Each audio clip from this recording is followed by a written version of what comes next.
brand with Fusion Promo Marketing. Fusion is your trusted partner for all things branded merch and apparel. Thousands of products perfect for businesses, sports teams, and corporate events. Fusion with a Z. Promomarketing.ca. NHL Star Sticks are back in McDonald's, and we're celebrating by going bigger. Make that smaller, way smaller than ever before. Collect the set and get one of 7 mini sticks with every NHL Star Sticks meal. Featuring McDavid, Matthews, Quinn Hughes, Makar, Celebrini, Reinhardt, and Montembeau. So get yours while they last. 1 stick per meal purchase. Limited time. Participating Canadian restaurants. 1 in 3 adults don't get enough sleep. The Break is here to help with deals on your entire bedroom. Save up to 50% off clearance mattresses, 50% off beds when you buy any 3 matching pieces. Buy one, get one half price on ceiling memory foam pillows, and save $100 off any adjustable power base when you buy a mattress. Decisions apply. In South Common, West Ed Mall, North Side, and downtown. Homes and businesses across the province. Alberta's rural natural gas utilities are here to fuel life affordably, reliably, and free. Reichel leaves it for Murphy. Murphy shoots and scores! Connor Murphy gets the Hawks on the board. And it's ours. To learn more about the Federation of Alberta Gas Co-ops and our members, and how natural gas fuels your community. The right of Lena Salmark. Conti waved out. Salvi Group. Savoy will come in, draw one, back up to the point. Shot, score! 50-50. And his first game of the season. Packages. And added value, all designed just for you. Build new or move in sooner at Hillshire. There's never been a better time to call Hillshire home. Celebrate with Salvi Group and enjoy 50 years, 50% off. Visit Hillshire today. Salvi Group, 50 years of craftsmanship, quality, and commitment. Give me fuel, give me fire, give me that which I desire.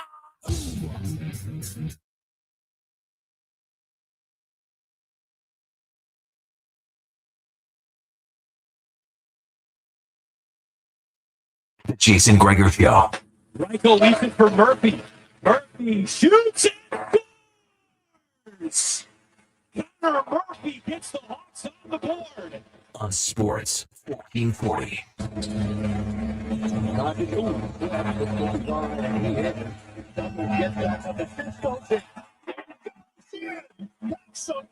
Presented by PlayAlberta.ca, Alberta's only regulated online gambling website. The boy will come in, draw one, back up to the point. Shot, score! Roman!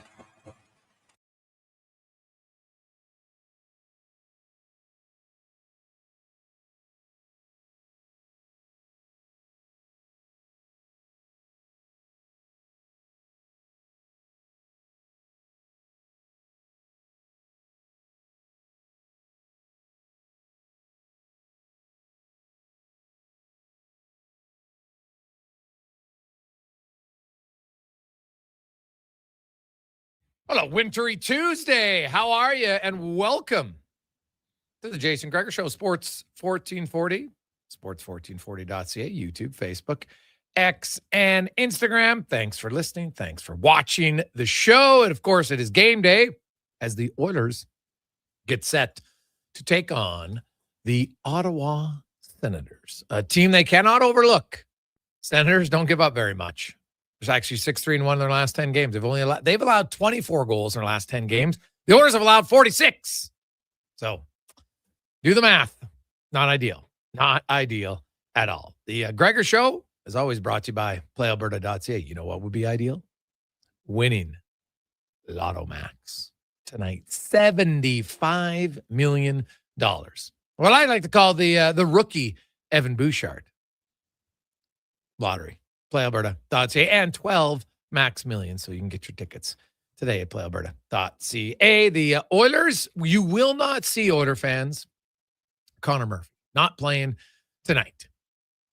He'll arrive here into Edmonton in a few hours' time. So we'll start off the show. Dean Brown's going to join us, talk about the Senators, who are 5 points out of a playoff spot, but Boston's got 71 points. The Senators have 66, but there's 3 teams between them: Philly, Columbus, and Washington.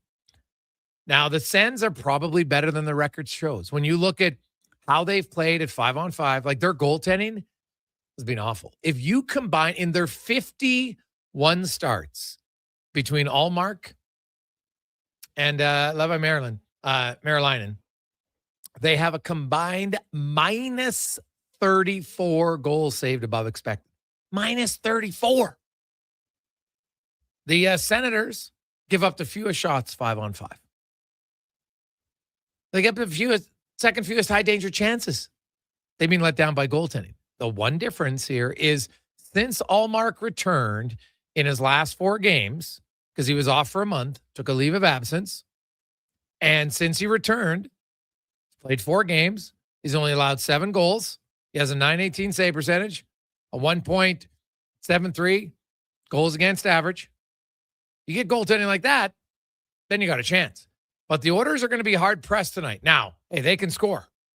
As mentioned, they allowed 46 their last 10. They've scored 44. The Oilers can score. That's never been a problem. But they need to defend better. Ottawa is not an offensive juggernaut by any stretch, but they got some guys you got to be leery of. If the Oilers are going to gift wrap them opportunities, they'll make you pay. Stützle, Tkachuk, Batherson, Pinto, Shabbat on the back end, Sanderson, they got enough firepower. So the Oilers will need to be at least cognizant defensively tonight.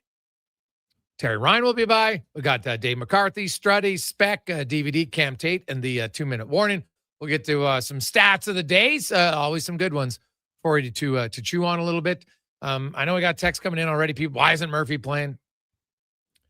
Well, I have to, Conor Murphy, I think he has dual citizenship. I think.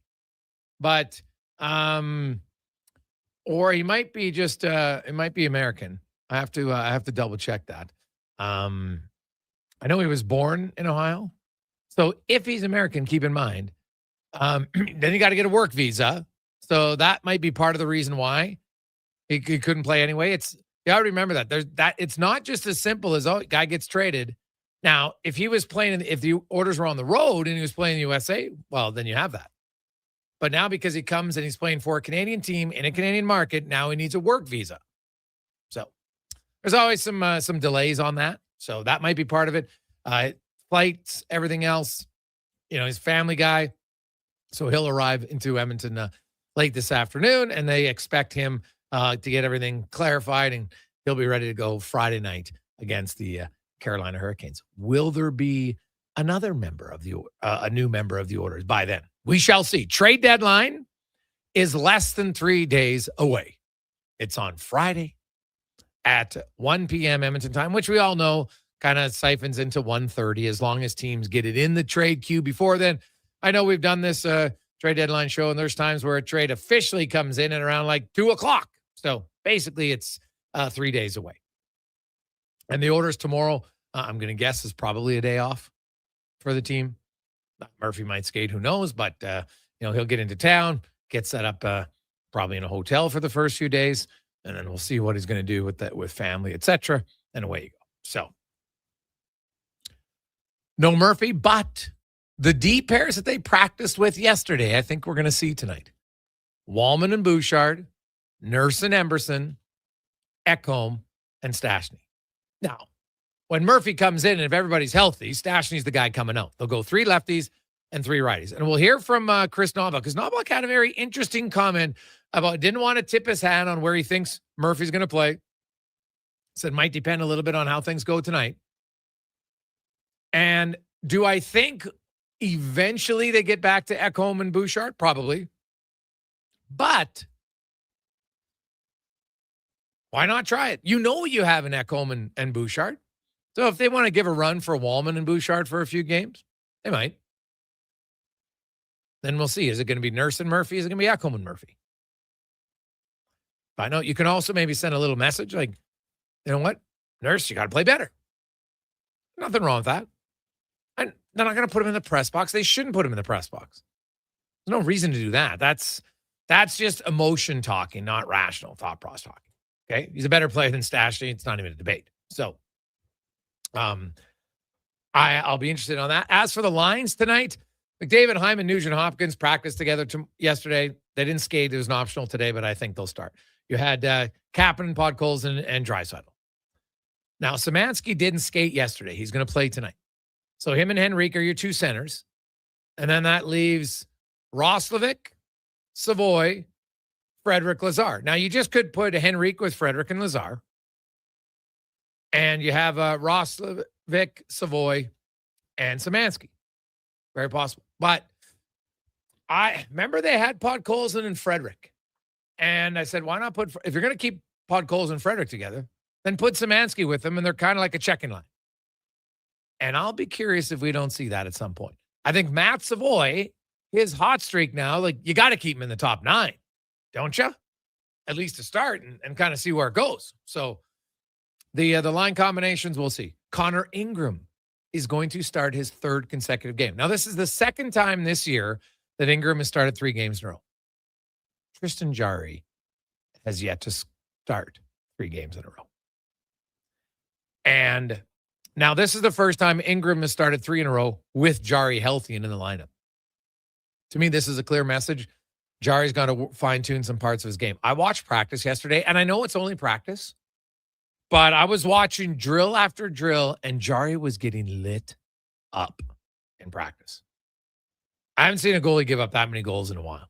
Now, maybe he's working on something else, so it's just about position. Not worried about making the stops at this point. We'll see.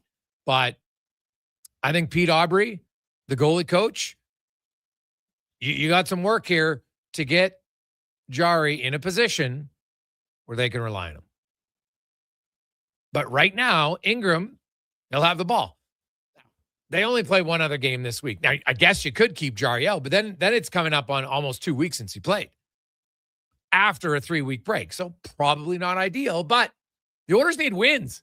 That's the other thing. The Oilers, before tonight's game starts, the Oilers are in 8th place in the Western Conference. They're holding down the 2nd wild card spot. Now, they're only 4 points out of 1st in the Pacific, so it's tight. Vegas has 70, Anaheim 69. Seattle wins last night. They have 67. The Oilers have 66. And the Sharks and the Kings each have 62. Now, the Sharks have 3 games in hand on the Edmonton Oilers. So the Oilers aren't, comfortably in a playoff spot here right now. But they're not uncomfortably out of a playoff spot or even uncomfortably out of the race for home ice. So that's good. Vegas plays tonight, and Vegas right now is reeling themselves a little bit. No Mark Stone. They really struggle against top teams, and they're facing off against the Buffalo Sabres tonight. And I haven't seen anything come about it since Darren Dreger tweeted it, but there was talk that the Sabres in on Robert Thomas. So they got Tage Thompson. Ryan McLeod's having a great year, and Josh Morris, he's in and out of the lineup due to injury. But when he's in, he's damn good. Tage Thompson, maybe better on the wing, because the one thing the Sabres suck at is faceoffs. Their top 3 center guys, like 46% each. Not good. Thomas is a 52% guy, so I could see why they're looking at him. Tage Thompson arguably might be a better winger. He can play both, and he's just not the best as a center guy. Like a big, strong guy like that, he's just not good on draws. But, man, Jarmo Kekalainen might be going in. And I'd be curious, like, what's the return for a Robert Thomas? Like, are the Blues just going to want to take draft picks? I can't think so. Maybe a young guy like Jack Quinn? I know I saw some people saying, Owen Power. If you're the Sabres, why are you trading away one of your top 4 defensemen? Right? Like, find something else. You being a team that's winning, you're trading away a 20-minute-a-night guy. Who are you going to replace him with? Like, yeah, you get a center iceman, but, man. And I know that Owen Power isn't living up to his contract right now, but that is that's something to look out for. Hey, Gregor, Mark Stone's out of the lineup before the trade deadline. What are the chances of that happening? I'll bet he's gone for at least 20 games. Neil. Yeah, but Neil, under the new rule, like, as I said every other time, they don't fake the injury. Twice he got hurt and came back before the playoffs started. There was no benefit. In the big picture, there's no benefit to that. You think Vegas and Mark Stone, he's just injury prone. That's just a fact. He's listed as day-to-day now. We'll see where it goes. But Vegas doesn't want him hurt. They're not in any sort of comfortable position to say, hey, Mark, why don't you fake an injury? So how do you want me to do that, coach? Well, I want you to skate in the neutral zone and at one point kind of turn and then stand upright so everybody thinks you're hurt. Okay, coach. Come on. I don't think it's happening. Hey, Greg's, what's the deal with Mangiapane getting one shift with the Condors today from Trev? Trev, it's protecting an asset. The last thing the Edmonton Oilers want is Andrew Mangiapane to get injured in the American League so they can't move off his contract. So he has to play a game in the American League before he can be recalled. It doesn't say he has to take more than one shift. He just has to take a shift. And that's what they did today.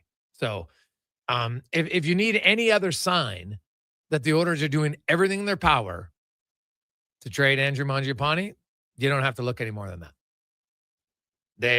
They're protecting the asset, protecting his health. It takes a shift. I'd like to know even how long it was. And I'm sure they explain it to him. So he's just sitting there, sitting on the bench, probably, cracking a few jokes, encouraging the guys. Like, you can't be mad. It's not the ideal situation. But I'm sure he understands it. He doesn't want to get hurt playing in the minors either. So that's why they would do it. Hey, Gregor, what about Tkachuk for Thomas? Ottawa has lots of centers. I don't see why Ottawa would make that trade. They don't lack in quality centers. You got Stützle, you got Dylan Cousins, you got Shane Pinto. Right? You get rid of Brady Tkachuk. Hey, you're getting rid of a big, strong power winger. Claude Giroux's older. Who do they got that's going to replace him? So no, I don't think that trade makes a ton of sense. I could see why St. Louis, I get the hometown kid, I get all that. But from Ottawa's perspective, if I'm trading Brady Tkachuk, I would want a winger in return for him, I think. Because otherwise, then they're going to be searching for lots of wingers. And probably a winger with a little bit of jam. So there we go. 833-401-1440, 833-401-1440. Some other news.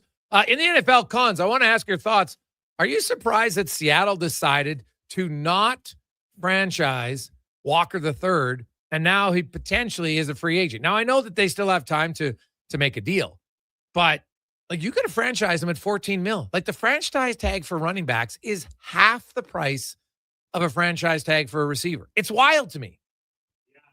We've talked about the devaluation of the running back position for a long time now, and you're starting to see it. Obviously, it's the average of the top 5 players at that position. Running backs just aren't getting paid because, they do seem to have a shelf life, and Kenneth Walker's still young. He's got lots of good ball ahead of him.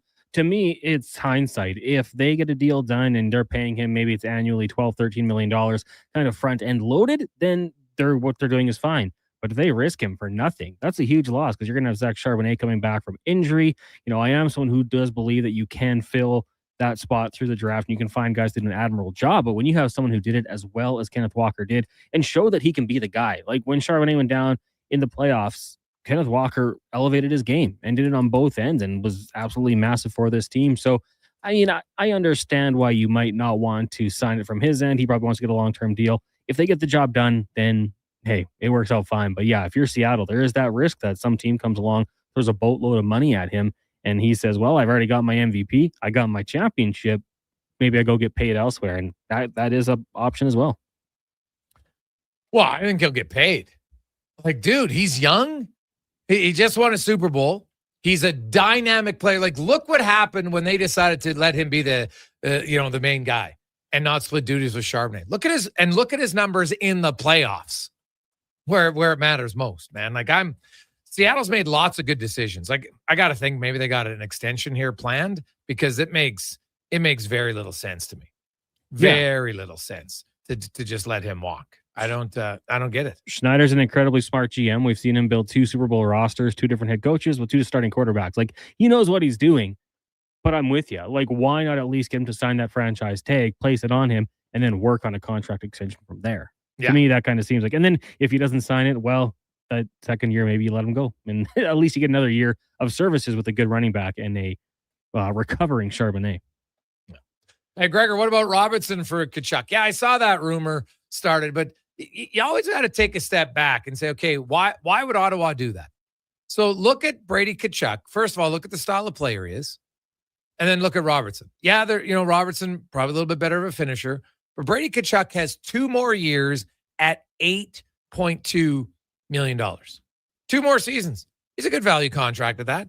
Jason Robertson is an RFA, and he's already at 7.75. And they're talking like he wants to get paid, 7 digits. Why am I paying Jason Robertson that? I wouldn't make that straight up. I wouldn't do Robertson for Tkachuk. I wouldn't do it.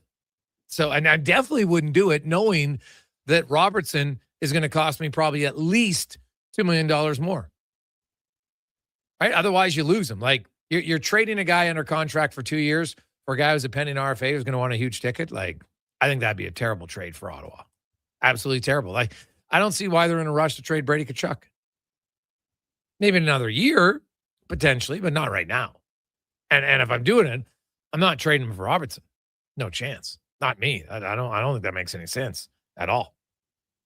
Let's take a quick break. When we return, we're going to talk a little hockey tonight. Hey, we'll talk about Brady Tkachuk.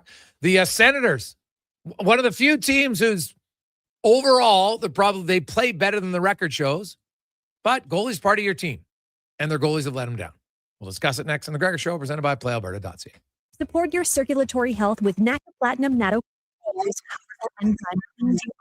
Helps with varicose veins, improve blood flow.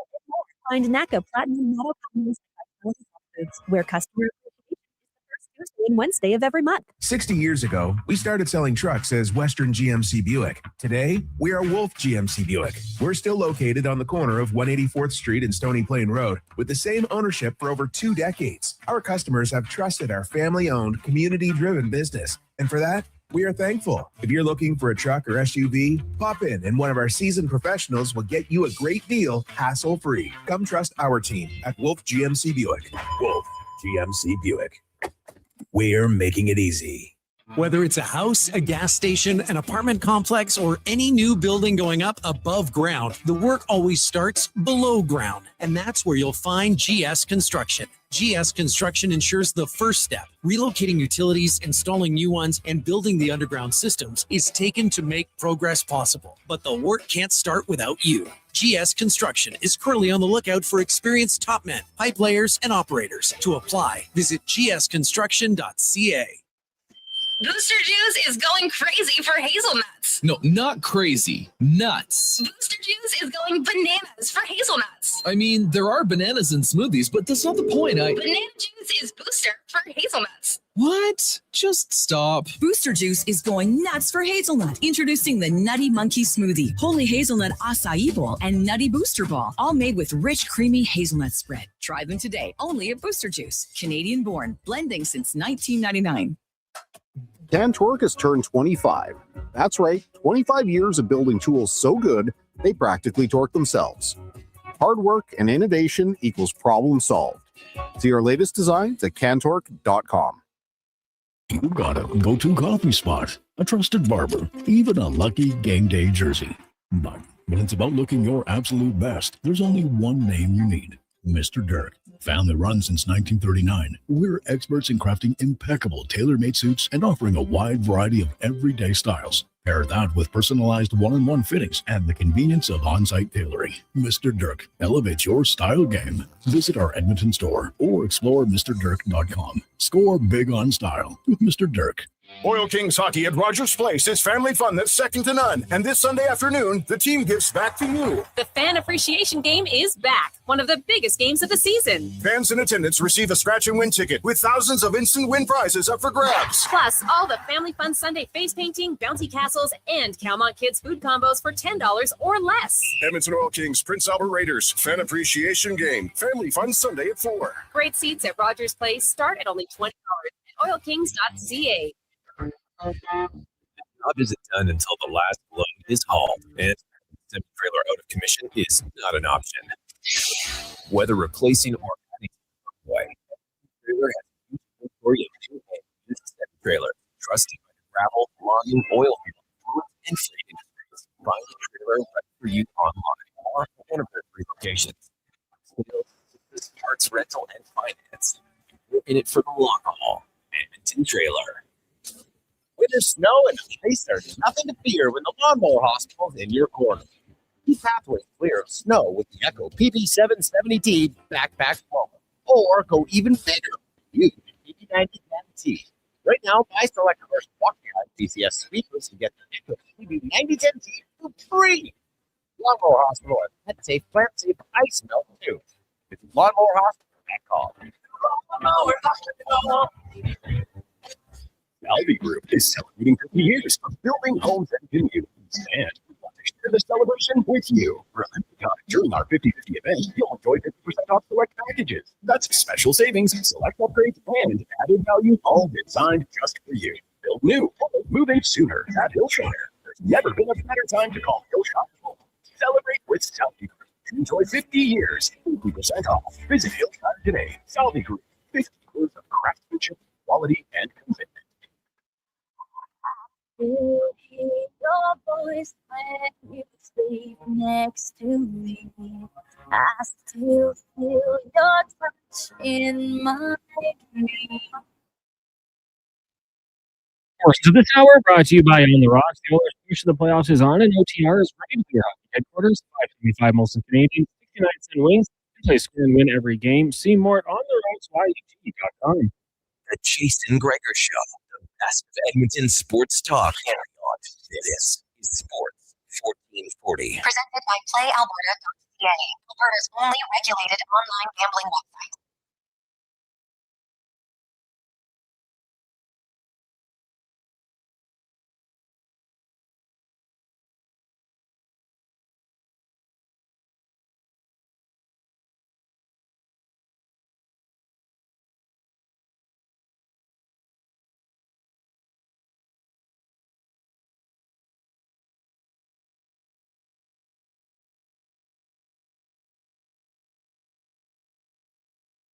$325. How are you? Welcome back. Gregor Show.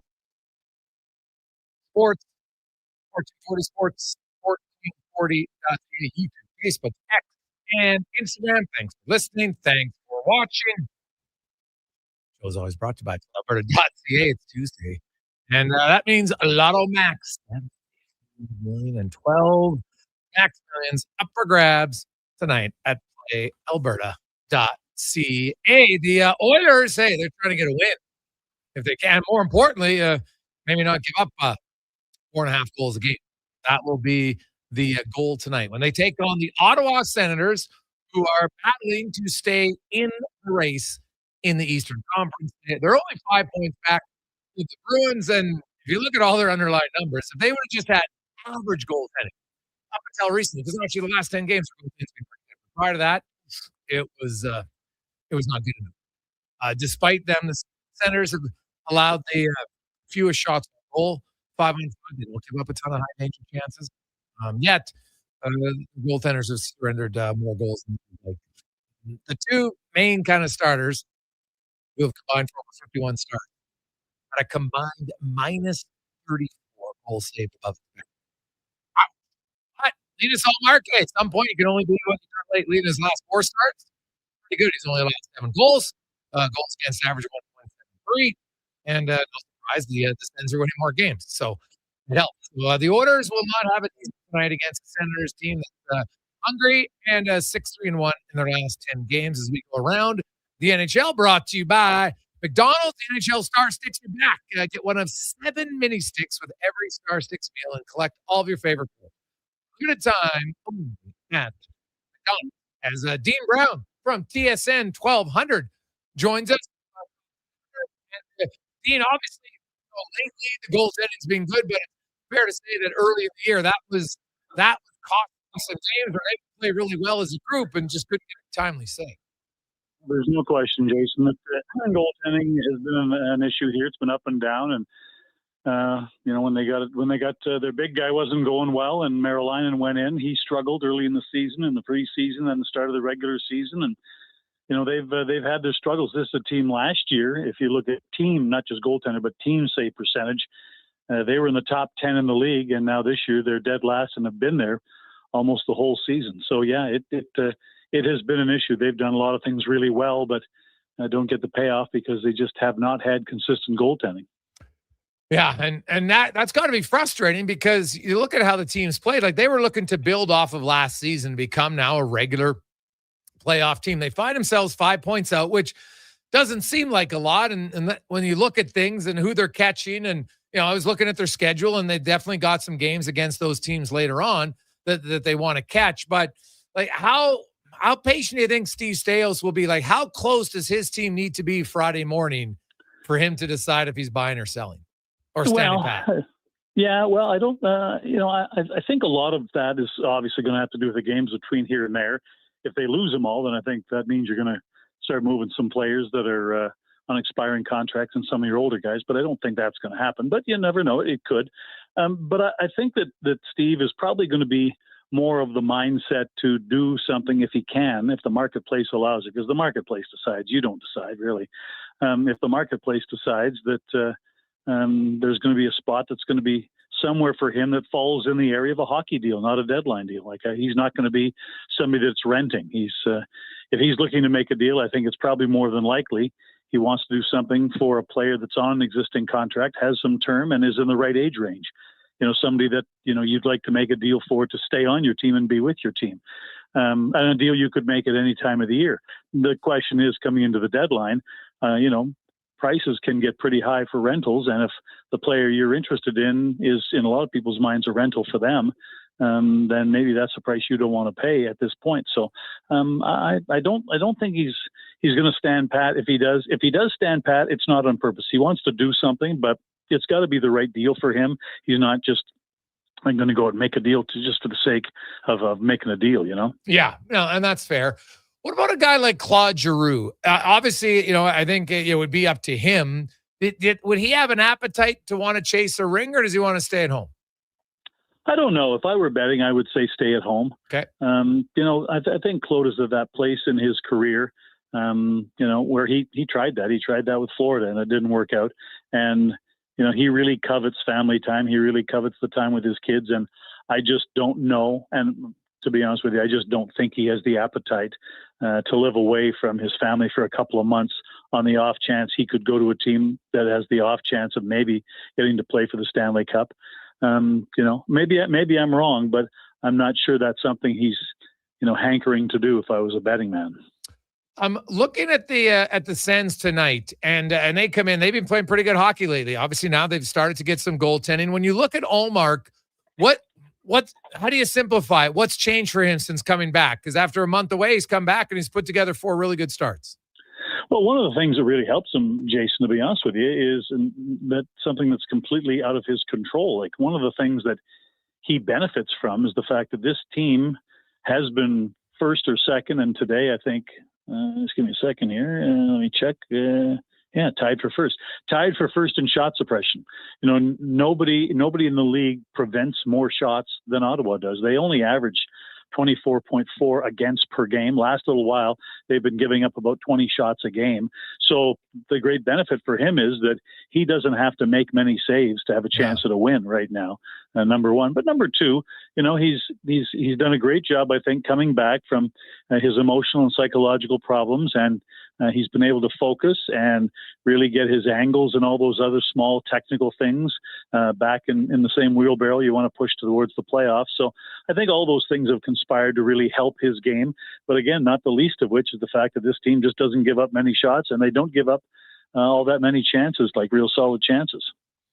Well, and that always helps. But even when they weren't giving up chances, you know what? And I remember talking to Marty Brodeur, and Marty Brodeur said at times it was harder to be on a team that didn't give up a lot of shots. You're kind of standing back there. You got to stay focused. And he was very good at it. And let's be honest, it's not like Ottawa was always a team that was, not giving up a lot of shots. So he's probably used to getting a little bit more action, even if they're not necessarily great. Say you're still, hey, you know what? Here's a puck, and here's another one, and now I'm feeling it, rather than going long stretches without anything. Has he ever talked about that actually maybe being harder than it looks for him? I don't know if he's ever talked about it, but he's Linus is a guy that is a very different kind of interview, in that there's going to be some philosophical view to everything, and I'm not entirely sure how he would look at that. Because you're right, there is that soft spot where You don't want to be completely on your own back there and never see a shot and never really get into the game. By the same token, you don't want the other end of the scale where you're getting pelted and your team has given up 15 grade A scoring chances a game. You want to be somewhere in the middle of that. And I'm sure he probably is in that category, but I don't think he's ever been asked about that. And I got to be honest with you, with the way he answers questions, you might get a 10-minute answer to that one. Dean Brown joins us. Nick Jensen's another guy, pending UFA. And if the Sens don't have it go their way they want before the trade deadline, right shot defenseman, Dean, we all know teams are always looking for those type of guys. So to me, that would seem like an obvious one if they wanted to move him. Any idea if they might want to re-sign him rather than trade him?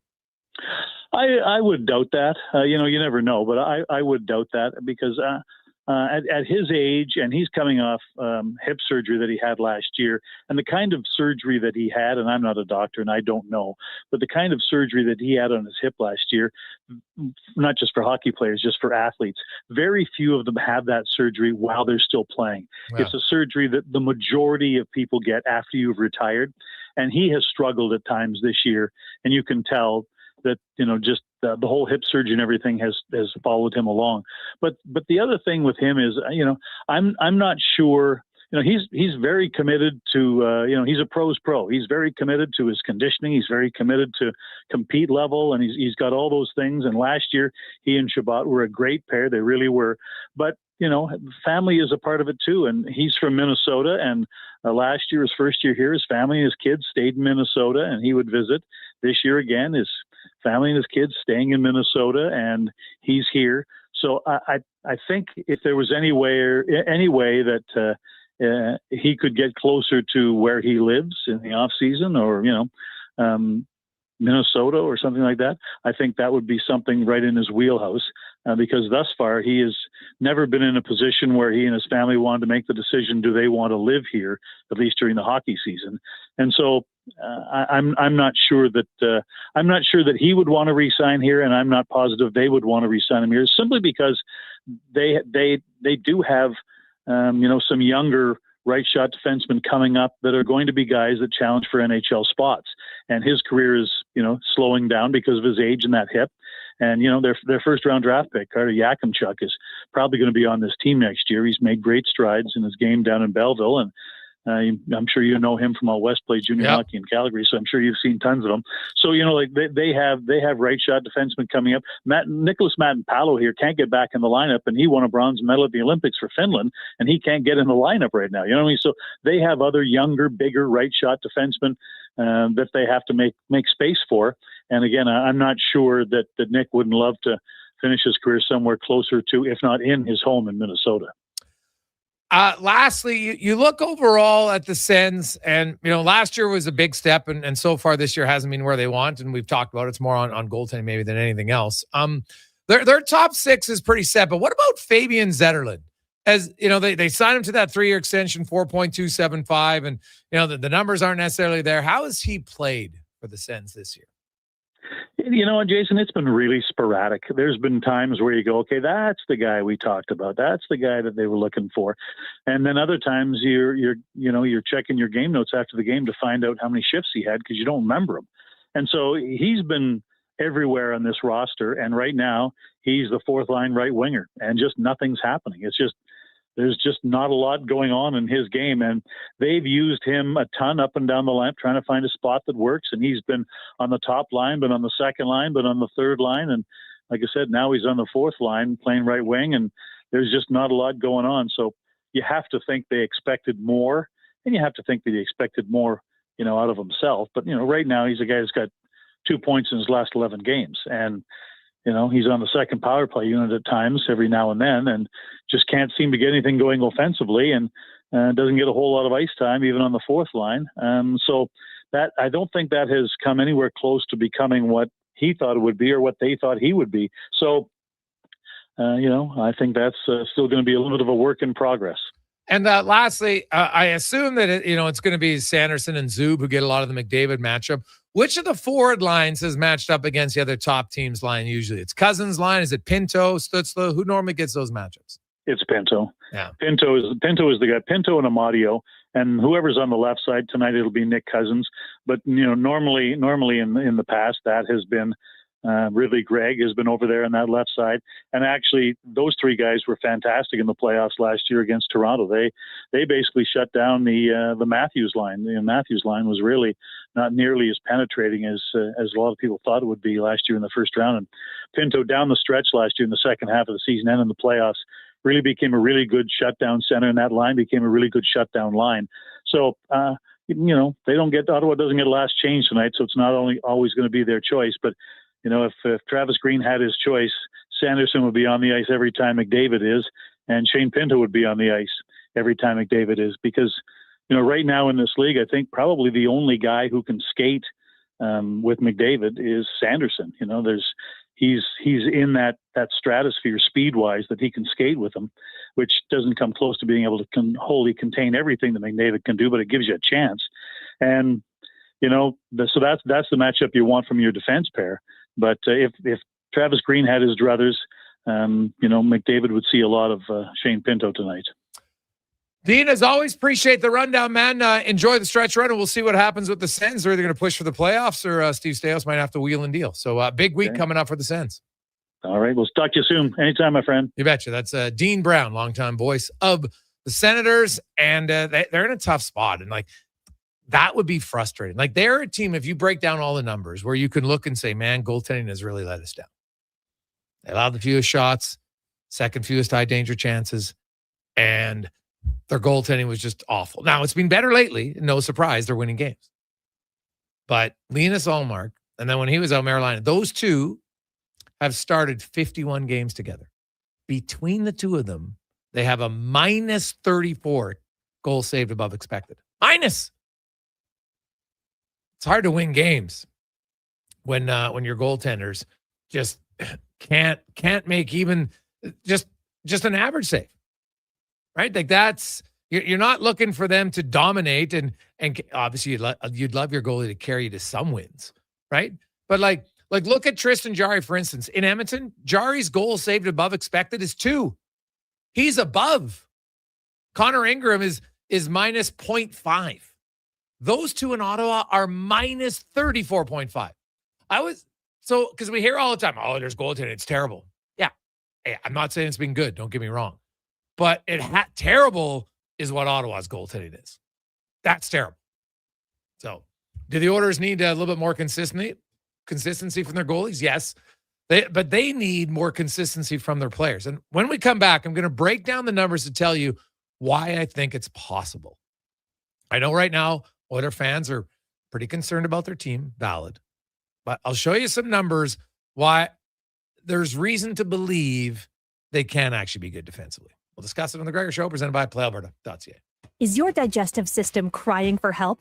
NACA Nutri Probiotic Veggie Caps fight bloating and constipation, strengthen immunity, and can even aid in weight management. Find them at Vitality Health Foods, where customer appreciation is the first Tuesday and Wednesday of every month. Whether you're a craft beer connoisseur or more of a wine aficionado, there's always something new to discover at Sherbrooke Liquor, a unique family-owned independent liquor store. The selection, incredible. The non-alcohol section is also very impressive. Sherbrooke Liquor, expert, knowledgeable staff with a passion for unique finds. More than just a liquor store, we're a community. Alberta's best, the one and only Sherbrooke Liquor. Wine, spirits, and oodles of beer. Visit SherbrookeLiquor.com. Okay, how about you give us your star winger for a bag of pucks? What if I throw in some Will Hawk beef jerky? Yourself a trade. With Will Hawk beef jerky on their side, the Alberta teams definitely have an unfair advantage this trade deadline. Pick up some today and use it for trade leverage in your fantasy league. No way, man. It's way too good. Will Hawk beef jerky, only available in Leduc. Get yours today, because you don't win trades with salad. Hi, Mike here from Northgate Chevrolet Buick GMC. Free trips, free iPads, a barbecue, a wood stove, the #1 dealer in the world. What? Who cares? How about no pressure, a great deal, finance rates as low as 0%, trade values you can be happy with, and an indoor showroom. And we're pretty good people. Stop in and see us today, 13215 97th Street, or visit us online at northgategm.com. Great news for your weekend project. CFI, that's Custom Floors Inc., is now open 6 days a week with Saturday hours from 10 till 2. Get top quality Canadian products from Goalie with the convenience you need. For your free estimate, visit CFI at customfloorsinc.ca. The longest running basketball show in Canada airs every Saturday morning at 10 on Sports 1440. Hoop City with Paul Sir introduces a new generation of basketball talk, and it's right here on Edmonton's home for sports, Sports 1440. Silent Ice Sports and Entertainment is an innovative market leader across Western Canada. Properties include the Spruce Grove Saints, the Junior Prospects Hockey League, Silent Rides Charter Company, the Hockey Super League, and the newly launched Female Super League. Silent Ice also owns the Western Hockey League Seattle Thunderbirds and operates the Morinville AAA Arena. The Silent Ice Center, a new state-of-the-art entertainment facility in Nisku, features 2 sheets of ice, a 1,600-seat arena, as well as Summit Restaurant. Learn more at silentice.com. At Leading Edge Physiotherapy, healing doesn't have to feel heavy, because in our SwimX aquatic therapy pools, you literally float your way to recovery. Whether you're dealing with arthritis, back pain, joint injuries, post-surgical rehab, chronic pain, balance issues, mobility challenges, or just feeling a little creaky, warm water and gentle resistance have your back, your knees, and your hips. Trusted by pro sports teams and rehab hospitals, our SwimX pools help you move sooner, hurt less, and recover faster. So take the load off. Let the water do the work. Life shouldn't hurt. LeadingEdgePhysio.com. NHL Star Sticks are back in McDonald's, and we're celebrating by going bigger. Make that smaller, way smaller than ever before. Collect the set and get one of 7 mini sticks with every NHL Star Sticks meal. Featuring McDavid, Matthews, Quinn Hughes, Makar, Celebrini, Reinhardt, and Montembeau. So get yours while they last. 1 stick per meal purchase. Limited time at participating Canadian restaurants.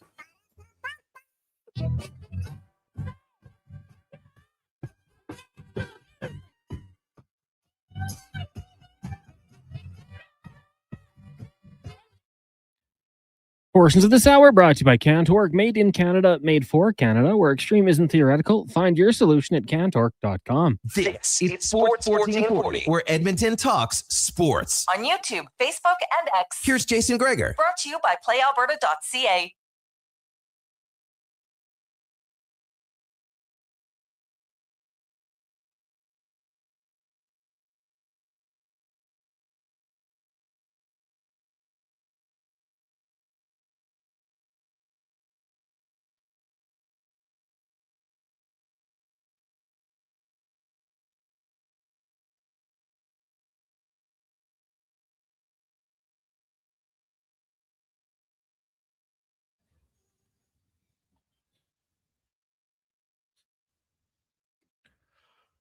Two 246. How are you? Jason Gregor. Connor Halley, Sports 1440, sports1440.ca, YouTube, Facebook, X, Instagram. Thanks for listening. Thanks for watching. We're having a lovely day. Let's get to the oil report now, brought to you by Go Auto.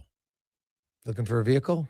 No better place to shop. GoAuto.ca. Over 15,000 vehicles to choose from. Cars, vans, trucks, SUVs, you name it, they have it. Stop in, you won't be disappointed. Now, you've probably been disappointed a little bit lately if you're an Oilers fan, because they have gone back to their usual. This is kind of who the Oilers are. I like to say it like this. Like there's things that just go together. Peas and carrots, right? Fork and knife. Some would say McDavid and Draisaitl. Gretzky and Curry, right? How about the Oilers and the phrase, they need to play better defensively? How long have we talked about this? For a long time. Pretty much it varies from year to year. And you know what? It's wild, the swings that the Oilers can do. So their first 2 months of the season, they're in the ditch. They're leaking goals. 3.58 goals against per game in the first 2 months of the season, 26 games. And Oilers fans are like, what the hell is going on? They're ruining the season. And then, for no real apparent reason, like, because I guess they're like, well, you know what? We gave up 8 goals to Dallas. Okay, that's enough. And then the next game, they shut out Seattle. And then they go on a run of 25 games where they have the third best goals against average in the NHL at 2.56. a full goal below what they did in their first 26 games. You go from 26 games where you're 30th to then your next 25, you're third. They didn't change the system. They didn't change a lot of players. They didn't have a lot of injuries. They just decide, okay, you know what? Now we're mad. Now we probably have a team meeting. Okay, we're going to change. So now they're rolling. It's January 22nd. And the Oilers, in their previous 4 games, allowed 2 goals, no goals, no goals, and 1 goal. And you're thinking, man, they're a defensive juggernaut right now. Because that was the tail end. It wasn't like a losing streak or a winning streak where, you're winning at the end by playing poorly and lucking out. No, the Oilers were winning by playing great defense in those final 4 games of that 25-game stretch. And then guess what happened? Nothing. Like nothing tangible changed. They didn't have injuries. They didn't suddenly have a harder schedule. They just decided, you know what? Maybe this is too boring. Let's give up some goals. So they went from allowing 64 goals in 25 games, including 3 in their last 4 games. And then all of a sudden, it's just like, this is boring. And they gave up 6 to the Penguins. And that started a streak of 10 games where they've allowed 46 goals. Like I said, nothing changed. And look at the teams that they played against during that 10-game stretch. Like, it doesn't make sense. It's not like all of a sudden you're like, oh, yeah, Edmonton was playing a bunch of bad teams, and now suddenly they're facing these really top-end teams. Because here's who they played in their last 10 games. 6 goals against the Penguins. Then they gave up 5 to the Capitals. Then 4 to the Ducks. 3 to the Sharks. 7 to the Wild. 5 to the Maple Leafs. 4 to the Flames, 6 to the Ducks. Well, then they had a good game. 1 against the Kings, and then 5 against the Sharks. So that's 10 teams. Do you want to know how many of those 10 teams are in the playoffs? Minnesota, Pittsburgh, and Anaheim. That's it. And they're getting pounded by those teams. How can you make sense of it? It doesn't make sense. Pittsburgh is the only team of those who's in the top 11 high-scoring teams in the NHL. That's it. It's not like they faced Colorado or Tampa Bay or even Montreal or Carolina, Buffalo. No. They faced bottom feeders. And they got lit up. The Calgary freaking Flames, the lowest scoring team in the league, scored 4 goals against them. Like, it's wild. For no reason. They just decided, it's kind of boring. Let's let in goals. Because there's no other reason. Like, it's not like the coach decided, hey, guys, you know what? We're on a 25-game string here where we're allowing 2.56 goals against. You know what? I think I'm going to change the system. I think I'm going to decide to tell the guys, let's go and start taking unnecessary chances. Let's take bigger risks. Why? Well, just for fun. Like, no. It makes no sense. They just go up and down. And the thing is, the Oilers, they've done this. This is kind of who they are as a team. Because do you remember when Knoblauch took over? The Oilers were in disarray. They were off to a terrible start. Jay Woodcroft got fired. Knoblauch comes in. And over this next 69 games, the Oilers finished with the most points in the NHL. They were second in goals, and they were 5th in goals against over a 69-game stretch. And then they took that into the playoffs, and the Oilers went all the way to the Cup final. You know how many goals against they allowed in the playoffs? Their average was 2.6 goals against per game. Do you know what the Stanley Cup winning Florida Panthers were? 2.58. Virtually identical. They lost in Game 7, lost 2-1. So you went 69 games and the playoffs. You'd think, okay, you know what? We kind of know what to do defensively. And then last year was a train wreck defensively. And then the playoffs were even in the playoffs, it was odd. It was the LA Kings. They gave up 24 goals in 6 games. Now 12 goals in the first 2 games where they gave up 26 high danger. I know everybody likes to blame Stuart Skinner like he was the only guy on the ice those games, and I beg to differ. They gave up 26 high danger. Then it was almost like a slap in the face. Stuart Skinner takes one for the team. He gets benched. Pickard comes in. He still gives up a lot of goals, but the Oilers score a lot of goals. And they cut down the high danger chances. Right? They still average 3 goals against per game in those 4 games against the Kings.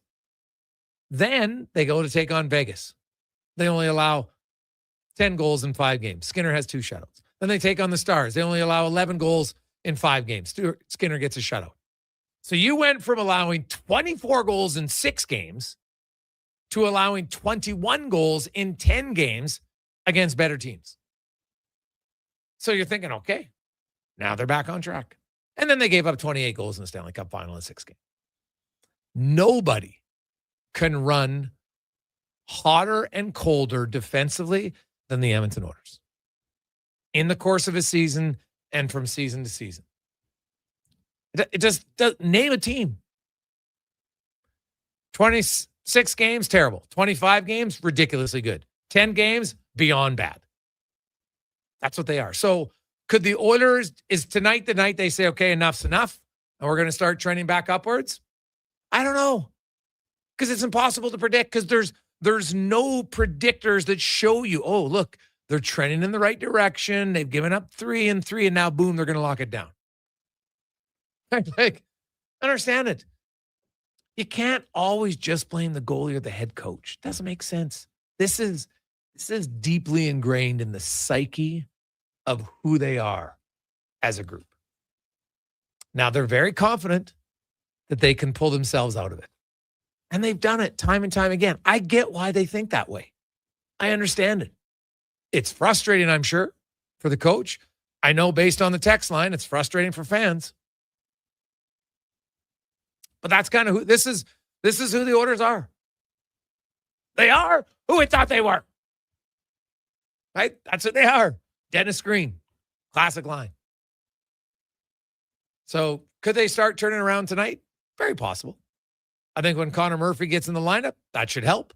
But one guy isn't going to solve it. This is a collective team thing. And that's why I can't count out the Oilers. I can't do it yet.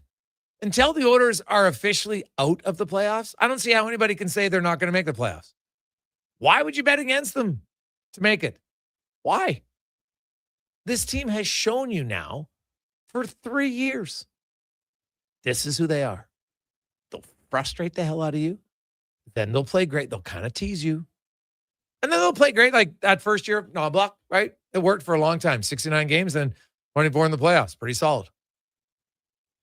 So now they've got 21 games remaining this season.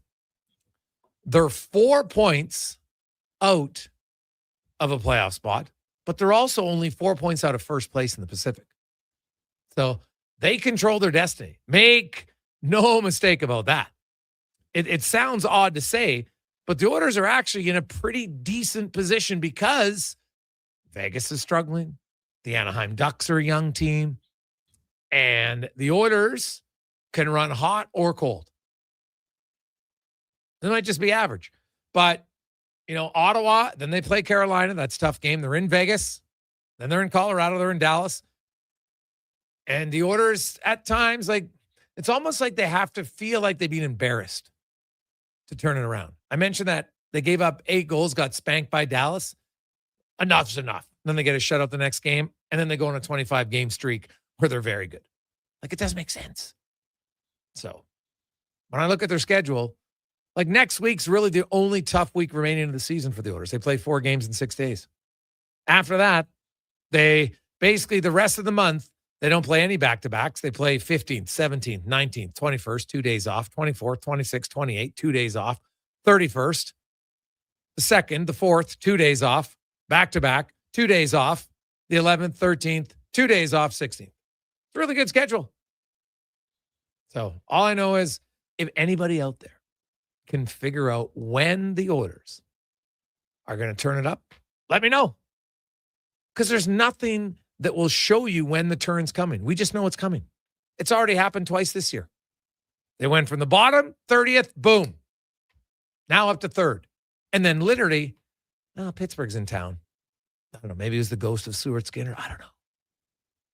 But since then, they've been brutal again defensively. How do you go from a 25-game stretch where you allow 64 goals to allowing 46 in your next 10 games. It's wild. 833-401-1440. 833-401-1440. We'll get your thoughts on that coming up. TR will join us. Dave McCarthy. We got Strudwick, DVD, Spec, and more. It's a Gregor Show presented by PlayAlberta.ca. Let's get to the comment. Sports 1440 update brought to you by Fountain Tire. When they say they're on the road together, they mean it. Check out their digital vehicle report. They don't just tell you what your car needs, they'll show you. Book your appointment at fountaintire.com. The Sports 1440 update. Game day Oilers and Sens down at Rogers Place. Puck drop just after 7. Our pregame coverage with Andrew Walker gets going at 6 here on Sports 1440. Elsewhere, Bruins hosting the Penguins, Golden Knights in Buffalo. You got the Caps and the Mammoth Stars taking on the Flames. Wild host Lightning, Avs in Anaheim. The Sharks taking on the Montreal Canadiens. In the association tonight, Toronto Raptors hosting the Knicks, tip-off 5:30. Elsewhere, Hornets will host the Mavericks. Pistons take on the Cavs. Thunder in Chicago. Lakers up against the Pelicans. And the Kings take on the Suns. The Arizona Cardinals releasing former first overall pick Kyler Murray after 7 seasons in the desert. The Cards owe Murray $36.8 million guaranteed for 2026 and will owe him another $19.5 million in 2027 should he remain under contract by March 15th. And the Indianapolis Colts using the transition take on Daniel Jones. That means it's a 1-year tender that gives them the right to match any offer from other team worth $37.8 million. In the AHL today, Connors knocks off the Colorado Eagles 5-4 in a shootout. In the AJ tonight, Olds hosting Canmore, Whitecourt heads to Grand Prairie. And in the PWHL, Toronto hosting Montreal at 5. Draw 12 at the Briar gets going at 4 o'clock. The 4-0 Cooley rink from Alberta take on the 4-0 rink.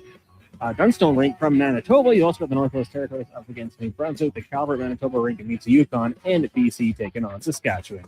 Coming up in hour 2 of the Jason Gregor Show, we'll be joined by our co-host, former NHLer and actor Terry Ryan. We'll also go around the NHL with Dave McCarthy from Sirius XM. I'm Connor Halley. This has been a Sports 1440 update. Sports 1440, a Stingray radio station broadcasting on Treaty 6 territory. Download the free iHeartRadio app and listen to CKJR wherever you go. Actions speak louder than words. Japa Machinery Group puts your construction plan into action with XCMG construction machinery you need. Available for rental or sale. Learn more at japamachinery.com. Oodle Noodle origins. In 1864, Francis Oodle took over his dying father's business as a leatherman. He was quite proficient, but his heart was never truly in the trade. After his father's death, Oodle met a cocksure young man named Vladimir Nudell, who was a trailblazer in the popular new art of food boxes. They formed a partnership and aimed to ply their trade in the new world. At Ellis Island, Nudell was renamed David Noodle, and henceforth, the franchise has been known as Oodle Noodle. What a performance by Action Electrical today. Their projects team kicked things off, designing and building with unmatched skill. Then the service team swoops in for those crucial repairs and maintenance. And don't forget the testing team, ensuring everything's safe and sound before the solar team scores with sustainable energy. A complete team effort. Have Action Electrical bring home a win for you and your project. Visit actionelectrical.net. They're not just a grocery store. They're a butcher, a baker, a cafe, deli, rotisserie pizza, and restaurant, all under one roof. Loca Quality Market does food differently with 2 locations to serve you. Edmonton and Sherwood Park. Visit loca.ca. Hey, Edmonton, did you know a local Play Alberta winner scored over $500,000 on Mega Jackpots Ocean Bells? Think about the season tickets you could lock down with that kind of cash. From major casino winners every hour to jackpots worth millions and hundreds of popular games to money that stays in the province, there's never been a better time to sign up for Play Alberta. Download the app today to get started with casino, sports, and lottery all in one app. Must be 18 plus to play. When you gamble, use your game sense. The job isn't done until the last load is hauled, and having a semi-trailer out of commission is not an option.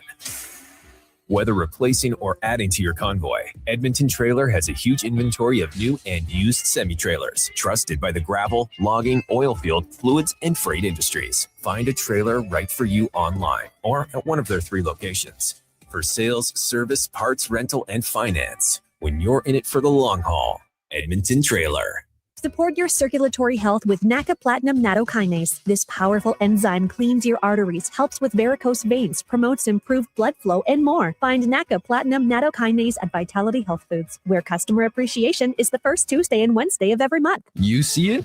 Fusion Promo Marketing can make it. Fusion makes high-quality, memorable promotional products for businesses, sports teams, and corporate events. From vision to reality, get noticed and remembered. Fusion with a Z. Promomarketing.ca.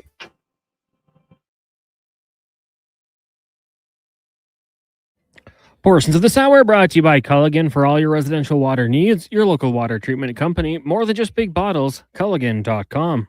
The Jason Gregor Show, the best of Edmonton sports talk and beyond. This is Sports 1440. Presented by playalberta.ca, Alberta's only regulated online gambling website.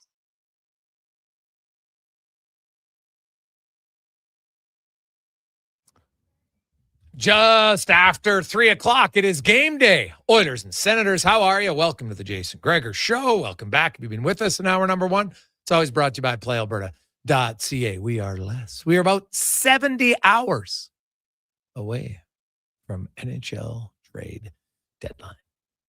And man, the rumor mill is circling. Lots of rumblings. Robert Thomas, the Buffalo Sabres. I'm seeing people saying, when it's all said and done, the Oilers might be the busiest team. Right? You're seeing all those. Hey, we'll see what happens. There's lots of prognostications out there right now. And that's great. People love it. This is your National Enquirer week for an Oilers fan. Like, honestly, I could just tweet out a rumor right now and it'd be spread like wildfire. It would. The sad part is you can just put out something that it's got a little bit of semblance, not even any sort of credence to it, and people will share it and retweet it, and because you see it all the time. People are just, I'm hearing this and that, and you're hearing nothing, right? Come on, like that's it's quite comical. And hey, I get it. People get excited.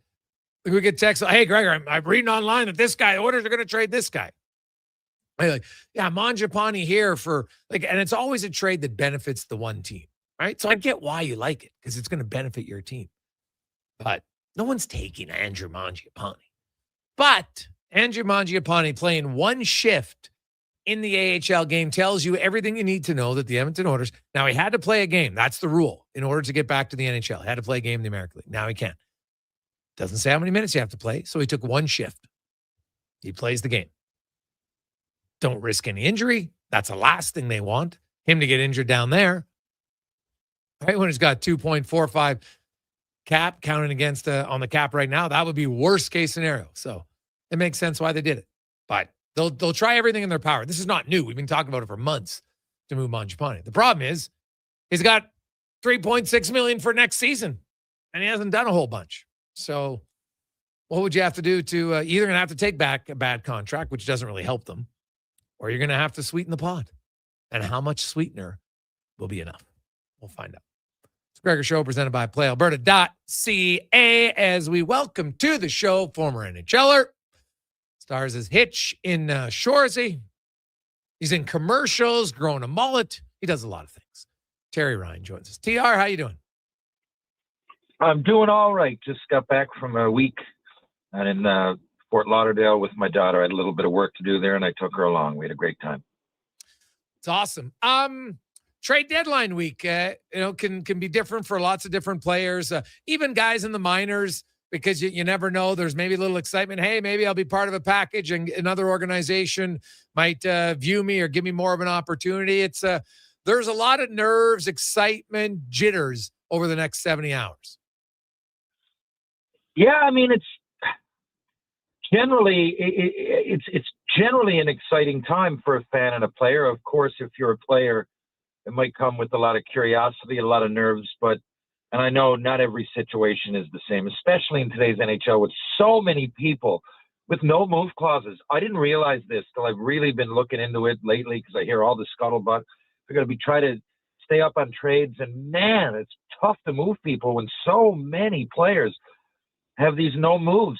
I don't know if it's like that across every sport. I'd love to do an examination. But yes, I mean, for some players, I guess it can suck, but for the most part, if the team wants you, they generally have interest in you. And, especially if you have genuine say in where you're going, that comes out to that. Of course, my experience is in the hockey world and not the other sports, but I am really genuinely surprised. I know we've known this for a while, but how many players have the no move? That being said, I think a lot of players will be moved, because why would you want to stay somewhere that doesn't want you? That's always it, right? But it's not about if they want you. It's about, is the team that's willing to trade for you a place you want to go, right? Yeah, exactly. I mean, it's not always. I mean, there's so many factors that go into this. People, they talk about the player to player and whatever kind of deal it will be, but it's got to be the city. If first of all, anybody having the no move has it there for a reason. Whatever, I think it's stupid for so many players to have it on so many different teams, but whatever, they do have it, and they have it for a reason. So the city has the match, not only for the player, for the family. That's not always weather. It could be any number of factors, like spouse's occupation, plans after hockey. Where do I think I can go and settle? A lot of fans assume that players don't want to go somewhere to rebuild, but it depends what's happened in your career. Maybe you've already won. Maybe you're young enough that you think a rebuild would work and you want to be on the top end of it in a few years when you're at your peak. There's all kinds of reasons to want to be traded, and not the least of which is winning, of course. But all we really consider is winning in the public when we look into this. But when you look under a microscope, there's all kinds of other reasons. Maybe you don't like the coach, right? Now, usually, of course, if you're pursuing something and being proactive, well, the team and the player are probably looking to win. But I mean, there's all kinds of scenarios. This particular week, people's lives will change. There will be, many life experiences that will change because of this particular week and what happens. So it's nothing to take lightly, even if you're on a team that isn't generally going for it this season. There's still other reasons to go for it. And some teams like Toronto really have to make a decision on what they're going to do with some contracts. And, other teams like the Oilers, I'm assuming, are going to go all in to try to make another Stanley Cup run. But, in many cases, it's not as easy as it appears on paper. Never is. There are some interesting names available to see, what's the price going to be. I don't know, now, and maybe it all changes at the last minute, but I wonder if the asks are a little bit too high and players are going to end up getting traded for less than what people think, right? And like even Conor Murphy, some people are like, hey, you only gave up a second rounder 3 years later and retained 50%. That's a pretty good deal. Right now, Chicago does get a pick, and Chicago probably didn't mind the 2028 pick because they've got 3 second-rounders this year, and they got 2 next year. You don't want all your draft picks in 1 year. Maybe it's a weaker year, but the other truth is, TR, you're just not going to be able to sign all of them. You can't break all the same guys in. If you got a first-rounder and 4 seconds, they're not all breaking in at the same time. You know what I mean? No, and a deal often can work for both. I thought that one worked for both teams, especially with Chicago, and I think their trajectory or when they'll peak or they want to start making a run for the Cup. And I think it kind of goes hand in hand. They want to be younger than older, and I get all of that. And at some point, Connor Bedard, blink, and he'll be in that prime of his career where McDavid has been for the last few years. So teams, ideally it works for both squads. Doesn't always seem that way, but money comes into it, contracts and everything. For what it's worth, I like the Conor Murphy deal. I always thought he was underrated because people emphasize goals and offense so much and assists and points and all of that. But if you look at the underlying numbers, I'm sure you have. I've been in Florida. I haven't paid attention too much. I did go to see the Panthers play the Leafs, and the Leafs were probably the worst I've ever seen an NHL team play when it came to effort. Yeah. I've been to a lot of games. I don't remember seeing one that the team that I was watching gave a more minuscule effort than the Leafs in that particular game. But getting back to it, I don't know what the reaction has been, but for me, he would have been one of the guys that I pointed out. I think obviously the position and the right shot really helped. But, he's a great penalty killer. And that's really needed, especially this time of year, especially if you're the Oilers. He's tough. He's hard to play against. Those things don't always they don't always seem obvious analytically when you look at a score sheet. But I think he brings way more positive than negative. Oh, buddy, he's exactly what the Oilers need. They need more guys who take pride and are comfortable on the defensive side of the game first, right? And the fact, like, if there's areas of the Oilers that I think their weakness, they're not a tough team in front of their net at all. I think he'll help there. Obviously, their penalty kill is what their penalty kill is. Like, one guy can't magically solve it, but he should be able to help it. There's no question. And just, Conor Murphy is one of the genuine, really top-end people in the game when you talk to people in Chicago and what he does off the ice and just being a good human. And I think having more of those guys is never a bad thing. It maybe puts things into perspective at times for others where oh my God, it's like, just go do some charitable stuff. You'll be fine, right? Your life isn't that hard. And I think, but most importantly, the Oilers can use a guy like him who is defense first. They got a lot of puck movers. They got a lot of skaters. They got puck transporters. They need a puck defender, and that's what he is. Yeah, man, he checks all the categories that you just, and like you said, he's a good guy. In other words, he's been there under the radar for so long, and he stays with teams because he's great in the room. People really like him. Those kind of guys that play D first. If you want a relative story, I played with a guy in Montreal, Stefan Quintal, and he never really got a lot of credit because we had like Vladimir Malakoff, who was more flashy. Breezeball was from there and had more points and had just won a Stanley Cup. Zarly Zalapsky, right? He'd had a storied career. But we had this guy, Stefan Quintal, he played a lot of games. People know who I'm talking about if they're big hockey fans. But he was just really good defensively and impossible to get around in the corner. The more you ran out of space, the more advantage he had. And just no one ever spoke about him. I mean, he wore an A for us, and still no one really spoke about him that much. Guys like Rivet did more fighting, but Q was like, and he wasn't a bad fighter either. It's just that he was solid at everything. In the room, it was right after the Stars, it was his room, and no one really spoke about it, and I thought that was a great thing. And of course, he had a long career because of it.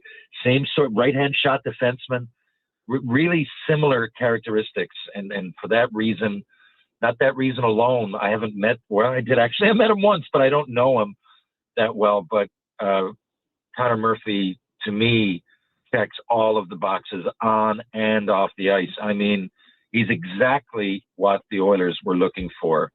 So, knock on wood that, they can keep the ship afloat and there's injuries don't enter the picture. But I thought it was a fantastic pickup.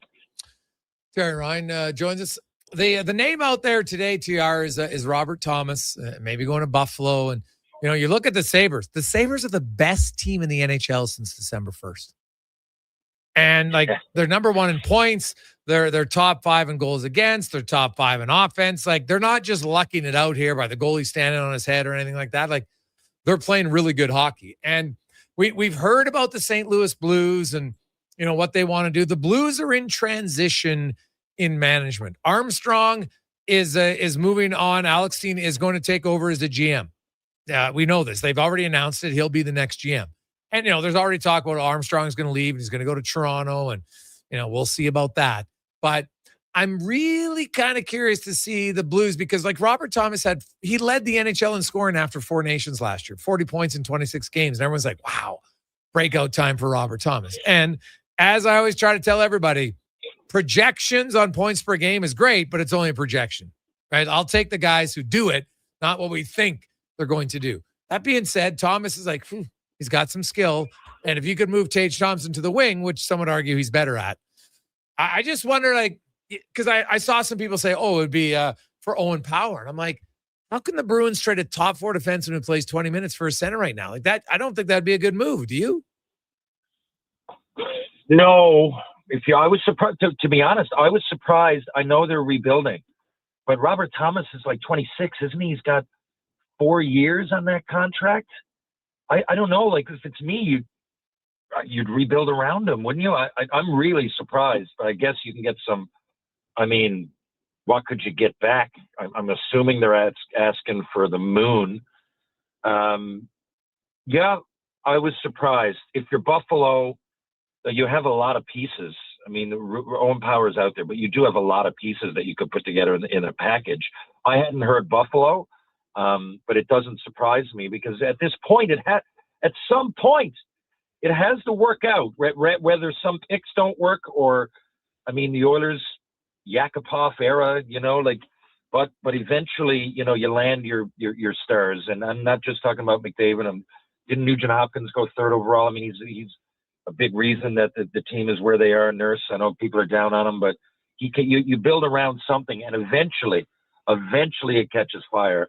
And I think that's what's happened in Buffalo. By the way, Ken, it's funny because Kevin Adams has put together most of this, and it's almost simultaneously he goes out the door, and I'm sure it was just a timing thing. I mean, he's not really hands-on much during the season, but all the moves he made are coming to fruition, which is good to see. Unfortunate for him, but whoever gets Robert Thomas, yeah, they're going to have to give up a lot, but I mean, that's a game-changing move. We haven't seen something like that in a while.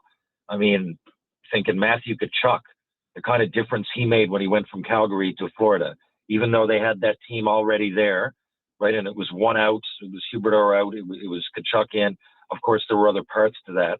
And I think Weegar might have gone. I mean, some big parts, but still, that seemed to transform an organization. And I wonder if Thomas is not young enough and good enough that he doesn't quite do the same thing. I mean, if it goes to Buffalo, of course, they got capable hands, young stars. They've got 50-goal scorers. They've got great players, but, he can really change the face of a franchise. And if it's Buffalo you're talking, I mean, they're already lights out for the last part of this half of the season.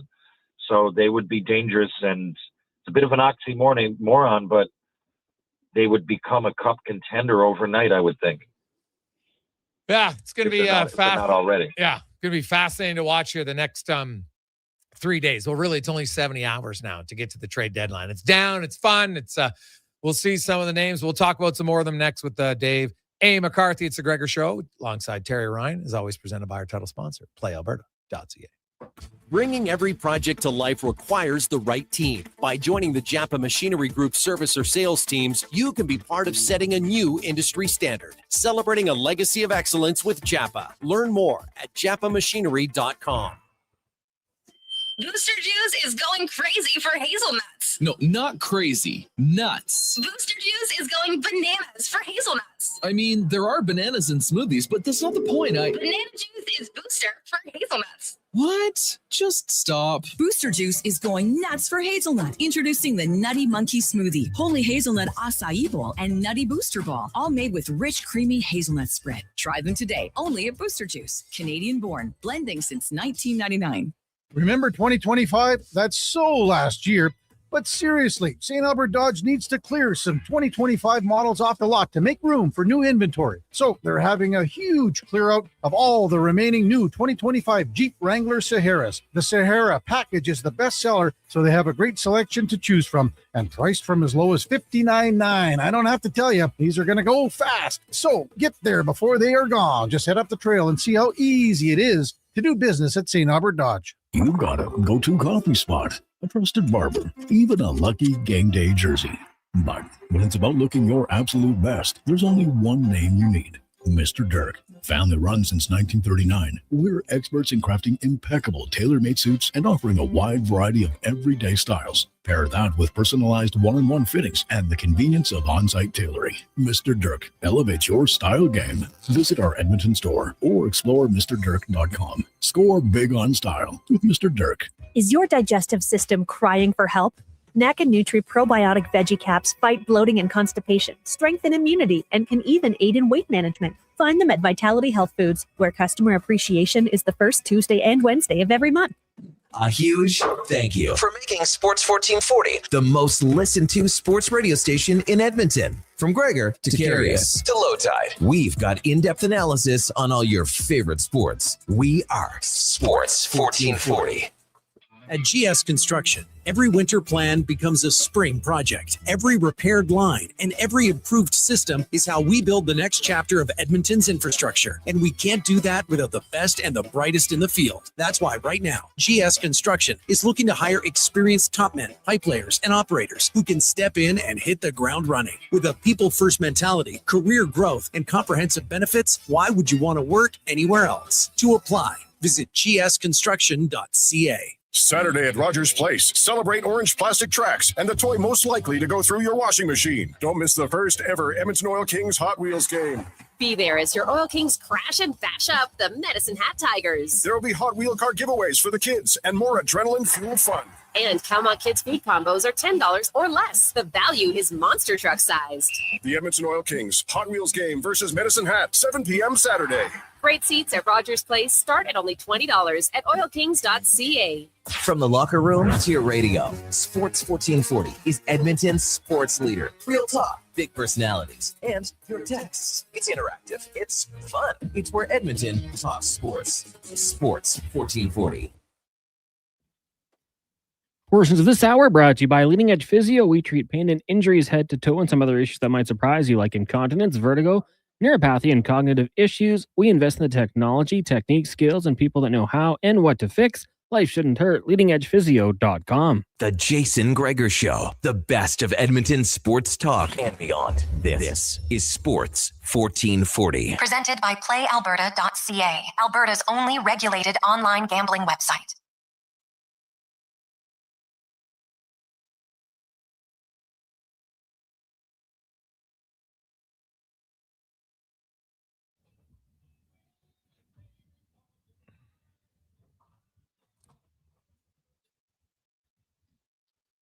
Getcha. Oh, the rumor mill, another one out there. Stephen Rossner, who covers the Islanders, saying he's hearing the Islanders and Canucks are deep in talks on a Connor Garland trade. So, shall see. We shall see. Welcome back. Fun week if you're a sports fan. If you're a hockey fan, oh, you love it, don't you? How can you not? It's fun. Now, probably a little nerve-wracking maybe for the families. Maybe a little bit exciting, though. If you're on a bad team and your name is rumored to be going to a good team, how could that not be exciting? Like, I know that, depending on where you are in your life, if you've got kids and everything else, that can be concerning. Like, I saw the comments from Trocheck's yesterday, his 7-year-old son telling him, Dad, he might get traded. He's like, well, Dad, I'm on a team. I'm not going. I didn't get traded. You got to love the mindset of a 7-year-old. That is so awesome. It's just very simplistic. Yeah, but I didn't get traded, Dad. I got a team. I'm staying on my team. Well, especially now. It's close to that time of year. It's playoffs. Even at U9, buddy, it's playoff time. You're ready to roll. You're not leaving. Sorry, Dad. Good luck. I got to finish playoffs for my team. That's outstanding. So, speaking of trades, Conor Murphy will not play tonight for the Edmonton Oilers. He's going to arrive in town within the hour, but is not expected to dress tonight. So he'll get in the skate later this week and then play his first game against Carolina. I'm not even sure if he would have his visa work in time because Conor Murphy is American. He's playing in the United States, and then you got to go to Canada. There's always that. Like, we've seen players sometimes it takes, remember when Kulak and Skinner got traded to Pittsburgh? They couldn't play right away because they were Canadians who went to the U.S. Now you got to get a work visa. Doesn't happen right away. Whereas Jari, because he's Canadian, you come back to a Canadian team, well, you don't need a work visa. So there's all those little small things that sometimes play out in trades. Jason Gregor alongside Terry Ryan, as it's time to go in the room, brought to you by Action Electrical. Their service division. They offer 24/7 emergency electrical service with certified uniformed technicians, providing maintenance contracts, keep facilities running safely and efficiently. That's one of their 4 divisions at actionelectrical.net. As Dave McCarthy from Sirius XM joins us. Dave, let's start with the Connor Murphy trade and your thoughts. Well, I like it. The only thing that Connor Murphy does not possess is not even an abundance, but but any playoff experience outside of the bubble year, that 1 year. He's never played in the playoffs. Been in the league a long time, he's never played in the playoffs. That doesn't necessarily mean that he won't be able to do it when he gets there. And I think in terms of what Edmonton was looking for, he fits the bill. Right shooting defenseman. He's big. He can kill penalties. He's physical. And hopefully a steadying presence within the Oilers' top four. I think that was priority number one for Edmonton, and I like what they were able to do in going out and getting him and not having to pay a price that was overly significant. So now if you're Stan Bowman, you can look at other areas on your team leading up to Friday, having already gotten what I thought was their biggest glaring hole filled in advance. So pretty good work from that standpoint. I'm still not convinced about goaltending. I wonder, would they look at trying to upgrade again? Word is today that Jordan Binnington could be on the move from St. Louis. That makes sense. I've been going on about that since the summertime with Jordan Binnington, because they like Joel Hofer in St. Louis. Binnington's got this year and a year left on his deal when he's eligible to sign a new deal on July 1st. I do not think the St. Louis Blues are going to look at re-signing him if he was still in St. Louis. And so why wouldn't you move the guy when he still has a ton of value? Played pretty well at the Olympics. I think if you put him in front of a better team, he would be far better than he was in St. Louis. And then you can get two playoff runs out of the guy. Makes a ton of sense. And I've always thought he would look good in Edmonton. That's who I thought they should have gone out and got in the first place before getting Tristan Jarry, which I never liked to begin with. So I'm still looking at that area because I think if they could get steady goaltending, Conor Murphy helps solidify their defense and structure a little bit. If they can cut down on goals against, they absolutely have a chance. But if they cannot do that, they have no chance. Yeah, no, that's fair for sure. The thing about the Oilers, and I wrote the article today, there's no more Jekyll and Hyde team when it comes to playing defense.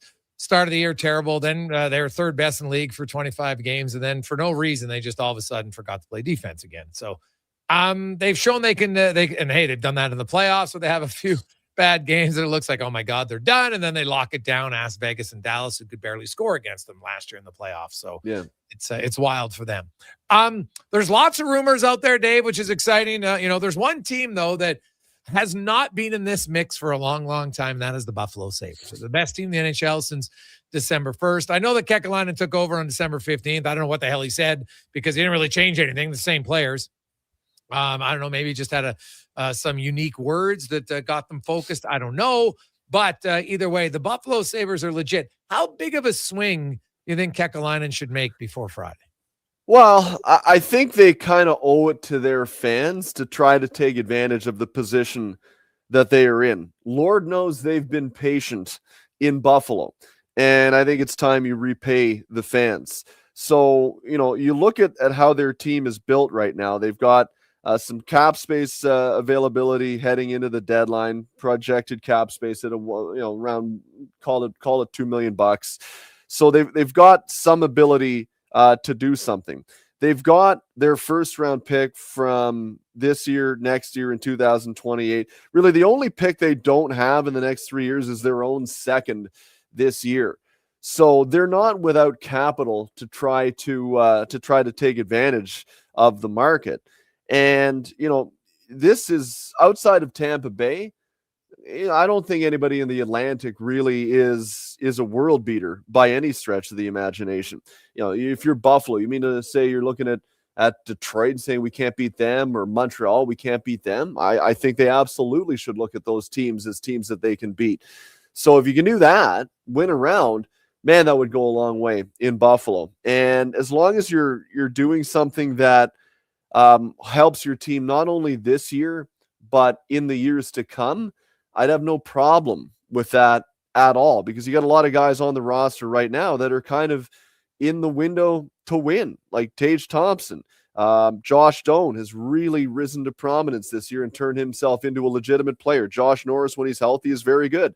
Jason Zucker is a quality veteran player. Their back end is sound. I've loved their blue line for years, and it seems like it has developed to the point now where all of those guys are playing really, really well. Like, if you could go out and add a Robert Thomas, that would be really interesting to me, because he's got quite a bit of term beyond this year. He's at a reasonable number at, I think it's around $8 million. And there's familiarity between Jarmo Kekalainen and Robert Thomas. Jarmo was on the St. Louis staff when they drafted him all those years ago. So he's not shooting in the dark here. He knows Robert Thomas, and he looked into him pretty heavily when they were looking at drafting him. So, man, if you could add him to a top line, and maybe bump Peyton Krebs down the lineup a little bit, you kind of fill two holes. You lengthen your lineup down the lineup, and then you add a guy who's a legitimate top 6 player to help add an injection of offense. Not that they can't score already, but you can never use too many goals, in today's game. Now, that to me seems like a deal that would make an awful lot of sense for this Buffalo Sabres team. And I think if you're them right now, why wouldn't you look at trying to improve your team to the point where they have the best chance that they can have? You owe it to the fans. You owe it to the guys on this team who have put in like 3 legitimate months of top 5 level play in the league. It makes a lot of sense for Buffalo to try and improve right now, I think. Dave, have the Toronto Maple Leafs quit playing for Craig Berube, or are they just this bad? I mean, it's hard to say. I mean, I'm not in the room. Everybody knows that behind closed doors. But, man, when you watch the team play, they were a little bit better last night. But those first 3 games coming out of the break, especially the game against Ottawa on Saturday, where they laid 2 eggs in Florida, the old, we didn't have the desperation, but it'll be back. And then they come out with an effort like that on home ice. They had the game's first 2 shots that night, Terry, and then they gave up 19 straight over the span of about 18 and a half minutes. Like, that's hard to do. And then by that point, Ottawa had taken complete control of the game. How do you look at that and say everyone is trying as hard as they can? Like, I really don't know how you can say that they are. And if that's the case, then you have to look at the coaching staff and say, are they in fact, have they quit on the coach? It's a legitimate question to ask, because we've been around the game long enough. There are some of those games that just look like coach killers where it's like, yeah, that's curtains right there. And to me, man, that looked like one of those games. The issue, though, is, Terry, do you want to make a coaching change right now? Because really the last thing you want is a new coach bump.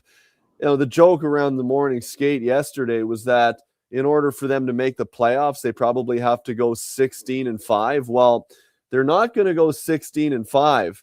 The more accurate question is, can they go 5-16 so that they fall into the bottom 5 and do not have to surrender their draft pick to the Boston Bruins as part of the Fraser Mitten deal? That also seems as unlikely. But in saying that, the last thing you want to do is make a move now, I think, that finds a way to turn the play around so that they go 10-11 down the stretch and finish right there in no man's land. You do not want that either. So, look, I don't think the coaching staff will be the coaching staff at the beginning of the season next year. But I also don't think it makes sense to make a coaching change at this point. Is there anybody out there you think that will entertain taking a risk on Elias Peterson? Oh boy. I would be leery as a manager right now. One, the price tag is very expensive at 11+. 2, almost since that deal has been signed, the production has gone off a cliff. So that's deeply concerning. And 3, how much do I have to give up off of my team right now that weakens my proverbial good team, right?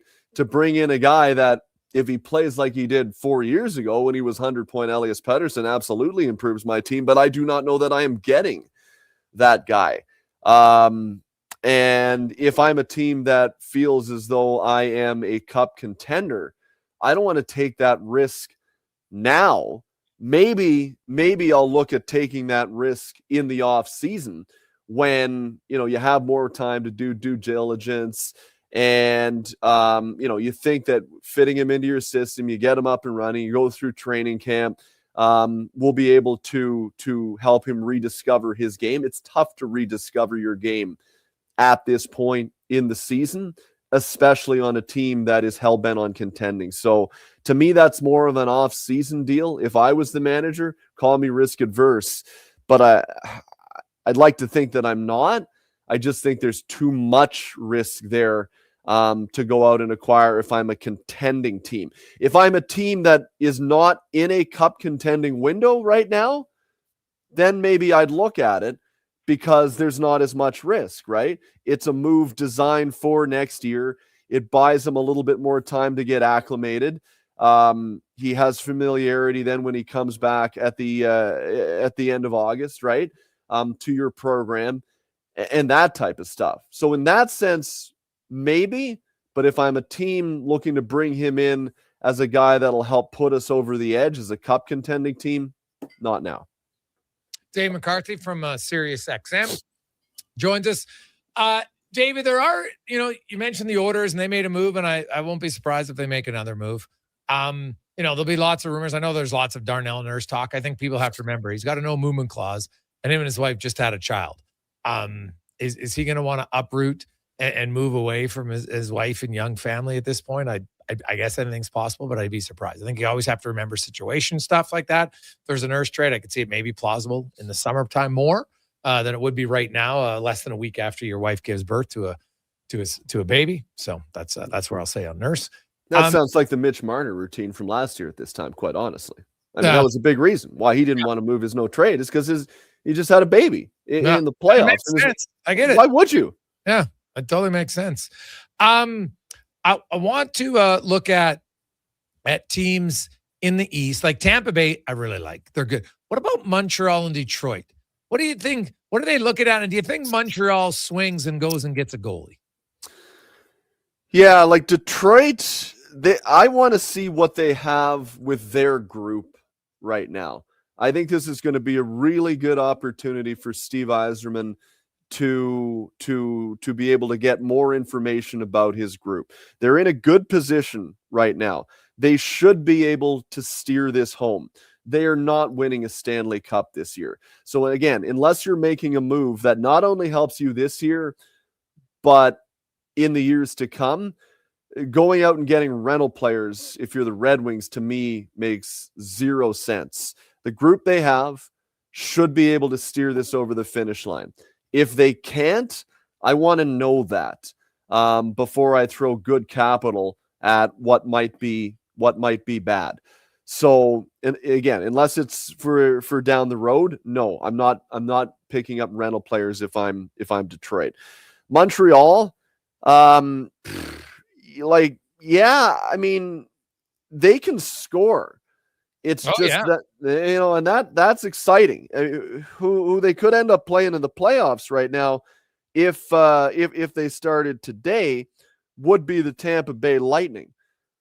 Tampa's a little bit older. Maybe they're not quite as fleet of foot. Could Montreal outscore them in a first round?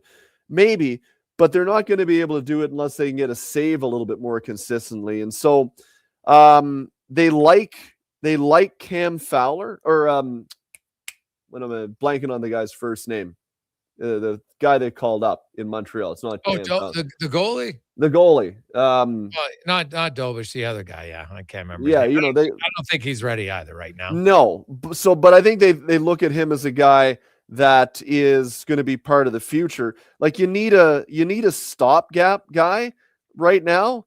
And so Jacob Fowler. That's right. I wouldn't be against picking up a rental goalie at this point, so long as the price isn't particularly high.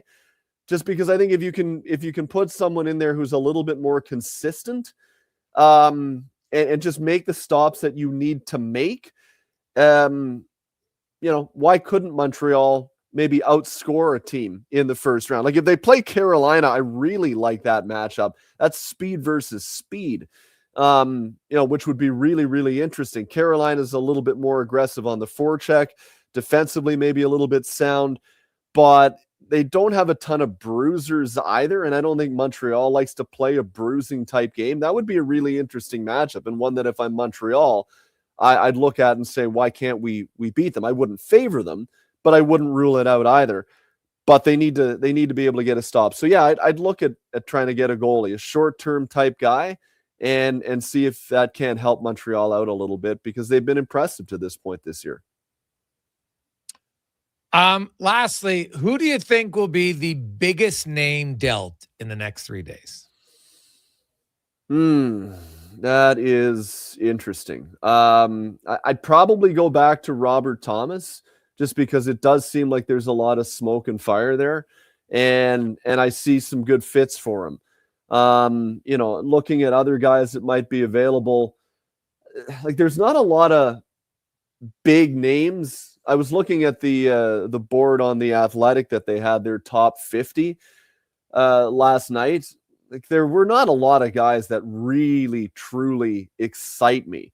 Some decent players, and oftentimes in the playoffs, right, Jason, it's never the marquee guy that gets traded that goes on to make the biggest difference. It's a role player here or a quality third liner there that tilts the scale in your favor.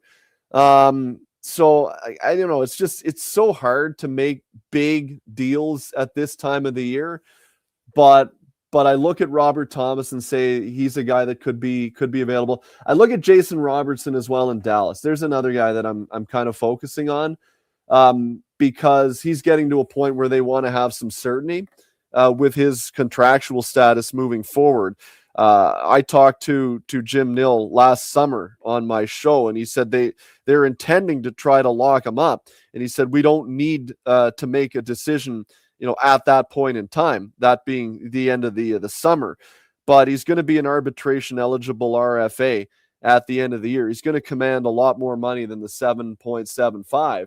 And so if they can move him along to get another roster player who can provide requisite production and also has term in and around that number, that would make sense for Dallas.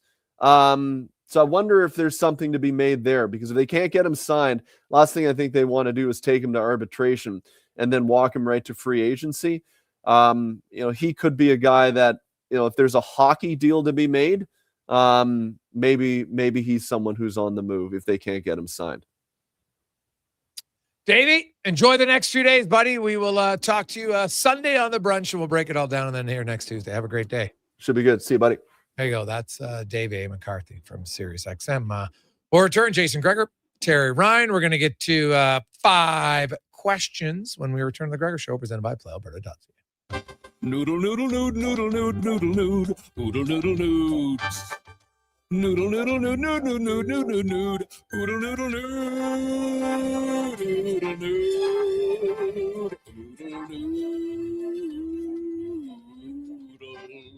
noodle, noodle, nood, noodle, nood, noodle, nood, noodle, noodle, nood. Noodle, noodle, nood, nood, nood, nood, nood, nood, nood, noodle, noodle, nood. Troll down to Oodle Noodle tonight, because dine-in is open. Need a new ride for road trips, errands, or just life on the go? Go Auto offers a massive selection with over 15,000 new and used vehicles to choose from. With over 70 locations across Western Canada, finding your next ride has never been easier. Whether it's a roomy SUV for the family, a sleek car for the open road, or a rugged truck for your weekend adventures, you'll find it here at a price you'll love. Explore thousands of vehicles today at goauto.ca. Planning your next event? Let Loca Quality Market cater. From made-to-order meals to gourmet platters to full chef tasting experiences, they make entertaining effortless. Visit loca.ca to start planning today. Come for Canada's largest trade shows, the biggest names in entertainment, exhilarating sporting events, and more. And stay for the experience at the Edmonton Expo Centre. Looking for the perfect place to host your next big event? From trade shows to galas, meetings, and concerts, the Edmonton Expo Centre has the space, event expertise, and service to make your next event unforgettable. With over 522,000 square feet of flexible event space, in-house catering, and operational expertise, they bring your biggest vision to life. Learn more at edmontonexpocentre.com today. Hey, sports fans, we've got a clear choice for you. At Crystal Glass, we provide customers with the perfect glass for any job. From home to auto and even commercial, installation or repairs, we're your team. Call 310 Glass or visit crystalglass.ca. Crystal Glass. Your all-access pass to the world of sports is Edmonton's only sports radio station. From pre- and post-game hockey shows to in-depth analysis from your favorite commentators, the action never stops on Sports 1440. It's the iconic Jasper Ave Patty Party. That's on the rocks. We're turning Jasper Avenue green. Your 5-day St. Paddy's Day party kicks off Friday at OTR. With live entertainment every day. Including the Feelin' Lucky burlesque show on Sunday. Plus pipers, Irish dancers, and doors open at 9 a.m. on the 17th. We got more green beer than Marco has fancy shirts. And trust me, that's a lot. Lucky the Leprechaun will be there. Will you? It's the iconic Jasper Ave Patty Party. That's on the rocks. Next round's on me. Woohoo! Don't let equipment failure stop you cold. At AWS Welding in Nisku, our factory-trained service techs are on hand for all welding equipment repairs. We're a full warranty center for Miller, Lincoln, and ESAB. And we service all makes and models. Proper, regular service extends the life of your gear and keeps it running at peak capacity. Don't wait for a breakdown. Book your service appointment today at aws.ca. AWS Welding. Our welding keeps you working. Support your circulatory health with NACA Platinum Nattokinase. This powerful enzyme cleans your arteries, helps with varicose veins, promotes improved blood flow, and more. Find NACA Platinum Nattokinase at Vitality Health Foods, where customer appreciation is the first Tuesday and Wednesday of every month. Portions of this hour brought to you by Ewell. Get your power play amped up with Ewell, supplying the City of Champions and Alberta with quality electrical gear since 1975. Ewell.ca is your partner in power. This is Sports 1440, where Edmonton talks sports. On YouTube, Facebook, and X. Here's Jason Gregor. Brought to you by playalberta.ca.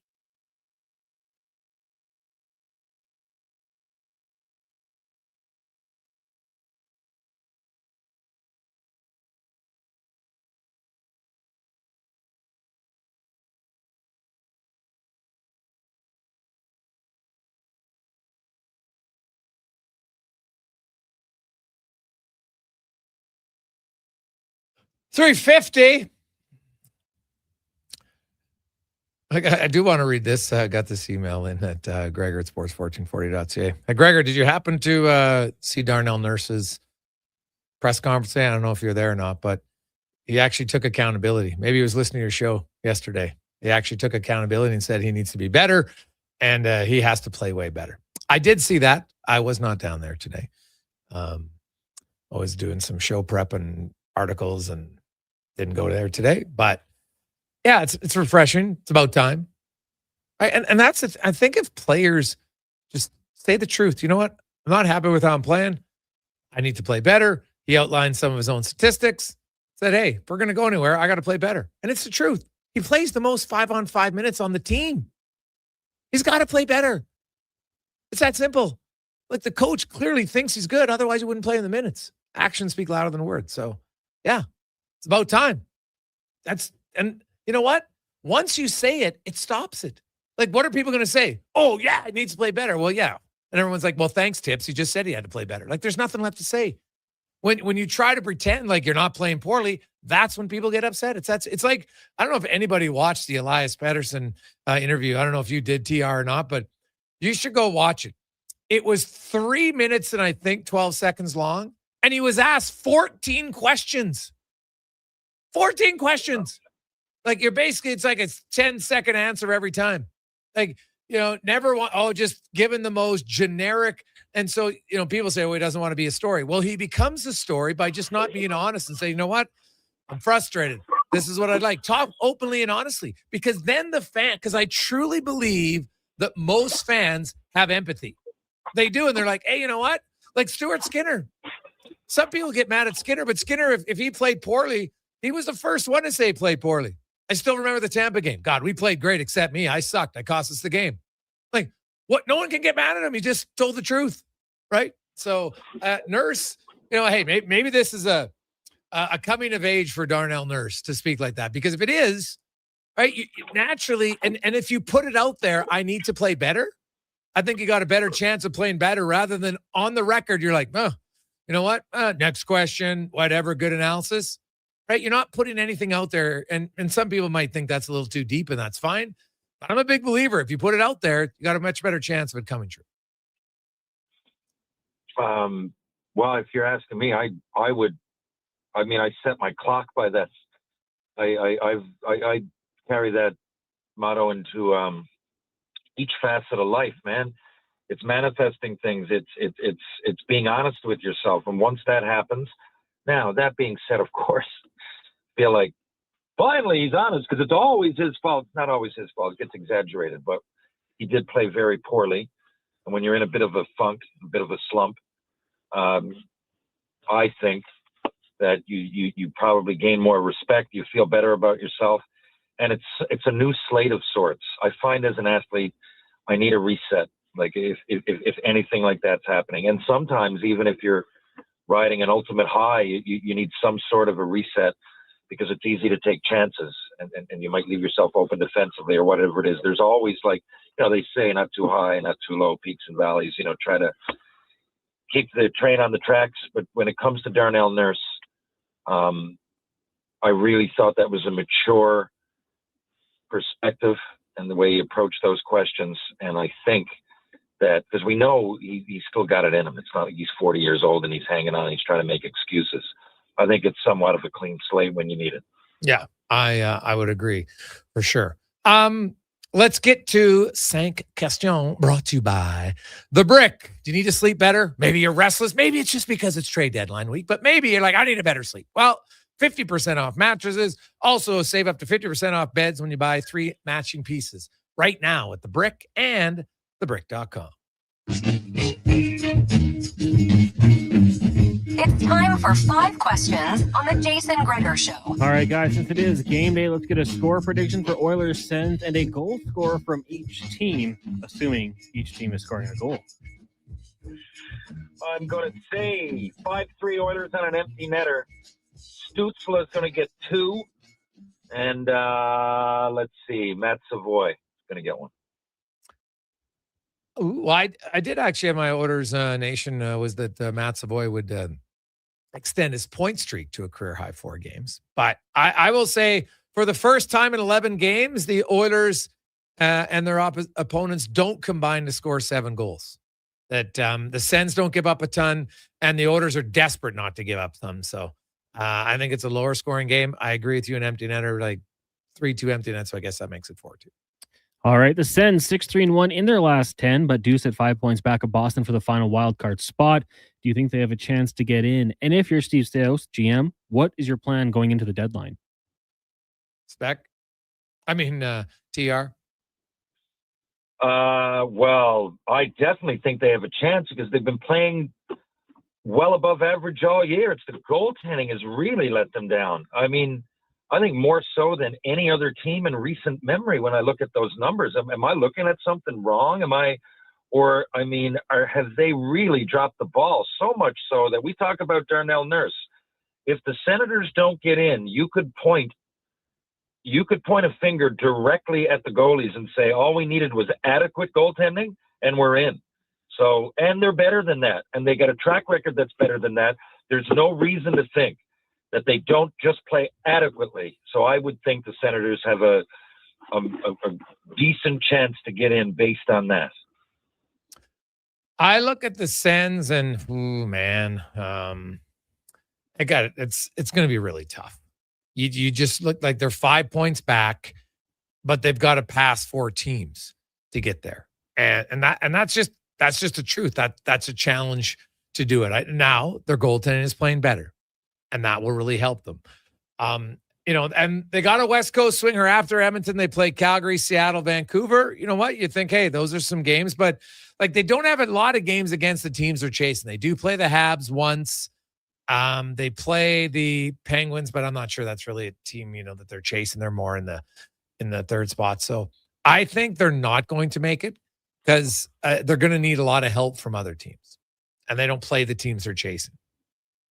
All right, question number 3. When he arrives and gets into the lineup, where do you see Conor Murphy slotting in? I think he's gonna start with Matthias Ekholm because I think they're gonna let Wallman and Bouchard play a few games together. It's just a hunch. I'd like to see him play with Nurse, the Bash brothers. Bring it back. Both guys amp it up. Just be impossible to play against. Towards the end of games, for no reason, cross-check people in the face. Go right into the playoffs like the Bash brothers. That's what I'd like to see. Love it. Question number 4 for you guys. The Canadian baseball team played the Jays today to get ready for the World Baseball Classic. Who's your pick to win the event, and how far do you think the Canadians can go? I would always pick, not always, but I'm going to pick the United States. Yeah, why would I say always? I am going to pick them, but I'm really surprised Canada's not rated higher. Can they beat the Jays? I mean, I don't know. I'm going to say probably, they can beat them, but 4 out of 7, the Jays, I think, walk away with that. Maybe I'm wrong, but just they're the second best team in baseball. Technically, they won the pennant. I don't know if Canada is that strong, but it's baseball. Any pitching performance, they're all capable. You could win, but I'm just surprised that Canada, who have a decent team, and, baseball, it's anybody's game if you get a decent team at these things, short tournaments. So, I'm putting the Jays in a 4 out of 7. But I'm saying Canada should be rated a lot higher. I will. I'm going to pick Japan to win, and Canada will make it to the quarters and then lose it. Final question for you guys today is Simplify Your Life Day. What is one step you could do to simplify your life? If you're asking me, for 100%, it would be answering messages and probably hiring somebody to help, or I don't know what it is. But I spend 5 hours a day answering messages, and I don't know what to do about it. I like 70 of them say, like, give your balls a tug, but the 71st one, from random people that I don't know, and I don't know. That for me, it would be that. It's so many different angles and tickets and videos and all of that, and essentially I start answering them, and I go down a rabbit hole, and I only get so many done, and they build up. Right now, I got probably 1,000 unread messages. So there you go. That I need them. That unread. I mean, like that. Not counting spam or any of that. 1,000 messages that I don't know what could be there. It could be the Prime Minister. I wouldn't know the difference. It's just sitting in my inbox. I look. What would simplify my life? Well, honestly, because I can't do it. For work, I would like to just get a phone that only has phone calls and texting, nothing else. That would simplify my life. Like anytime I put my phone away for long stretches, I find I'm better mood. So I've been doing it more and more often, right? I turn my ringer on and I tell my friends, call me if you really want to, if you need to get a hold of me, call me. Otherwise, it might take me a while to get back to you. So, and it's been adding more joy and less stress in my life. Less scrolling, more enjoyment. Easy. Cons, what about you? I like that one. I was thinking that'd be a good one. Food prep would probably be another one. Just get it done for the few days, or like going full Steve Jobs and just wearing one outfit every day. Just wake up, throw it on, and leave the house. I think that'd be it. Ooh, all right. I mean, not like I'm a big fashion guy anyways, but it just simplifies it a little more. You know what you do? Just get 5 black t-shirts, 5 white t-shirts. That's all you got to wear. Right? They actually did a study on someone who lessened all their choices in their closet and how much better their life was. You walk in the closet. Some of you probably stand there. What am I going to wear today? What am I going to wear? And they just said, you know what? Most people don't even know what you're wearing. Honestly, they don't. I'm astounded that this is a problem. I mean, putting on your clothes, just, some variety. Yeah. Throw some pepper in, a black shirt and a white shirt. You don't strike me as a dull kind of guy. Your glasses are always funky. They're lighting up half your face. Yeah, hey buddy, but guess what? My glasses, I just go in and I just pick out a pair. There's no decision making. That's the easiest thing ever because they all look good. They all look good. What the hell are you guys? Lady Gaga? What are you talking about? Well, Connor putting on clothes it stresses you out, then you don't have much problems. Holy. That's a good point. Yeah. Hey, for the record, it wasn't me. I was just saying I read a study about it, and a guy had went where all he had was like. Have you ever seen Ray Donovan? TR, you watch the show Ray Donovan? I've seen it. Yeah. So Ray Donovan, if you look in his closet, black suit, white dress shirt. That's all he has. He wears the same thing all the time. Right. And so so does Batman, but it doesn't make it right. I get out of the shower and I'm pumped. Let's see what we got. Open the closet. Let's go. Let's get funky. Boom, boom. This might go with this. Now, wait a second. You've told me that you've spent minutes, half hours sitting on the end of your bed, staring at your array of cowboy boots, deciding which one you would wear that night. It doesn't stress me out. That might be true. I don't remember that exact quote. I would have to see it or hear it, but I certainly am not denying that. But I don't know if it stresses me out. I put on a podcast, sometimes the Jason Gregor Show or an album or whatever. I pump it up and I get ready. Sometimes it takes me 2.5 hours. If I'm going out, I have a drink, whatever. It's all good. Maybe this with this. Let's see what's new, what's not, what's hot. Oh, God, it's furthest thing is stressing someone out. What are you guys talking about? What kind of clothes are we here? Like I said, who are you, Cher in a video in the 80s? Did she wear a lot of clothes in the 80s? I've never seen a Cher video. Well, there's a lot of outfit changes. The question was simplify, not de-stress. Yeah. Simplify. Simplify. Come on, TR. Don't confuse things. This is Connor Halley, who pretty much, that's why I chuckle, because Cons pretty much wears hoodies every day. That's what he likes. Yeah, it's like a 3-hoodie rotation. I'm like, how can you get more simple than that? But I like it. Now, if it would have been Declan and his choice of sweaters, that'd be a different conversation for sure. Because that would probably it's time consuming, right, TR? It's not about that you're stressed. It's just what saves time. I walk in the closet, I just grab the shirt. I don't know. I'm the same. I'm maximizing my time. That's what the theory is.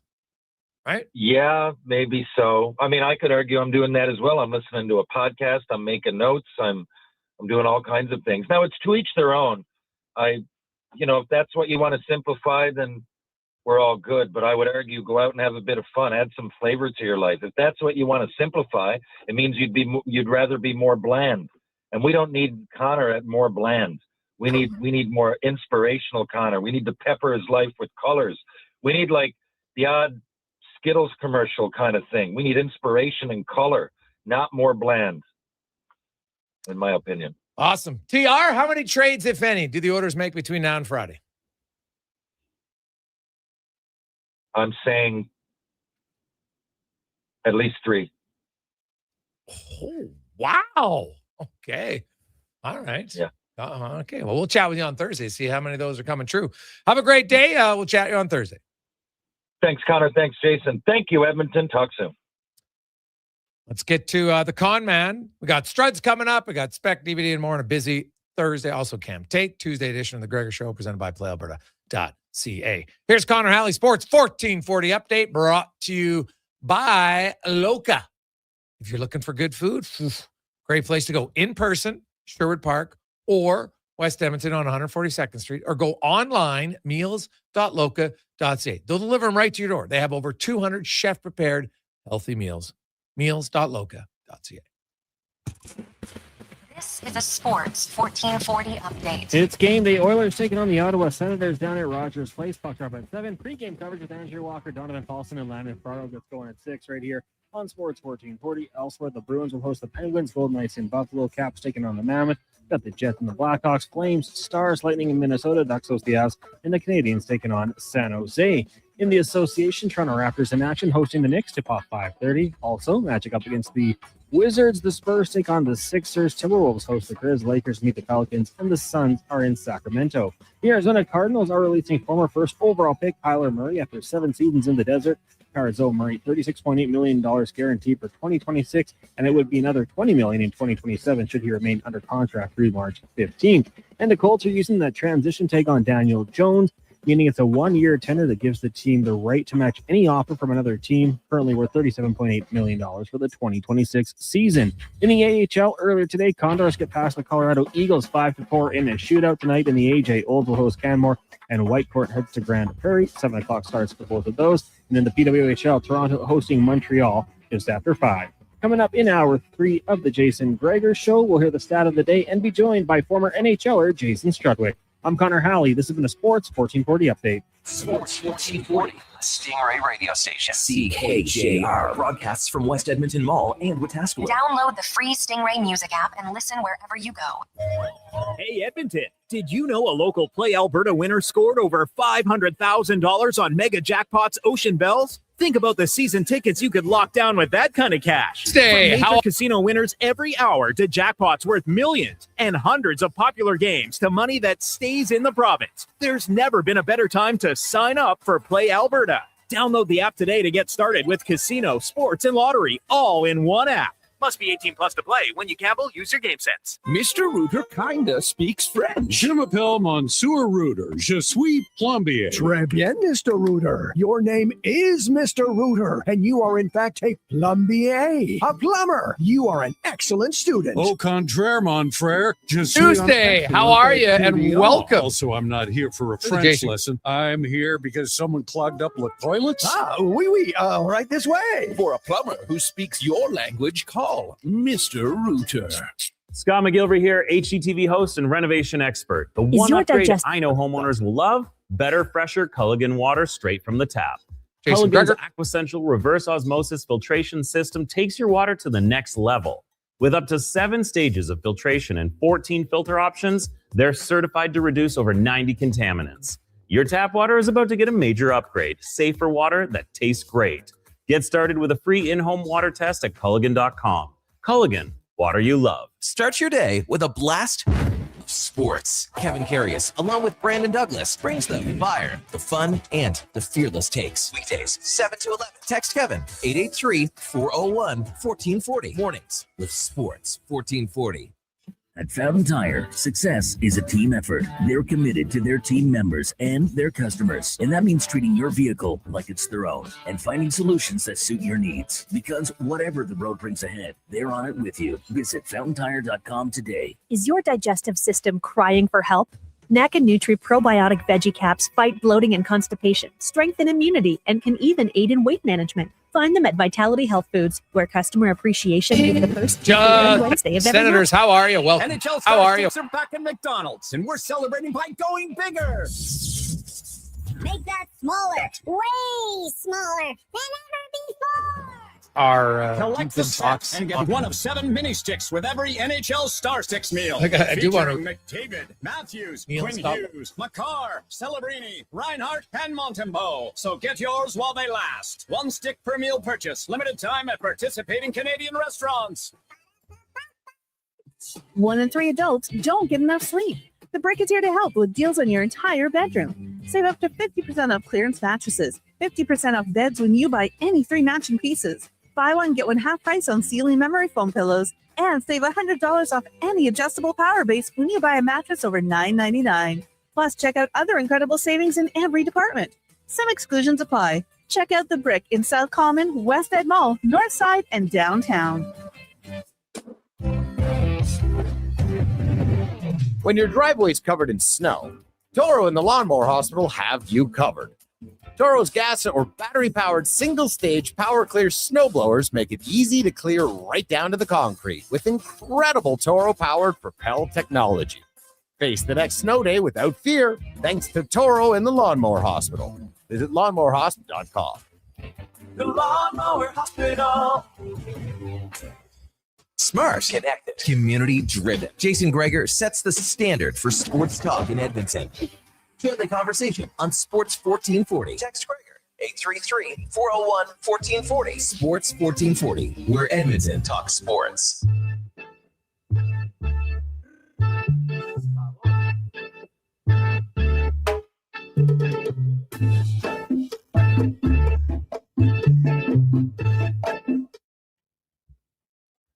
Portions of this hour brought to you by Japa Machinery. Do you know that Japa offers in-house and on-site heavy equipment service? Rain or shine, Japa service department is here for you. Visit japamachinery.com for all the details. The Jason Gregor Show, the best of Edmonton sports talk and beyond. This is Sports 1440. Presented by playalberta.ca, Alberta's only regulated online gambling website.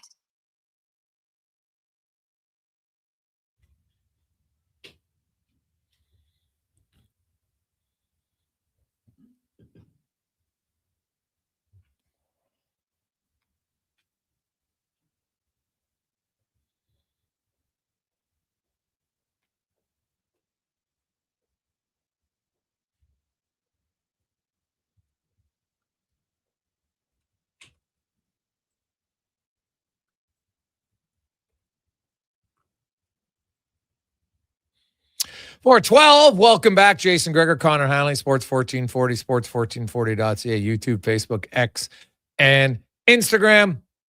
Hope you are having a lovely Tuesday afternoon. It is game day. The order is taken on the Senators. Could see some new D pairs. You're going to see some new line combinations tonight. Connor Ingram will get the start in goal. The Gregor Show always brought to you by playalberta.ca. Where, of course, every day you can get the Jason Gregor Show odds boost special bets. And we got the looking at an under rarely for the Oilers. So doesn't happen very often. So they want to cut down on goals. Ottawa doesn't give up a lot of shots. They don't give up a lot of goals lately. Allmark's only allowed 7 goals in his last 4 starts. So I have a sneaking suspicion maybe the Oilers will have a sense of defensive zone awareness tonight. Connor Halley special, a Matthias Ekholm goal. Nice. And even some other out-of-town scoreboard games to look at. So check it out at playalberta.ca. We're going to get to the stat of the day. We got Struds coming up, Spec, and more. One thing I know I see a lot of people online, there's some speculation, hey, maybe the Oilers, they're going to go big and they're going to trade Darnell Nurse. Well, I think it's important to remember Darnell Nurse has a full no movement clause.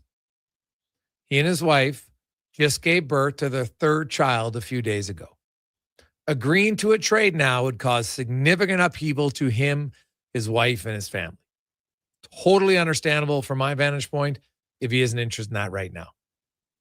Family, fatherhood, husband. Sorry, it still trumps hockey. Just does. So I'd be stunned if he did. I'd be very surprised. So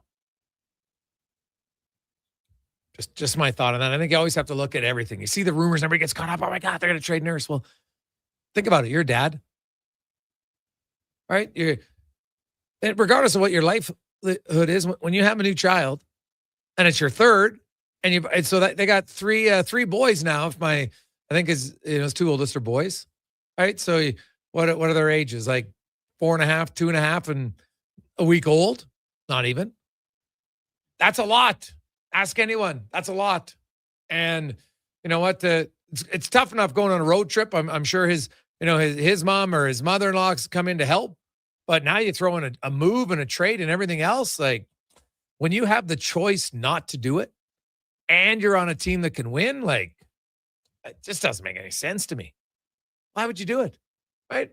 Now, if the summertime, it's different.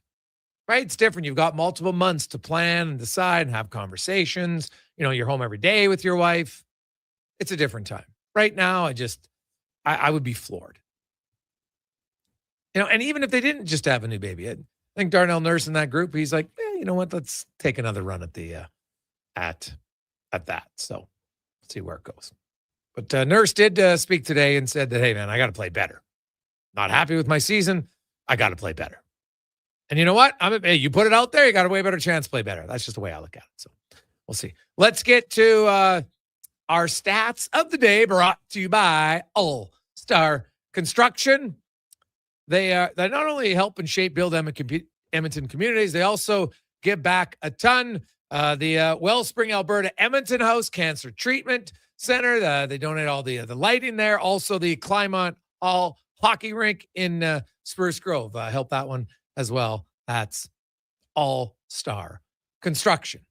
And some, we had some fun with the stats earlier today about the Jekyll and Hyde of the Oilers. This is how their season's gone, and it's wild. First 26 games, 2 months of the season. Oilers 30th in goals against per game at 3.58. Then out of nowhere, they decide we're going to play defense. Their next 25 games. So remember, 26, 25. Their next 25 games, they drop a goal against per game. They go from 3.58 to 2.56. Third best in the NHL. From 30th in the 126 game stretch to third in the next 25 game stretch. Pretty good. And then just as quickly as it was going down, boom, it skyrockets back. They gave up 6 to the Penguins, and they've given up 46 in a 10-game stretch. So they go from 3.58 to 2.56. Now it's only 10 games, so we'll see where they're at 25 games. All the way up to 4.6. They are the ultimate Jekyll and Hyde team when it comes to defense for the Edmonton Oilers. So we'll see. Can they stop the bleeding here? Can they start to show an acumen of defensive play, which they did show from December 1st till January 22nd? Pretty long stretch of games. Played pretty well. They've done it before. Can they do it again? The other stat to watch for, a young Matt Savoy, who clearly enjoyed his time. He got a break. And I do believe that the time off is very helpful for young guys. Like it's a challenge, man. Being a rookie in the NHL, it wears on you. And Matt Savoy has come out of the break 6 points in 3 games. He's averaging 2 points a game. And how about this? He's one of 3 Oilers who are averaging 2 points a game. There's only 6 players in the NHL who have averaged 2 points a game coming out of the Olympic break.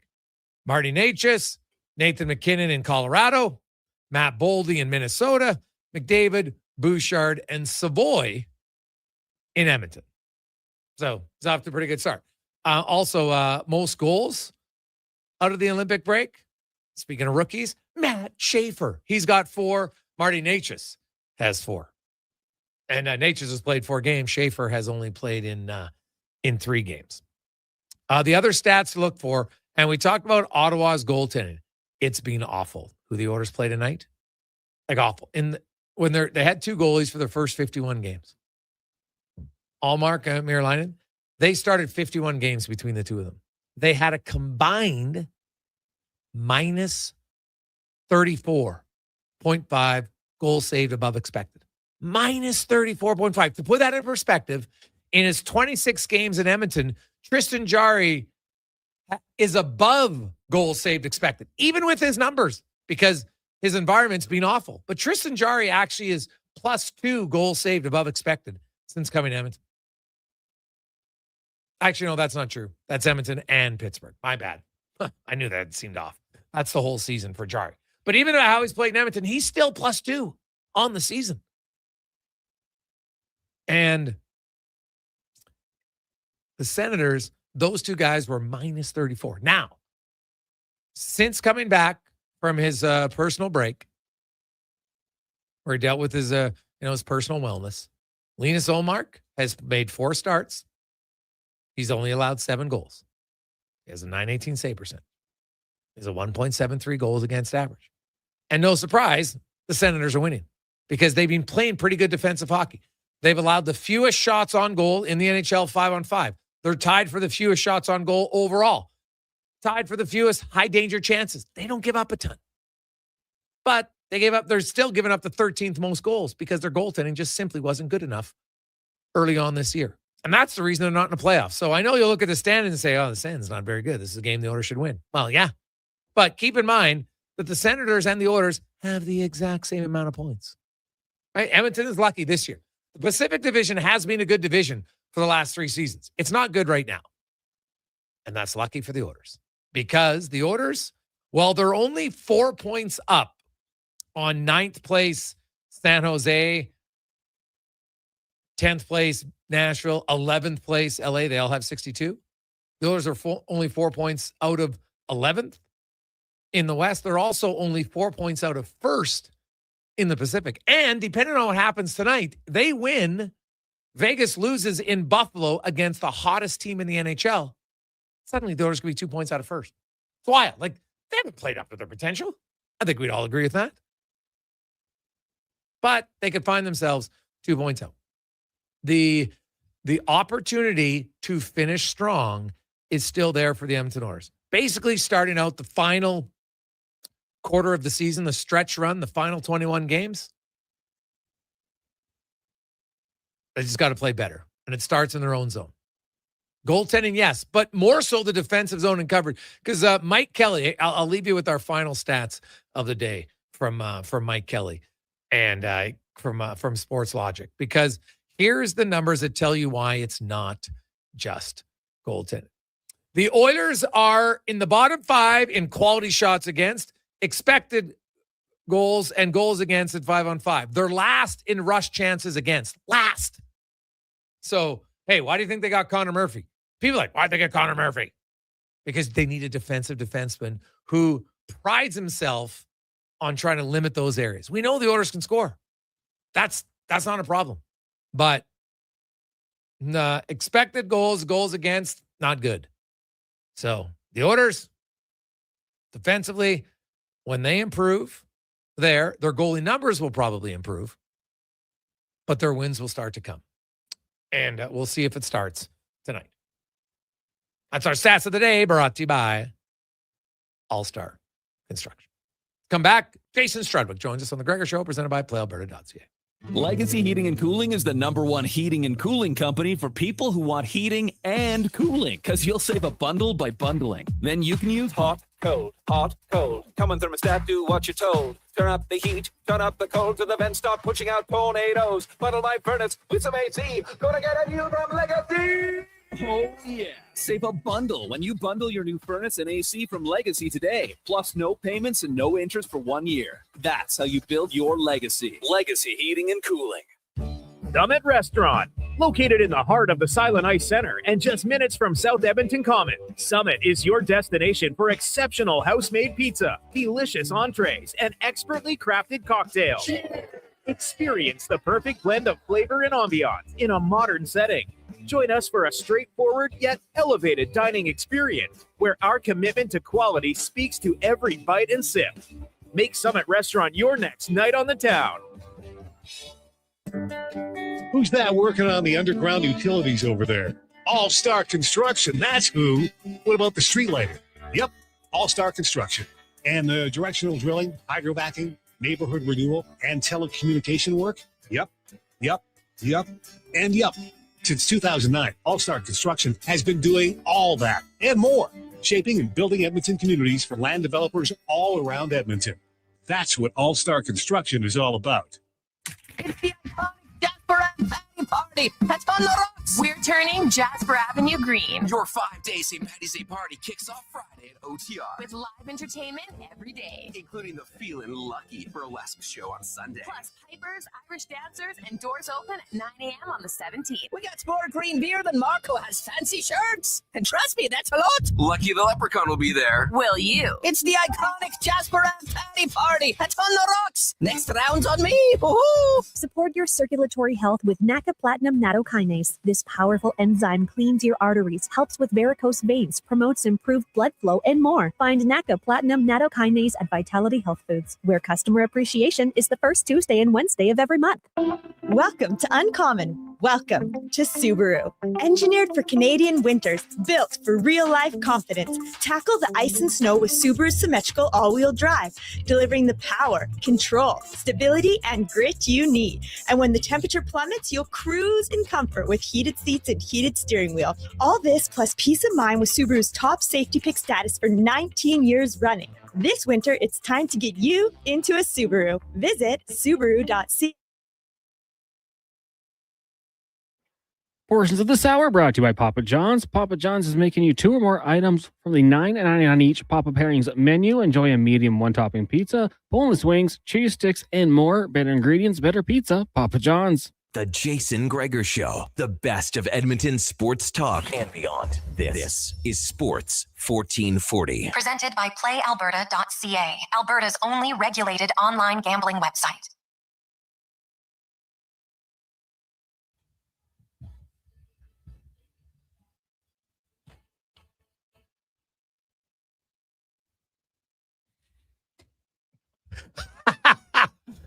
I like when people have a little fun in life. So Arash Markazi had a tweet. Goes, Kings emerge as betting favorites to land Team USA captain Austin Matthews at NHL trade deadline. Quote tweets it. Spectre emerges as betting favorite to land Interviewer of the Year award. Basically saying there's no chance. Oh, self-deprecation is good, buddy. That's funny. That's real funny because it's like what? Like Austin Matthews is going to the Kings now. Like, wow, that's like, come on. Does anybody think Toronto would make that move at the deadline when lots of the league wouldn't be involved? Come on. I get the trade deadline. Everybody wants to have moves. The only thing I can say certain why a team is willing to trade a guy, all you have to do is look at Andrew Mangiapane. Andrew Mangiapane played 1 shift today. 1 shift in the American League. You know why? Because the Oilers are trying to trade him. And he had to play a game in the minors to come back up to the NHL before he could be recalled. So now if any team acquires him, they're like, well, we don't want to keep him down in the minors, right? So that's the sign that they're trying to move him. Doesn't mean they will. They're trying. So there you go. Let's get to Struds On, brought to you by Summit Restaurant, located just south of Edmonton at the Silent Ice Center. Your destination for exceptional house-made pizzas, delicious entrees, and expertly crafted cocktails. Also a rink where Struddy likes to coach in jeans. Silent Ice Center.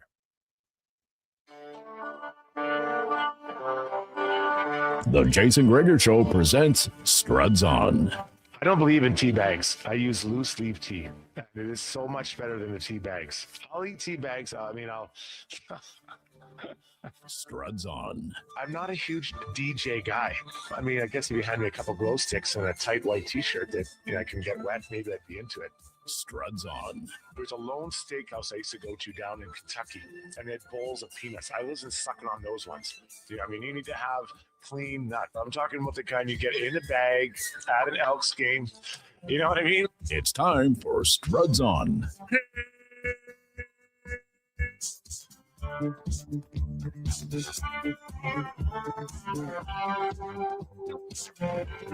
Struddy, how you doing, buddy? Top notch. How are you guys doing today? Oh, I'm good. Have you graduated from coaching without jeans yet, or is that still part of your repertoire? No, it's not. Listen, it's a choice of time. So if I only have an hour practice, I wear the jeans, and I still do it. Why would I? I'm not sweating. I'm not the one working out there. I'm just yelling, right? Just yelling at kids. I'm not doing anything else. Now, if it's more than 1 hour, then I do. I'll put something on a little bit more cozy and casual. Really? All right. So if it's an hour 15, then you put on track pants. Oh no, I put the track pants on over top of the jeans. Yeah, I don't just go out with jeans on. Yeah, if it's just one, if there's no ice cleaning, I don't put anything on. I just whatever I have on that day, I wear. I have a collared shirt, golf shirt, no problem. Throw it on over under the tracksuit over top. I just rock. That's a fail. A golf shirt, hockey practice, like there should be a fine. That should be a fine for sure. If you were playing, but I'm not sweating. It's not even about sweating. It's just come on, you got to look the part. You don't like. you don't I do. I have the tracksuit on. Yeah, but a tracksuit. But then you must have the collared shirt coming out of the tracksuit. It's not. Well, I do it up tight. I do it up high. Right. It's not the Oscars I'm dressing up for here, buddy. I'm just trying to look good for this part. Like in the summer, I'll wear shorts. Then I wear shorts underneath my track pants. Okay. No, not even an issue. That's acceptable. I can understand that. Give me your thoughts on Conor Murphy. You know, I think that Oilers fans, they have to understand what they're getting. This is, you know, he's not a super sexy player. I'm going to love him. I'm going to love the way he defends and, you know, the way he kills penalties are all areas of need for the Edmonton Oilers. But you can't think he's going to be all over the ice like Drew Doughty, you know, 7-8 years ago. He's going to do what he does, and he's going to do it well, and he's going to help the team in those areas. So he's not a savior, but he's something they need. And I think that was a good move by Stan Bowman. And of course, Stan knows him already, what he brings to a team. Yeah, well, he definitely knows him that. He brings what they need, right? A guy who can help on the penalty kill, a guy who really prides himself on being good defensively. Because the funny thing is, Struds, the Oilers have shown they can pride themselves on being good defensively, right? They've shown it. They even showed it this year for a 25-game stretch at third best defensive team. And then they're just like, meh.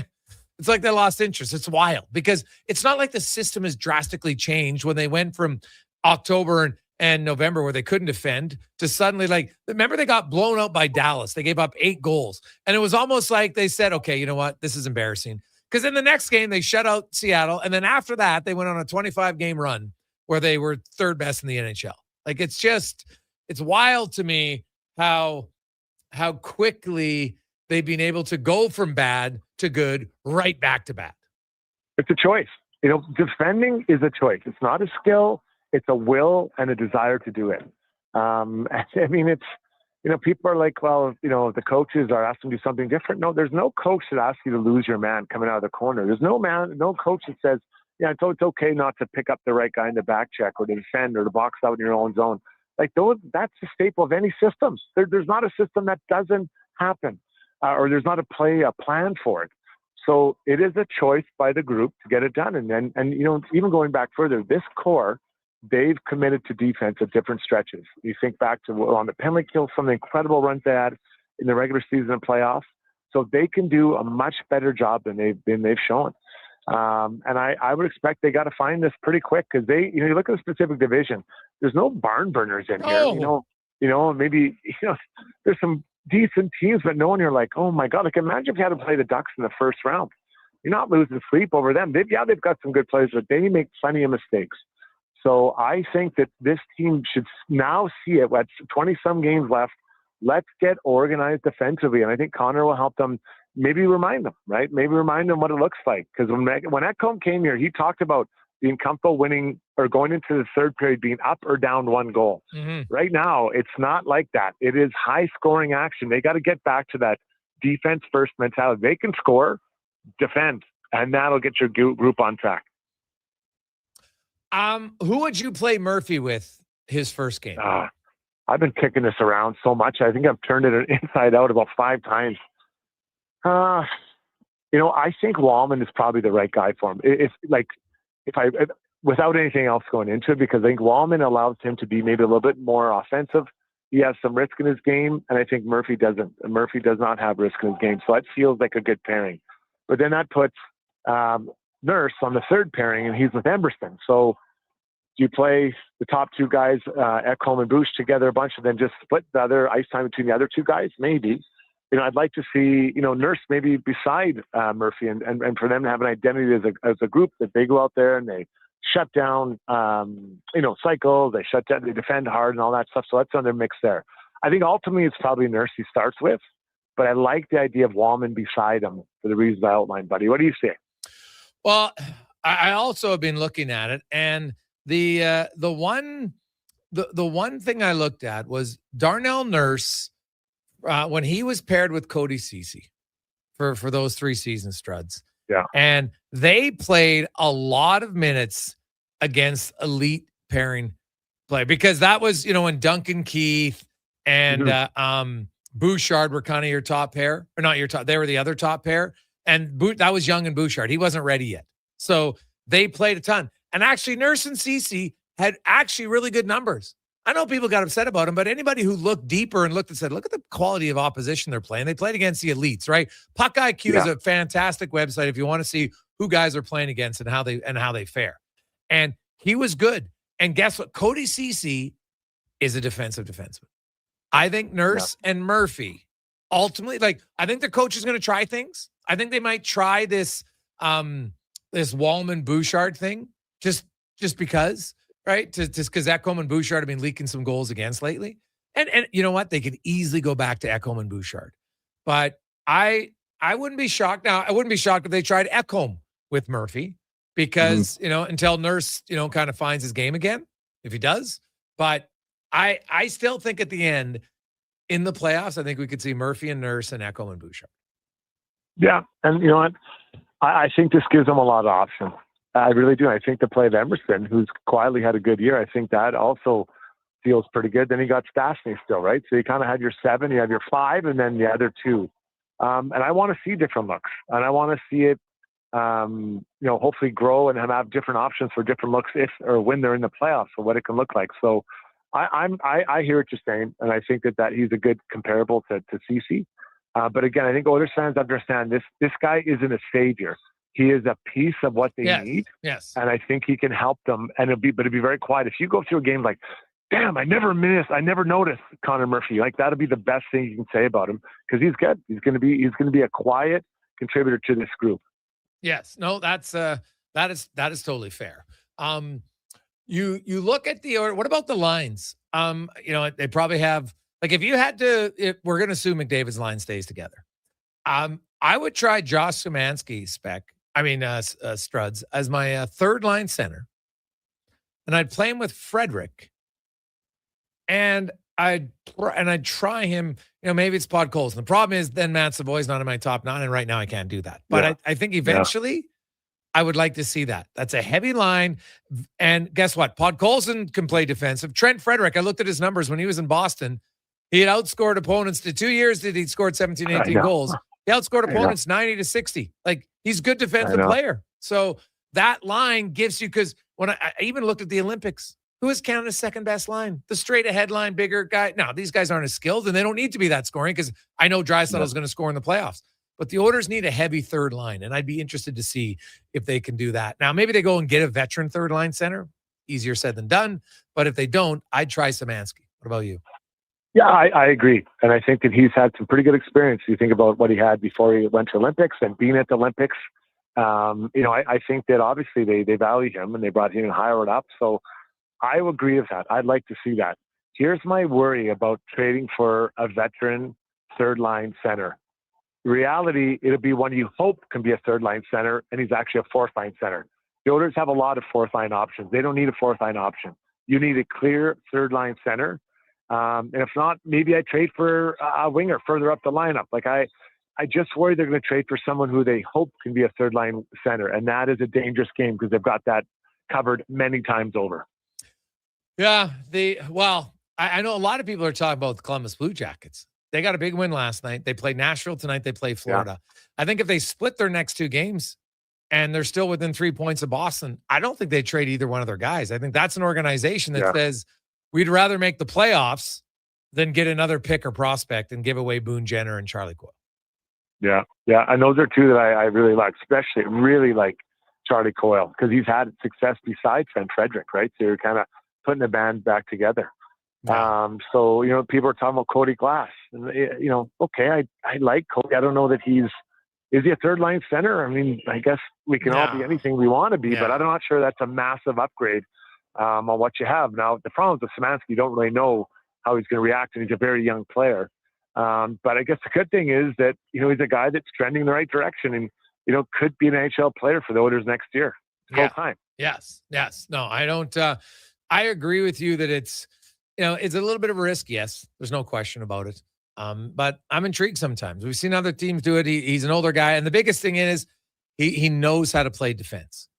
And so he's big. Yes. Yeah. And he skates really well for a big guy. Looking at some of the other teams, the Vegas Golden Knights, there's rumblings out of St. Louis. Do you think the Vegas Golden Knights go and get Jordan Binnington? Well, their goaltenders have been hit and miss, right? And I think part of that is just their team defense, or their defense itself isn't the same as it was, right? And I think that really helped their goaltenders be pretty good, especially when you think back to the recent Cup victory that they had. So if I'm Vegas, I'm looking at the Pacific Division thinking, I got to figure something out here. The Pacific Division isn't a gauntlet like the Central is. And I think there's an opportunity for someone to really grab this thing and run with it. Vegas, I'm not afraid of them. If I'm the Oilers, I'm not afraid of them. I'm not afraid of the Ducks. I'm not afraid of anyone. I would like to get second place in the division at least, just so I have a little bit of time at home or more time at home. But I'm not worried. So, yes, I think there's potentially a fit there with Binnington. Now, what does that look like and what do they have to give up? I'm not sure. But the one I can understand, Greg, is the rumors about Robert Thomas and them moving him. To my eyes, he's a really good player. He's got $8 million? And you take a look at him compared to Pettersson, who's at 11.7 or whatever it is. It's not even close about the types of players they are. And if you are engaging with St. Louis, my question is why are they getting us have this guy? What am I missing here? I'd be nervous because to me, from the outside looking in, Greg, I really like this player. Yeah.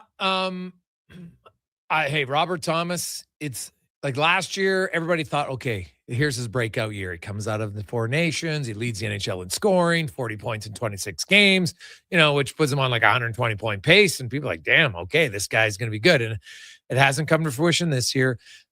The thing about St. Louis is, if you're trading him, it's got to be for a good player coming back in return, and maybe multiple ones. And I'd heard the Owen Power one, but if you do that, don't you have to be then it's a bigger trade, and maybe it's Thomas and Falk, right? Because if you're trading Owen Power, I don't see how, or maybe Parayko, I don't see how you could give up a top 4 D-man for a center iceman. When I know Tage Thompson's terrible in faceoffs, but him, Ryan McLeod, and Josh Norris, pretty good centers. You're going to get another center, and then what are you going to do? You're going to be searching for a second pair D-man? That's in the playoffs.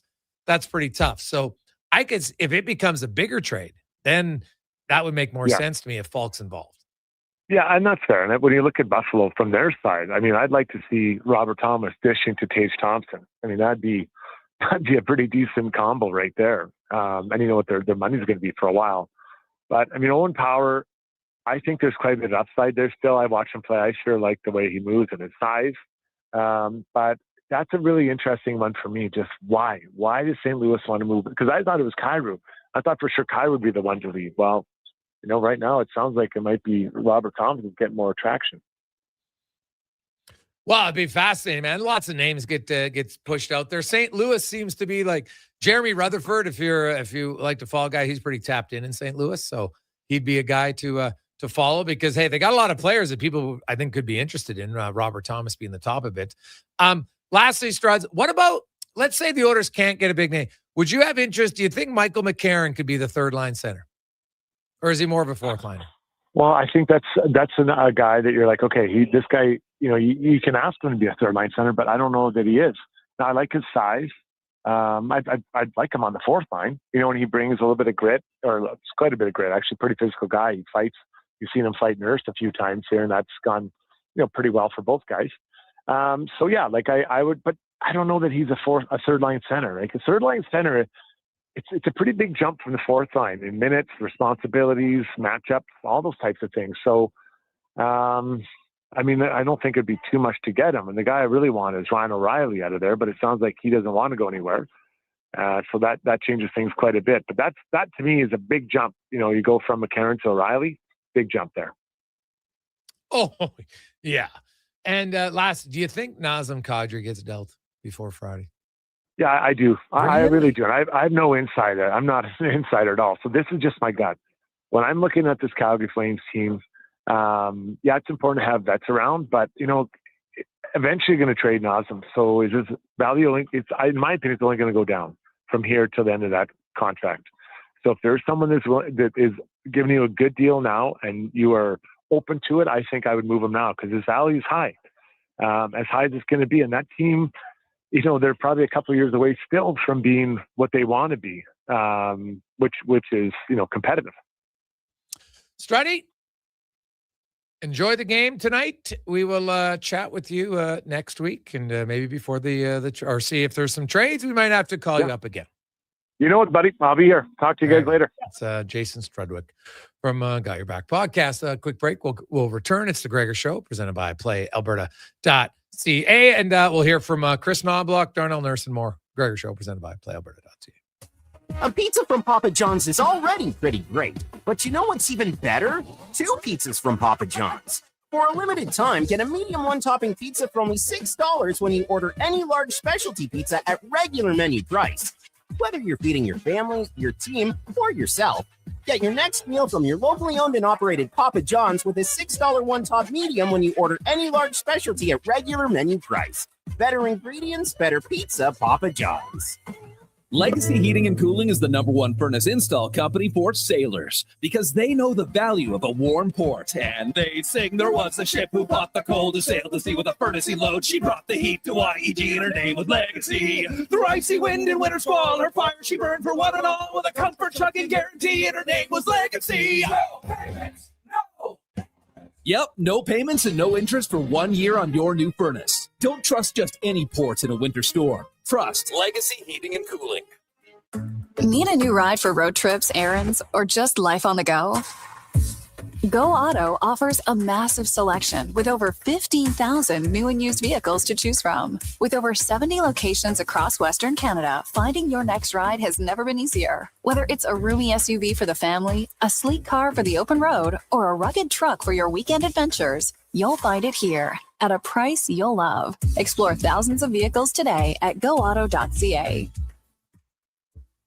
Well, get ready for a silly hockey fans. Your partner in power just skated onto the ice. EWEL.ca, the new e-commerce website for electrical wholesalers Edmonton, is ready for the power play 24/7, 365. UL skates to where the puck will be in 5 years. Now that's forward thinking. Killer selection, slamming products from the best brands, and legendary service. Don't sit on the bench. Get your account today at EWEL.ca and win that project. Plug into your partner in power. Get an EWEL.ca account today.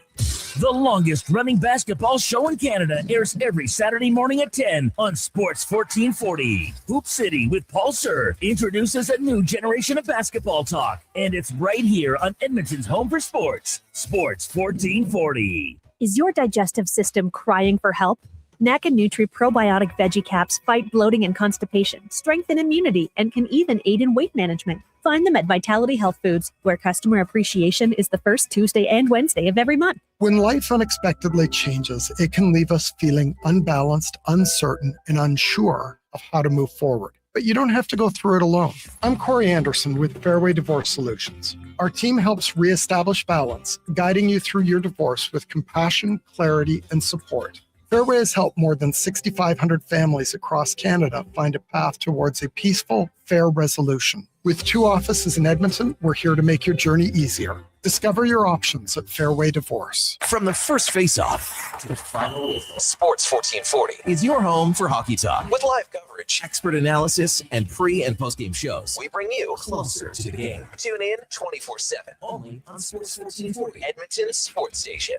From the local rinks to homes and businesses across the province, Alberta's rural natural gas utilities are here to fuel life affordably, reliably, and safely. We're members of the Federation of Alberta Gas Co-ops, providing natural gas to keep our rural neighborhoods warm and connected every day. It's local, dependable, and it's ours. To learn more about the Federation of Alberta Gas Co-ops and our members, and how natural gas fuels your community, visit fedgas.com. Alberta's energy. Game on.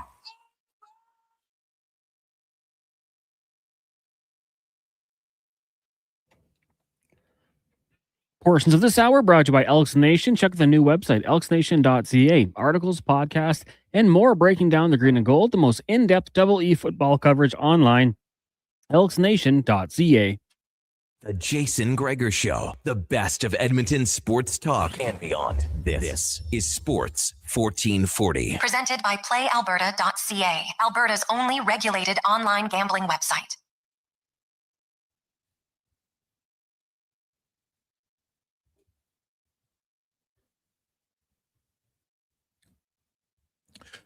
450, welcome back. Gregor Halley, Sports 1440, game day. Oilers taking on the Senators tonight. Connor Ingram will get the start in goal for the Oilers. Conor Murphy will not play.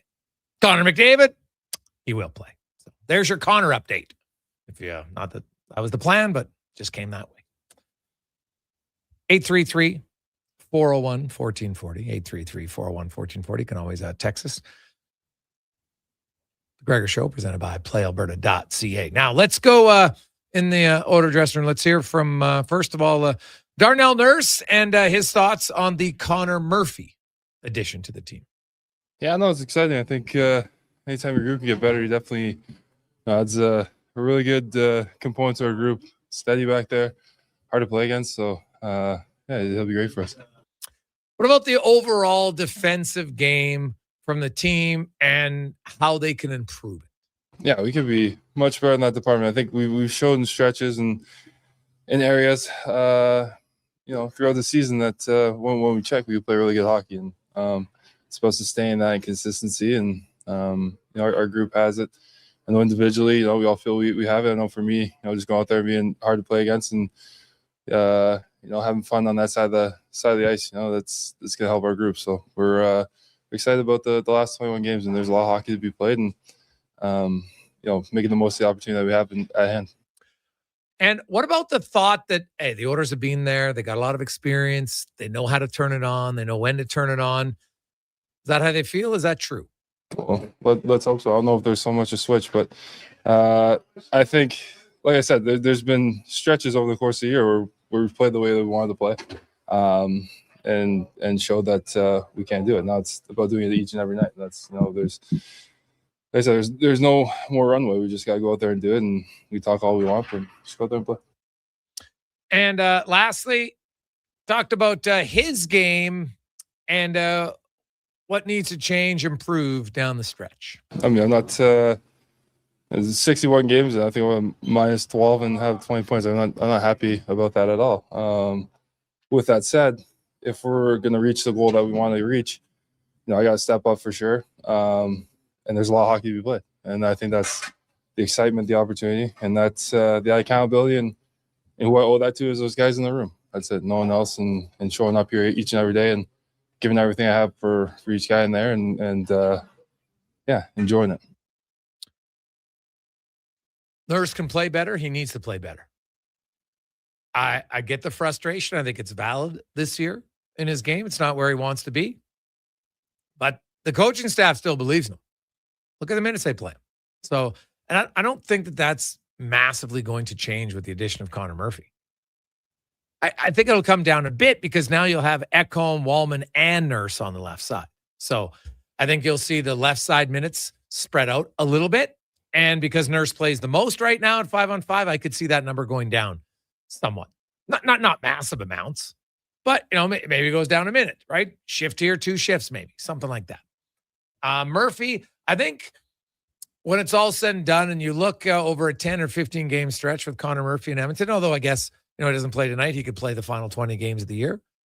I think his overall time on ice will probably end up being around 5th of the team. Bouchard's going to be number 1. Nurse, Ekholm, Wallman, in whatever order, and you'll have some shifts where you'll still see Wallman here or there play the right side, Ekholm play the right side, just coming out of breaks, different things like that. Offensive zone starts, stuff like that. So, but Murphy's going to play, I think a fair amount of minutes, but I don't think he's here to be a 20-plus minute a night guy. I could be wrong, but he's going to play a lot in the penalty kill. A lot. He's already played 177 minutes on the penalty kill compared to the Bouchard, who leads the Oilers defense at 115. Now, Edmonton doesn't kill off as many penalties. They've allowed 13 more goals, so keep that in mind. Right now, at what time in the power play do they give up a goal? Right, Chicago's killing off a lot, so they're going the full 2 minutes and a lot more. So that's good. That's going to play some impact for sure. But and Chicago does take more penalties than Edmonton, so it's also a factor. But Murphy's going to be on the PK. I would think he's going to probably start every penalty kill for the Oilers. Him and Echo maybe, or maybe him and Nurse, and they'll be your penalty kill unit. And I still think when it's all said and done, I wouldn't be surprised if we see Nurse and Murphy as a pair. Unless they split up the Ekholm-Bouchard one. But they might try that for a bit, but I think ultimately you'll go back to it. And maybe it might be split up a bit. Maybe Wallman gets some shifts with Bouchard. We'll see. Chris Knoblauch gave his thoughts on Conor Murphy and where he hopes he can help them. I think takes a lot of stress off of a lot of the defensemen who've been playing a lot of minutes. But, I think our two ailments this year, it's not producing more offense. It's been defending, and that's 5-on-5 defending. And he'll certainly help with the penalty kill also, because he's long, strong body who's good at blocking shots. And so but I think the biggest improvement will be the 5-on-5, not giving up as many chances, and and also probably help with our pairs and just give all our guys a good partner. That last line was the one that said, Now, when I say a good partner, I think it means a lefty-righty. That's kind of how I view it. So I don't think it's a knock on Stastny, who's likely the guy to come out. I think it's more of a lefty-righty.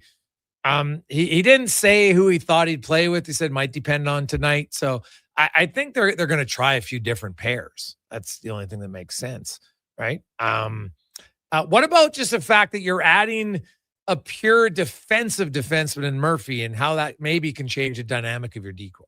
Yeah, typically we've been looking for more offensive defensemen. Last year, with Klingberg and Wallman, more offensive minded.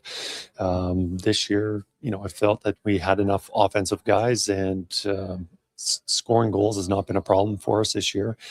Second half of the year, I think we're, 1 or 2 in goals scored, but it's, you're going to have success in the long run defending and being able to check well. And, one guy's not going to just move the needle and make it tremendously better, but he'll do his job. And we need everybody else to get a little bit better there also.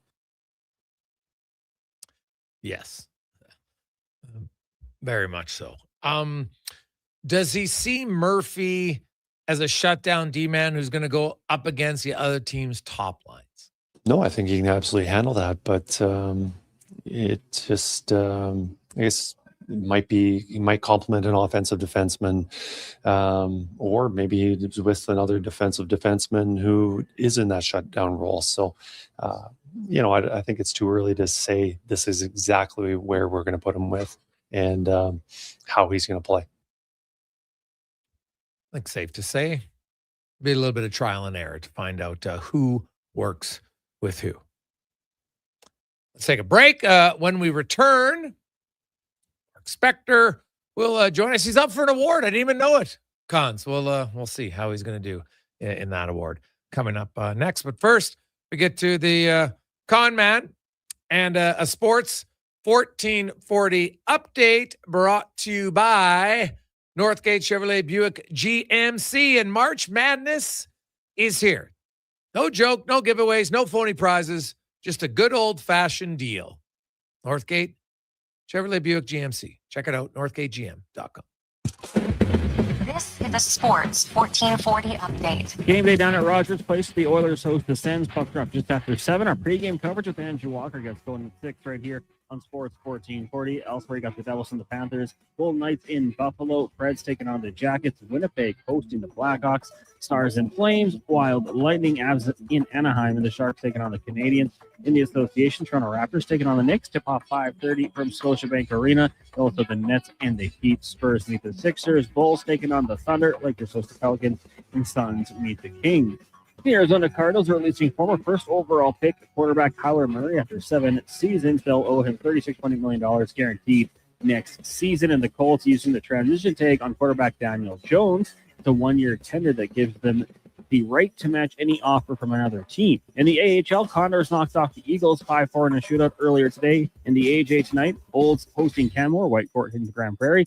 And in the PWHL, you got Toronto hosting Montreal. Puck drop in about 5 minutes. Coming up in hour 4 of the Jason Gregor Show, we'll hear from Mark Spectre of Rogers Sportsnet, Derek Van Diest of NHL.com, and Cam Tate's latest edition of the 2-Minute Warning. I'm Connor Halley. This has been a Sports 1440 update.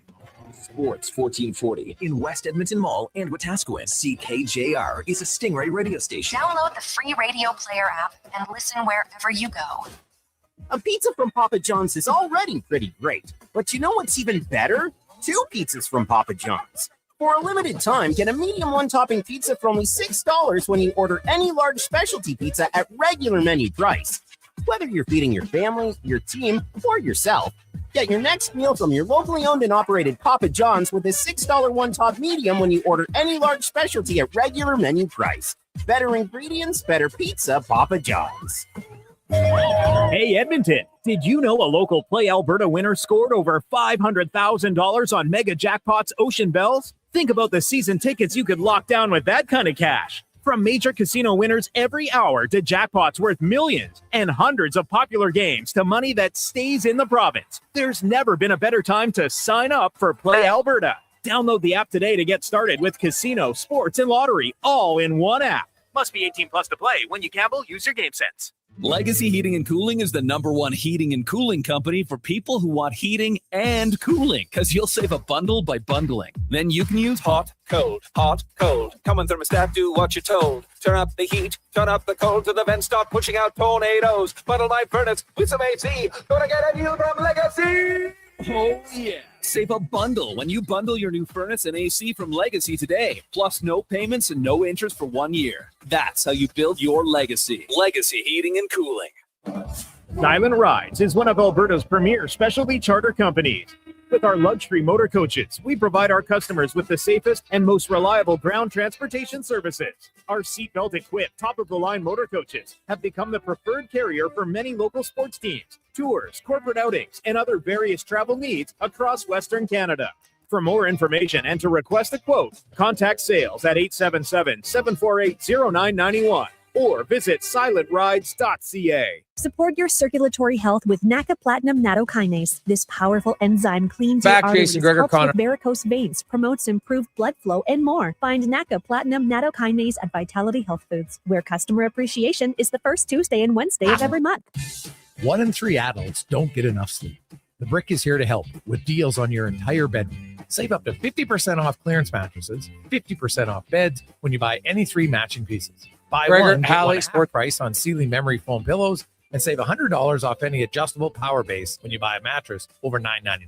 Plus, check out other incredible savings in every department. Some exclusions apply. Check out the Brick in South Common, West Edmonton Mall, North Side, and downtown. At Hughes, it's all about getting in and out quick and clean. No cash, no problem. With Hughes' new tap and wash system, all you need is your debit or credit card to get your vehicle sparkling clean. Find us at HughesCarWash.com.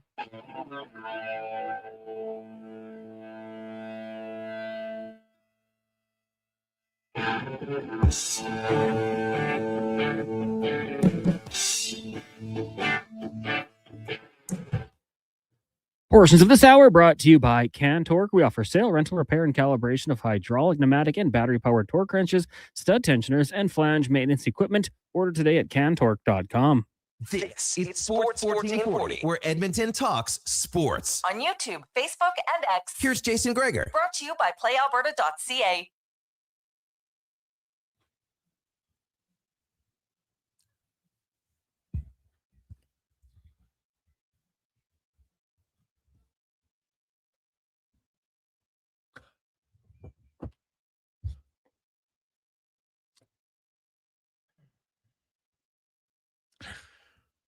We are 68 hours away from NHL trade deadline 2026.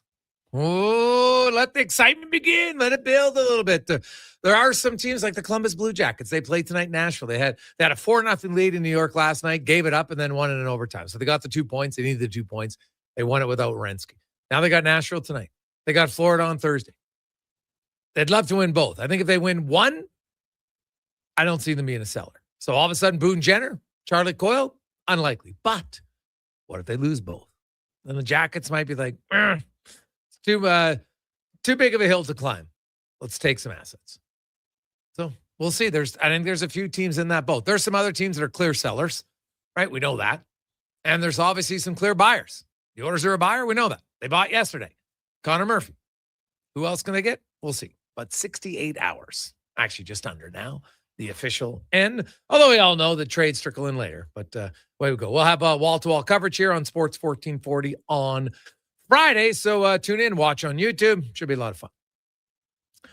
The Gregor Show, always brought to you by playalberta.ca, and it's Tuesday, $75 million up for grabs tonight. Lotto Max with 12 Max Millions. Get your tickets, playalberta.ca. It's time now for the Spec Report, brought to you by GS Construction for over 50 years. GS has been proud member to serve their communities and work alongside incredible people. And they're looking for some right now. They're hiring experienced top men, pipe layers, and operators. Check out gsconstruction.ca and look up careers for the role for you. As Mark Spectre from Rogers Sportsnet joins us again. And Spec, I did not know that you were up for the Interviewer of the Year award. Good luck. Good luck.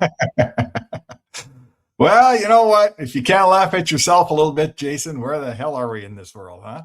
Yeah, it's very true. Yeah, like the Kings betting favorite to land Austin Matthews. Like, come on, like you're not trading Austin Matthews at the deadline when half the league can't acquire him. Like, they're not trading Austin Matthews unless he's, and the same should be said for Connor McDavid. Unless Austin Matthews says to Toronto, "I'm not re-signing. I will not re-sign with you," they may trade him in the summer before his last year of his contract, Austin Matthews. I guess the same would be the same with the Oilers and McDavid, I suppose, right? That's how it usually works when you have a giant asset that's not coming back. Yeah. But not the summer, not at the deadline. No, that's complete foolishness. Yeah, I would be shocked on that. Yes. Conor Murphy not playing tonight, Spec. I know you talked to Knoblauch today. Didn't really get a sense of where you think. So who do you think he's going to play game one with? I don't know. It's Nurse or it's Wallman, right? So on one hand, he's a stay-at-home guy. So usually you like to pair that guy with someone who's got a little more offense, who likes to maybe skate a little bit more, right? Someone who wants to join the rush because they know they got the safety blanket. That's traditionally, sort of Ekholm with Bouchard, right? So that would make me think they'd play him with Wallman. Maybe I'll tell you what, you can't play him with Nurse and then tell Nurse, hey, go skate and follow up the play and be offensive. That's a disaster. So if he plays with Nurse, I think you have two strong defensive guys, a real shutdown pair is what you're looking for. If you feel like you want him to be the solidifying defensive guy with someone who pushes the pace, then you play him with Wallman. Personally, I'd play him with Nurse. What about you? I think ultimately that's what's going to happen. But I wonder, it sounds like we're going to see Wallman with Bouchard tonight based on yesterday. And the coach did say yesterday, hey, there's going to be new D pairs in the game. So who knows how long that lasts. But I wouldn't be shocked if game one he's playing with Nurse or Ekholm. That's who I think it's going to. I think Wallman and Bouchard might get a little bit of a short-term look here, depending on how tonight goes, right? Like, because that if all of a sudden, they have a tough first period, right away they're saying, okay, let's go back to Ekholm and Bouchard. And I get why you do it, because that pair has been pretty good for a long time. But I think they're going to switch up the D pairs tonight, Spec, just because, the team's given up 46 goals in the last 10 games. They've given up the most chances off the rush. They're right near the bottom in quality chances allowed. Like, they give up too much. So you can't just keep going with the same guys all the time. Maybe you got to shock the system a little bit. Yep. Get them out of their comfort zone, get their attention. I'm a huge believer in that too. Like, coaches mix their forward lines up after 3 shifts in a game, right? Oh, those guys aren't going. That guy's not going. We're going to mix this around. I'm going to move that guy up. Like, Daryl Sutter wouldn't get out of the first period with 4 intact lines unless it was like 3-0 for his team. So, but we're always afraid to switch our defense around. Like, they finish the game the way they start the game. And Ekholm and Bouchard have been together for what? Pretty much since Ekholm walked in the door here, no? Yeah. So I'm all for switching up the D pair for a while. I don't think it's nearly as big a deal as people make it out to be. And sure, let's take a look at Bouchard with somebody else. I think we've looked at Bouchard with Nurse a lot and not liked it, right? I don't think we like Bouchard and Nurse. but we have never seen Bouchard and Wallman. I think that's an awesome idea. Yeah. So they've only played, they played very limited minutes together, and so it's hard to say. Ends of shifts. Yeah, like it's that. 35 minutes is nothing you can look not at. enough. So they'll try it.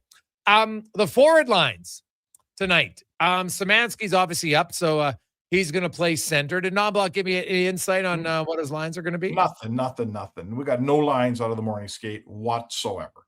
So I don't even know if Szymanski and Howard are actually both here and in town and ready to play. Well, Howard wasn't. Howard got sent back down, dude. He was just a paper transaction. Okay, well, there you go. So Szymanski they only got 12 forwards. He's here. He'll be playing. Okay, then if he's playing, I still, what are we doing here, I guess, with the 3C hole, I think it's going to be Szymanski tonight. Yeah, so you think it's going to be Szymanski, and what about this everyone's talking about how they're trying to acquire Nick Roy from Toronto, who is basically a 3C. I think on a really good team he's a 4C, but maybe in Edmonton he'll be a 3C. I don't know. What about Henrique? Where's he playing? Is he now the 4C around here? What's that do with Lazar? So they got some figuring out to do in the last 20 games. How does Szymanski? I've said it before, and I'm not moving off it. I'm not ready to go in the playoffs and try to win a cup with a third-line center that's played 5 NHL games. Szymanski, he'd have to have one hell of the last 20 games for me here for me to trust him as my 3C going to playoffs. Yeah, that's totally fair. Roy would be okay. I'm not. I like Roy. Yeah, I don't mind him. Obviously, he's got he's got experience, everything else. He's a bigger body. He plays. He's not he's not a thumper, but he plays a hard game. That's how I would advise him. He's not running around hammering guys or anything like that, but he plays. He's in the battle. He's in the fight. He's a big, strong guy. And if you put him and Podkolzin and Frederick, that could be a hard. I don't mind that line. Yeah, I don't mind that line. That line be hard to play against. So, listen, every roster in the cap era is somehow flawed. No one has a perfect roster here. Okay. So I was talking to a colleague in Toronto, and he said, "Oh yeah, Raw was a third line center here all year, but on a championship team, he's a fourth line center." And I'm telling you right now, Edmonton has basically 2 first line centers in McDavid and Draisaitl, right? Mm-hmm. So maybe in Raw and Henrique, they have 2 guys that are kind of 3-4 centers. You don't get to build a roster where it's just perfectly suited 1, 2, 3, 4 in every position, and all your defense are perfect. We don't have that anymore. It's a cap. You do the best you can with what you have. I think Raw would be a nice addition here. I'm all for playing Szymanski, but he's not Nick Raw when it comes to playoff hockey. Sorry, he's not there yet. One guy who I'm not sure would have been a third-line center option, but he's being traded. He's probably more of a fourth-liner, and no surprise the team he's going to, because their GM loves big bodies. The Minnesota Wild have acquired Michael McCarron from Nashville for a second-rounder, courtesy of Mike Russo out of Minnesota. So there you have it. Big body McCarron. And, now some will say, hey, Nashville, they're still in the mix. Yeah, kind of. But, is moving McCarron going to stop them from being in the mix? Maybe not. But does this go deeper? Is suddenly Stamkos or Marchessault on the way out? So something to watch for. So McCarron, it was announced earlier that he wasn't going to play tonight against Columbus. And now it's why? Because he's getting traded to Minnesota. Okay, so, Nashville is one of those teams that, to me, they should be a seller. Now, I'm not in their ownership office, and I don't know how bad that owner wants playoff dates, but I was talking to a scout from there, and he assures me they got lots of money. They want to build this thing the right way. So they're not going to not sell a contract or sell a player for an excellent price this year, I was told, just to get in for the first round and play Colorado and lose. That's not their mandate. So personally, if I know this guy pretty good and I trust his voice, I would tell you that probably Nashville, I'm not telling you they're going to sell the farm, but if someone gives them something that makes sense, especially for one of those big contracts that's not working out like Marchessault, I'll bet you they'd move in a heartbeat. Oh, yeah. I think they totally would. So looking at that division, if you make that division in 4th place, you probably get the Avs, right? Well, But well, if you could get the number one wild card spot, then you'd get the Pacific. You might get Vegas, but well, Vegas, I don't know, man. Like, look, here's or Edmonton or Anaheim. Who knows? Just gonna say, like, look at tonight. So the Oilers are 4 points out of being in the playoff spot, out of the playoffs, but they're 4 points back of Vegas for first. And Vegas is taking on the hottest team in the NHL tonight, the Buffalo Sabres, without Mark Stone. If in theory Vegas wins tonight, Vegas loses and the Oilers win, the Oilers are only 2 points out of first place, despite not being close. Now, I guess the Ducks would have to lose to Avalanche too, because if the Ducks win, then they're 3 points out of first. Yeah, and Marner is not playing tonight, and Theodore is not playing tonight. Vegas isn't. I'm here to tell you, everybody who's listening to this show right now knows how well Edmonton's played this year. And I think we'd all agree they're probably about 10 points or 12 shy of where we think they should be. They're not playing great. They haven't played great. First 60 games, Oilers have been pretty meh. Well, Vegas is 4 points, right? Vegas is 4 points ahead of them. That's how good Vegas has been. No, they're meh too, is my point. So no one's afraid of Edmonton right now. No one's afraid of Vegas. This division is wide open for the taking. Absolutely wide open. Oh, God. Yeah, no question in my mind. It's and Vegas, like, no Marner, no Theodore, they got guys banged up, clearly, or a little bit sick. Yeah. And they don't have any goaltending like another team I know. So, you know what? It's wide open. You could this in the Pacific, make the playoffs, man. You get through the Pacific and find yourself in a Western Conference final. There's a lot of teams that can say that right now. What do you make of the Oilers' decision to go with Ingram again tonight? They're trying to get a goalie that they can count on, they can trust. I think it tells me that they're a little bit we've lost a little trust in Jari here. That's what I think. You know, it went Jari, who flat out cost him the game in Anaheim, to Ingram, who had almost no work against LA but played very, very well, to Ingram, who was inundated with a bunch of brutal chances against San Jose and lost. You could pick either guy. But the fact to me that they're picking Ingram in this game, and if he wins it and the Oilers play strong defensively and he lets in one, I'll bet you he plays Friday. This could be a bit of a tipping point in the Oilers' goaltending derby here. Yeah. Oh, hey, no. Well, we'll see. I think it's kind of an ongoing one. Jari, man, I watched practice yesterday, Spec. I couldn't remember last time a goalie got beat that many times in practice. And so now someone will say Gregor's just practice, and maybe it doesn't mean anything. No. You know who else is watching that practice? The goalie coach is watching that practice, and the head coach is watching that practice too. Yes. Yeah. So it's just it was a little surprising to me to see just kind of getting roasted that often by the shooters. So now the Oilers shooters are feeling it. Spec, they got a lot of guys scoring goals right now. So, you know, that's the only thing going for them. But they take an Ottawa team who's pretty good at not giving up a lot right now. So I don't know if the Oilers, I'll never predict when the Oilers will decide to play defensively, because it's turned on a dime literally this year. They went from being terrible in the first 26 to really good for 25, and then literally in one game back to sucking, and they've continued that for 10 games. So we'll see if they can find a way out of it. I thought Stan Bowman put it best yesterday when he said, we've got to get our head around the fact that it's okay not to score for a period if we don't give up a bunch of the other end. Like, it's all right to go a period without scoring. You don't have to make it happen every shift.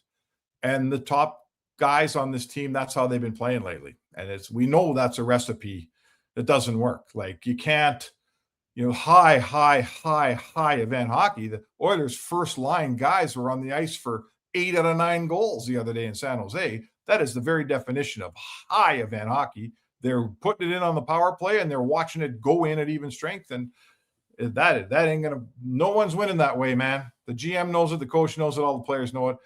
That's just got to change flat out. Spec, enjoy the game tonight. We'll chat with you tomorrow. Hey, sounds good, Jay.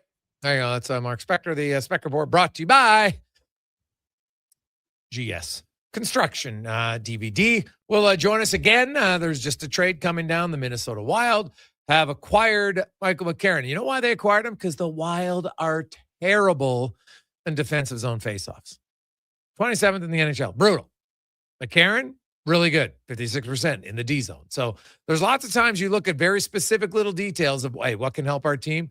we're struggling. We're always in the D zone. Get a guy who can win us some draws. Maybe that helps her overall look. Especially, hey, you got Quinn Hughes on the ice. McCarron's like, win a face-off, win it to Quinn Hughes. Pretty good chance that's coming out of your zone. Quick break. We'll return. It's the Gregor Show presented by PlayAlberta.ca. A pizza from Papa John's is already pretty great, but you know what's even better? 2 pizzas from Papa John's. For a limited time, get a medium one-topping pizza for only $6 when you order any large specialty pizza at regular menu price. Whether you're feeding your family, your team, or yourself, get your next meal from your locally owned and operated Papa John's with a $6 one-top medium when you order any large specialty at regular menu price. Better ingredients, better pizza, Papa John's. Do you sit around at work listening to sports radio all day? That's right, my friend. There's no shame in it. It's the good life. And we're not here to snitch. Say, if your company advertised on Sports 1440, you could be the one listening for your company's ad every day. Now you've got an excuse to listen to Sports 1440 all day. It's part of the job. Sounds like someone's getting a promotion. Email Gregor at sports1440.ca and let's get to work for you. Well, get ready for a silly hockey fans. Your partner in power just skated onto the ice. EWEL.ca, the new e-commerce website for electrical wholesalers Edmonton, is ready for the power play 24/7, 365. UL skates to where the puck will be in 5 years. Now that's forward thinking. Killer selection, slamming products from the best brands, and legendary service. Don't sit on the bench. Get your account today at ewell.ca and win that project. Plug into your partner in power. Get an EWEL.ca account today. Every goal, every Selly. The place to cheer on your favorite team is Selly's Sports Bar and Lounge. Never a bad seat in the house with all games on tons of big screens. And Selly's menu, top shelf. Plus, check out the game night food and drink features. And don't miss the excitement of Oilers watch parties all season long. Experience Selly's Sports Bar and Lounge at all 3 Century Casino locations. Edmonton, St. Albert, and Century Mile. Every day is game day at Century Casino.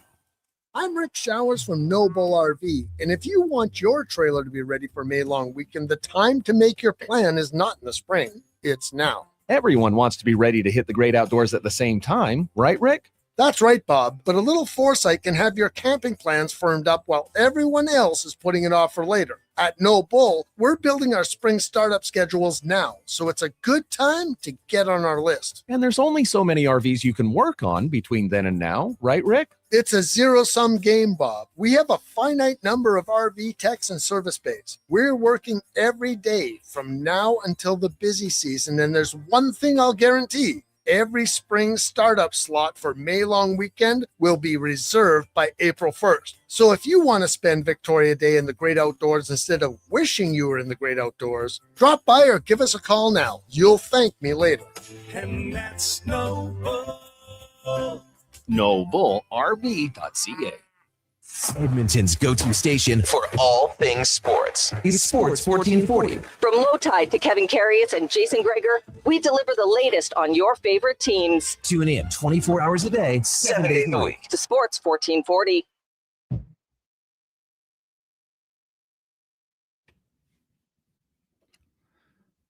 Portions of this hour brought to you by Crystal Glass, your clear choice for residential windows, locally manufactured and installed. Crystal Glass provides beautiful products and incredible customer services for all of your residential needs. Call 310-GLASS or visit crystalglass.ca for a quote. The Jason Gregor Show, the best of Edmonton sports talk and beyond. This is Sports 1440. Presented by PlayAlberta.ca, Alberta's only regulated online gambling website.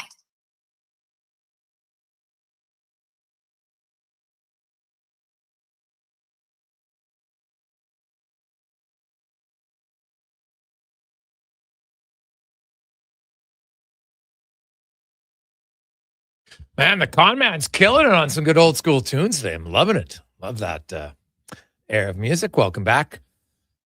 Tuesday edition of the Jason Gregor Show on Sports 1440. Sports1440.ca, YouTube, Facebook, X, Instagram. Thanks for listening. Thanks for watching the show. As always, we appreciate it. Oilers taking on the Ottawa Senators. No Conor Murphy tonight. He will make his debut Friday against the Carolina Hurricanes, but Connor Ingram will start in goal, and you probably are going to see some new defense pairs tonight for the Edmonton Oilers.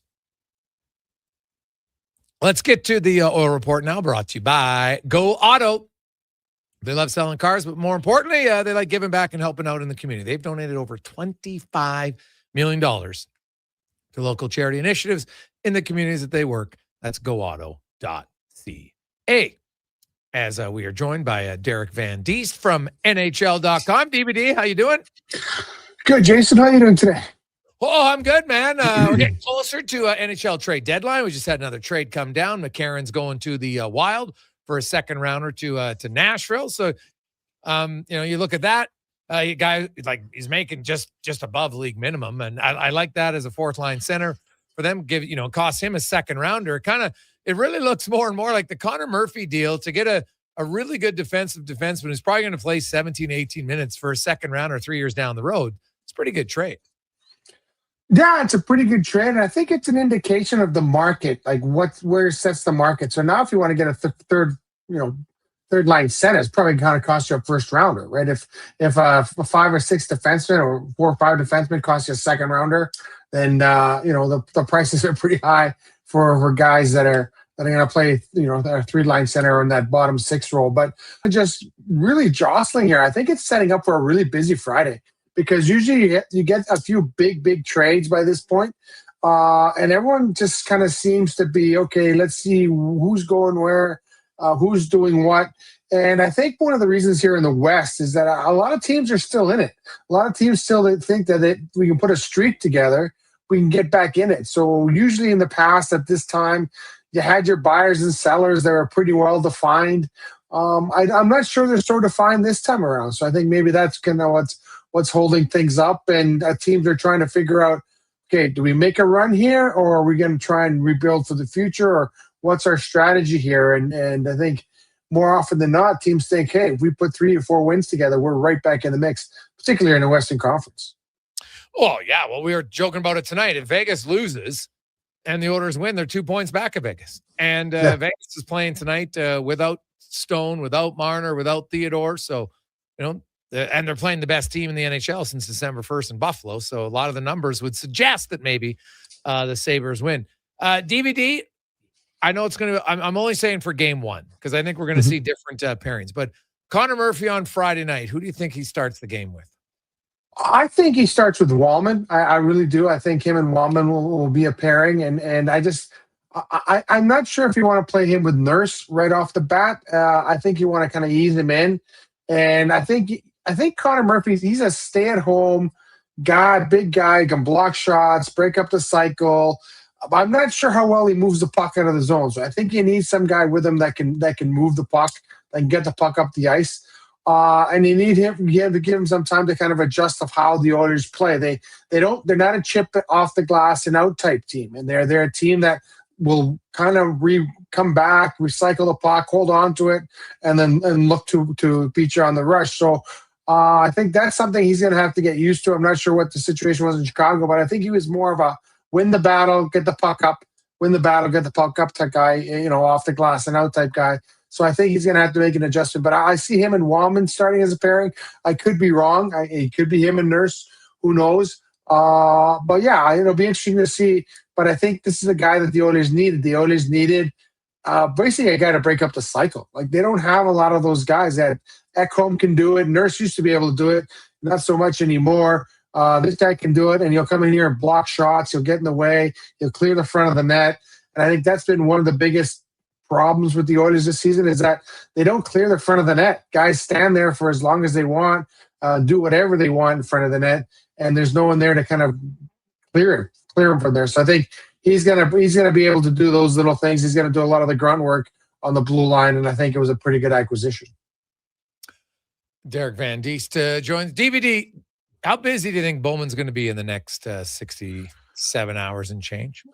I think he'll be busy because he cannot afford this team to slide out of the playoff race or get eliminated in the first round. Like, he was brought in here to keep the championship window open. That's his whole job. He did it in Chicago by making shrewd moves, working with the salary cap, being able to kind of keep that window open as long as possible when they have star players, and he was able to do that. So now he has to do it again, but I think he's looking here and he's going, okay, I made some moves that didn't work out. Obviously, Tomaszek didn't work out. Mangiapane didn't work out.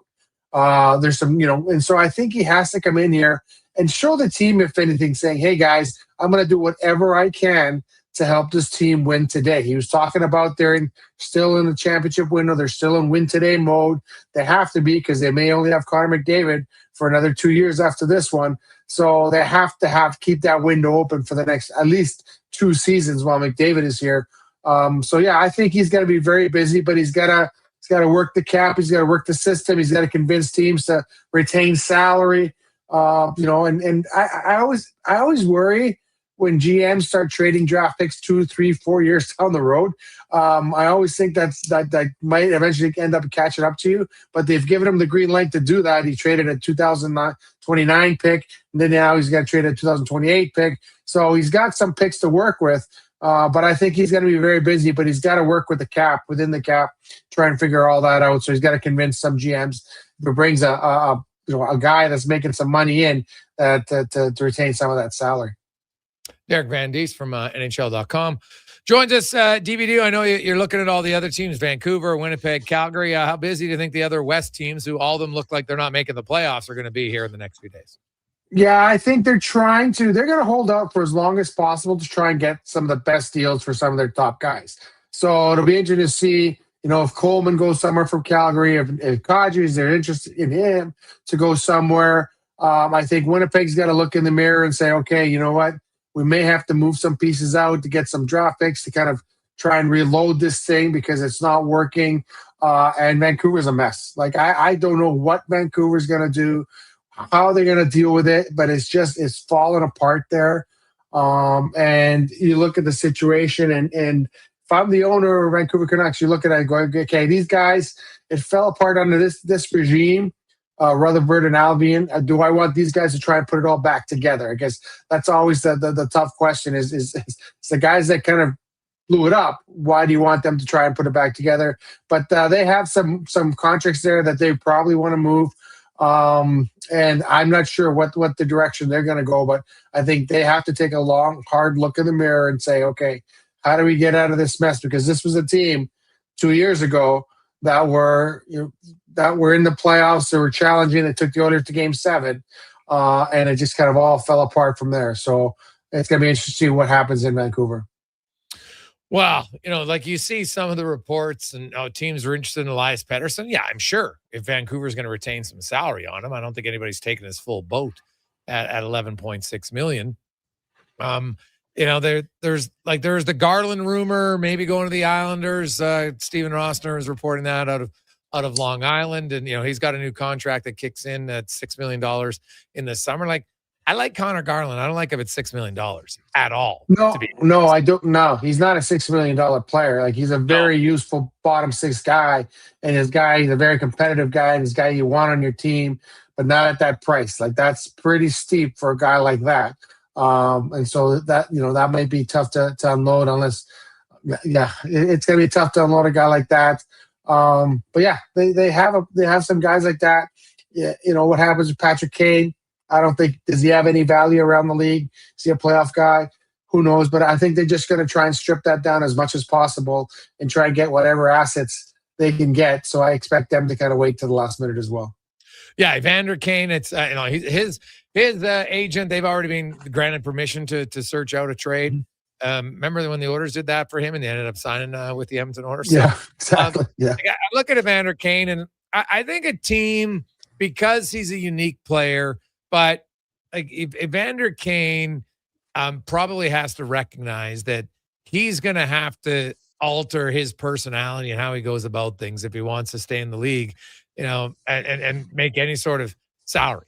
That's just the truth here. Like, he goes to Vancouver, and it has not worked out at all, and they're trying to get him out there. And for a player who plays that physical, and there's no doubt that when Evander Kane is on his game, he can be a difference maker. No one doubts that. It's kind of away from the ice that's more of the issue with Kane, and I don't know if that'll ever clear itself up or not, but I do think a team will take a swing at him at $2.5 million for the rest of the season, just because there's always teams looking for big, strong, physical players who can chip in offense in the playoffs. Yeah, he can help you in the playoffs if he kind of, plays the way he can play, doesn't take the dumb penalties. He's a playoff performer. He can help you out there. So if you're a team and you think you need a bit more grit, you need a bit more sandpaper, you need a guy. And those guys are always going to find jobs on contending teams because that's what's needed in the playoffs. So yeah, I wouldn't be surprised if a team said, okay, yeah, we could use this guy, but also you got to be careful that he doesn't come in here and mess up the whole team chemistry thing. Like that's a big thing. You don't want him upsetting the apple cart. So it'll be interesting to see. But I think there is a market for him, and I think Vancouver, if they can get whatever they can get for him, I think they'd probably do well to kind of move him and let him start somewhere else. DVD, enjoy the night tonight, and we'll wait patiently for the debut of Conor Murphy on Friday. Sounds good. Yeah, I appreciate that. Thanks for having me on. There you go. That's Derek Van Diest from NHL.com. Jason Gregor, Connor Halley with you. Declan Cougar also along for the ride. 833-401-1440. The out-of-town scoreboard, because every night now, as you go down the stretch, you're looking at the out-of-town scoreboard, good or bad for the team. And good news early for the Oilers as Buffalo has opened up the scoring. How about Ryan McLeod? Another point. Zucker scores from McLeod and Rasmus Dahlin. McLeod up to 32 apples on the sea. He's having a hell of a year for the Sabres. The Bruins are leading the Penguins 2-1 for any Blue Jacket fans out there. And also the Capitals are losing 2-0 to the Mammoth. No score between the Blue Jackets and the Predators. Games that interest the Oilers later on tonight. The other one would be the Ducks. They are hosting the Avalanche. Meanwhile, the Sharks, who are 4 points back of the Oilers with 3 games in hand, are hosting the Montreal Canadiens. So those are the games that matter in the Pacific Division tonight. We'll return. We get Cam Tate, the 2-minute warning and more. It's a Gregor Show, as always, brought to you by our title sponsor, PlayAlberta.ca. Action Electrical's projects team takes the field, folks, ready to execute the entire play for new commercial builds. Absolutely. They're masters of design, build, sketching strategy from initial blueprints to core electrical infrastructure. The team never misses on complex projects. Known for handling big league constructions and major renovations, ensuring flawless execution, hire the Action Electrical team to bring home a win for your project. Visit actionelectrical.net. Need a new ride for road trips, errands, or just life on the go? Go Auto offers a massive selection with over 15,000 new and used vehicles to choose from. With over 70 locations across Western Canada, finding your next ride has never been easier. Whether it's a roomy SUV for the family, a sleek car for the open road, or a rugged truck for your weekend adventures, you'll find it here at a price you'll love. Explore thousands of vehicles today at goauto.ca. Hey, Edmonton, did you know a local Play Alberta winner scored over $500,000 on Mega Jackpots Ocean Bells? Think about the season tickets you could lock down with that kind of cash. From major casino winners every hour to jackpots worth millions and hundreds of popular games to money that stays in the province, there's never been a better time to sign up for Play Alberta. Download the app today to get started with casino, sports, and lottery all in one app. Must be 18 plus to play. When you gamble, use your game sense. Struggling to find skilled workers? What if you could fill your talent pipeline with motivated, pre-vetted youth and receive funding to support your efforts? At Careers the Next Generation, we connect Alberta employers with interns in skilled trades, IT, agriculture, forestry, and more. All WCB covered, high school accredited, safety trained, and ready to contribute from day one. With 83% of RAP students continuing their apprenticeships after high school, investing in youth today means securing your workforce for tomorrow. Don't wait. Visit careersnextgen.ca to get started. At Fountain Tire, success is a team effort. They're committed to their team members and their customers. And that means treating your vehicle like it's their own and finding solutions that suit your needs. Because whatever the road brings ahead, they're on it with you. Visit fountaintire.com today. NHL Star Sticks are back in McDonald's, and we're celebrating by going bigger. Make that smaller, way smaller than ever before. Collect the set and get one of 7 mini sticks with every NHL Star Sticks meal. Featuring McDavid, Matthews, Quinn Hughes, McCarr, Celebrini, Reinhardt, and Montembeau. So get yours while they last. 1 stick per meal purchase. Limited time at participating Canadian restaurants.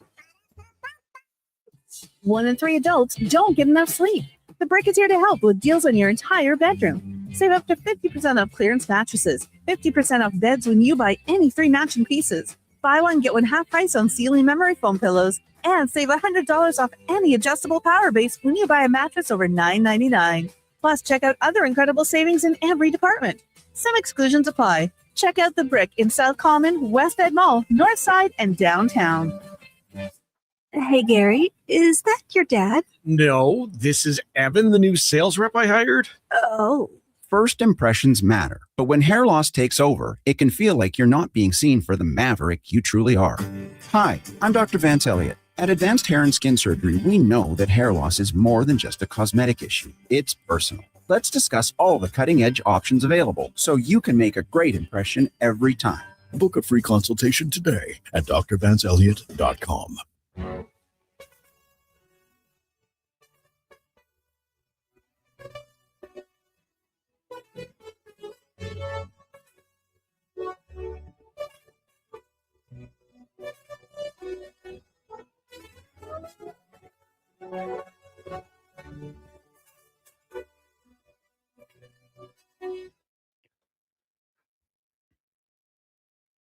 Portions of this hour brought to you by Sherbrooke Liquor, the best place for wine, cocktails, and beers from all over the world. Also, a variety of excellent and non-alcoholic options. See more at SherbrookeLiquor.com. The Jason Gregor Show, the best of Edmonton sports talk and beyond. This is Sports 1440. Presented by PlayAlberta.ca, Alberta's only regulated online gambling website.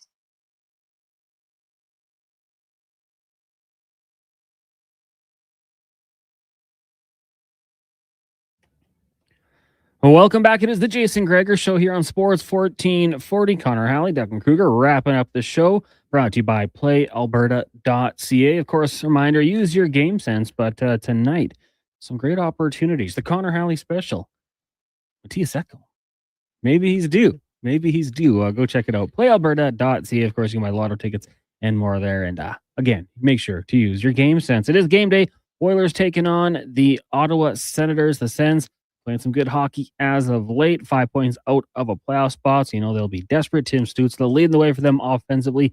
28 goals and 35 helpers on the season. Of course, on the flip side, for the Oilers, a few guys at that. But Connor McDavid leading the way. 103 points on the season. He, of course, having another fantastic year. Conor Murphy, recently acquired from the Chicago Blackhawks, will not play tonight. So if you're looking for him out there, probably dying to be number 5. Not going to be out there yet. Expect him to get into the lineup on Friday. Pre-game coverage coming your way as well with Andrew Walker, Donovan Paulson, and Landon Ferraro from 6 till 7. So make sure you keep it locked here on Sports 1440. We are going to get to Cam Tate's 2-minute warning here as well. Should let you know, is just Gregor kind of did a little bit of a rundown beforehand. Games that are relevant to the Oilers. Well, the big one would be the Buffalo Sabres leading the Vegas Golden Knights. 1-0, 3 minutes left in the first period. You've also got the Toronto Raptors in action tonight. It's early on. They trail the next 4-3. Plenty of ball to be played. Right now, though, let's get to Cam Tate's 2-minute warning. Brought to you by Legacy Heating and Cooling, home of no payments, no interest for 1 year on your furnace or AC. Bundle them together and save more. LegacyHeating.ca. Of course, Cam Tate, cerebral palsy, joins us on the show every week. Every day, actually. 5:40 now, topping a vast variety of topics. So let's get right into it. We'll waste no more time. It's Cam Tate's 2-minute warning. Fatherhood. It's a wild, beautiful, sleepless ride. And for Darnell Nurse, it's a brand new chapter, a new baby in the house, a fresh start, and let's be honest, a chance to reflect. Now, I'm no expert on baby gifts, never been a father myself. When I got married, my wife's adult son became my son. So I skipped the diaper duty and late night bottle runs. And with my hands, that's probably a good thing for the baby. But if I were to suggest a gift for Nurse's newborn, it wouldn't come from a store. No price tag, no receipt. It's something bigger. Accountability. Did you catch Nurse's quote on Sports 1440 about, say, an hour ago? I have to step up, he said. Simple words, but they pack a punch. Nurse has been a lightning rod for criticism lately. Fans, media, you name it. But here's the thing. Those words, I have to step up, are the foundation of something every father and every hockey player needs action. Tonight, Nurse has a chance, not to be flashy, not to be the first star, but to play a solid, confident game. A game where Paul Coffey gives him a quiet pat on the back and says, "Good job." A game that reminds his teammates and himself why he's a leader. Because here's the truth. The best gift Nurse can give his new baby isn't a toy or a onesie. It's pride. Pride in the way he carries himself, on and off the ice. Pride in showing that when the pressure's on, he doesn't fold, he rises. Funny thing about gifts like that, you can't wrap them, but they last a lifetime. And tomorrow, don't miss the first part of our 10-part series. If you're Canadian and love hockey, you don't want to miss this. 2-minute warning. Gregor, Halley Kruger, if he was my son, I'd buy him a gift. Every day. And me, Cam Tate, Sports 1440. Well, there you go. Some good points there from Cam Tate. And yeah, it's true. Darnell Nurse, you won't find a more polarizing Oiler, I would say, especially since he signed that contract extension. That's probably when it really began. There's been critics for sure. Even when he's played good, he's had his fair share of critics. You can never blame him for taking that contract. And, had the Oilers signed him earlier rather than doing those bridge deals that they had with him, maybe you're looking at a guy who's making $7 million. Then all of a sudden, not quite as bad. And it's always going to have that criticism. Darnell Nurse today owned it. Something he hadn't done after the game on Saturday against the San Jose Sharks, but said, he needs to be better and an opportunity with the 20 odd remaining games in the regular season. The baby part would be tough. I've always been, I guess I would say I didn't really know until we had ours about how much work a baby is. You always hear about it. You obviously understand it's a lot of work. But even with that, it's more. So, that certainly probably weighs into it just a little bit here. And we'll see. Now they have 3 kids. That blows my mind. 1 kid is enough work. To have 2 or 3, I respect the hell out of any parent who does that. And I'm sure Darnell Nurse has some help around the house, taking care of all that sort of thing. But, we also had people saying, would he waive his no movement clause? Baby just born? No, I don't think that's going to happen in this situation. And just an opportunity chance for him to get going. I'm getting the cue from Andrew Walker to wrap it up. We'll be heading into post-game coverage in about 12 minutes time here. So that's what he was to plug in his phone. All right. Plug it in the phone. Behind the scenes here for those of you wondering. Text line is 1-833-401-1440 if you'd like to get in on the chat. A few texts rolling in here. Harry saying the Canucks going to take McKenna. Yeah, hey, obviously they get that opportunity. This is a chance to really blow it up. And there's no guarantees in the NHL. Of course, we know it's a lottery, but any chance you can do to increase your odds, I think you got to do it. Morgan says the McLeod-Savoy trade is the exact opposite of the JT Miller trade. Yeah, for both sides, the Sabres and the Oilers, I think you have to be pretty happy with what's going on. For the Buffalo Sabres, a chance to bring in a really good NHL player who had a Stanley Cup appearance under his belt, reliable, not going to be the biggest physical presence, but still contributes. And then for Savoy, obviously you're getting a cheap contract, and obviously you need to restock the shelves if you're the Edmonton Oilers and get those younger players in here. So good to see. I really like what we've seen out of Savoy this year, especially coming back from the Olympic break. And loved what he did last year, going down to the Condors and changing his game. He was an offensive player. That's what he was known for. That's why he was taken as high as he was. But he went down there, open it up. Hey, let's look at playing on the penalty kill. Get that thing. The more you can do, the more you're going to do. Ron Mexico says, how many times have we heard Nurse say he needs to step up? He's wearing a letter on his jersey, and we've heard that more than once. He does it for one game, then goes back to his usual ways. Needs to take stock of himself and start making it a habit. Step up, play more physical. Ron Mexico. Great handle, by the way, for those of you that understand it. Declan, very quickly, do you understand the Ron Mexico nickname there? Did you say Ron Mexico? Ron Mexico, yeah. That sounds like something I know. Michael Vick? I'm going to need a little more. Oh, he was, that was the name he used when I think he got caught with a Whizzinator in an airport. Oh, that's right. Okay, yeah. There you go. Yeah, yeah. Wow, way to jog the memory bank on that one. Well, shout out to Texter Ron Mexico.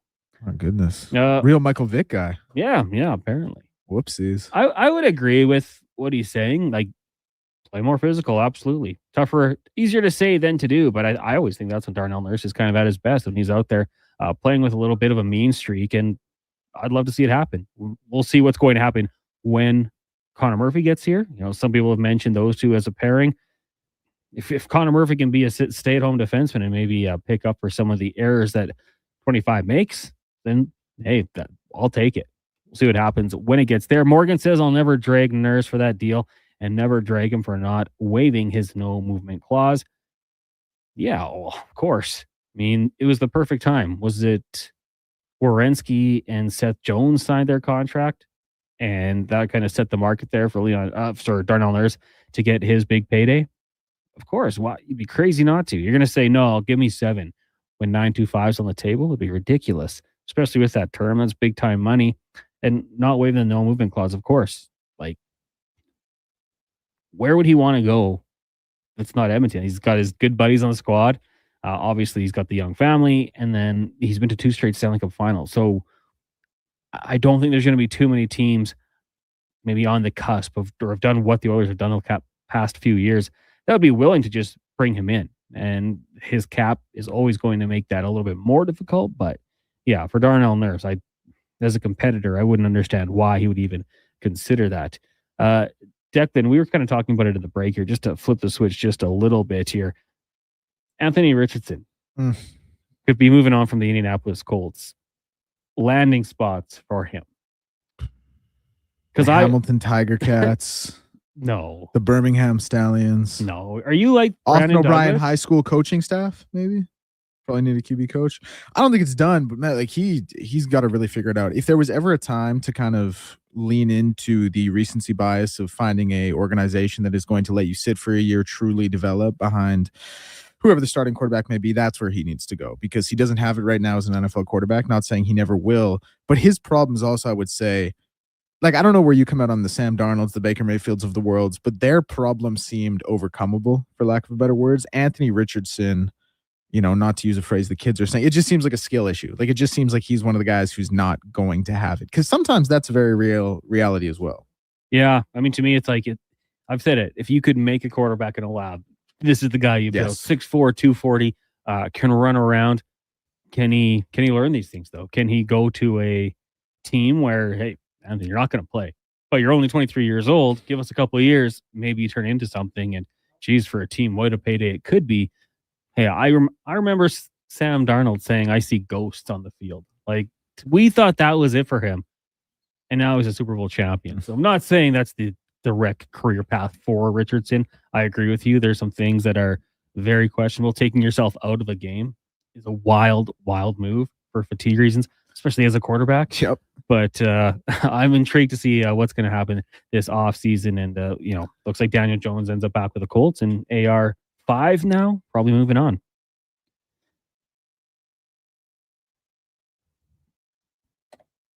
There we go. Too many buttons here. That music means we are done. Coming up next, it's going to be pregame coverage with Andrew Walker, Donovan Paulson, and Landon Ferraro. Big thank you to all of our guests for joining us today. Dean Brown, of course, Terry Ryan, Dave McCarthy, Struddy, DVD, Spec, and Cam Tate's 2-minute warning. You can check out all the podcasts wherever you get your podcasts from. Apple, Google, Spotify. Check it out on YouTube, on Sports 1440 or Oilers Nation, or head over to jasongregor.com. For Declan Kruger and Jason Gregor, I'm Connor Halley. Thank you guys for joining us on the program today. Up next, Oilers pregame coverage. But first, we'll get to one final Sports 1440 update brought to you by Legacy Heating and Cooling, where the rates never change. No OT charges, furnace repair, and maintenance. Do it now at legacyheating.ca. Have a great night.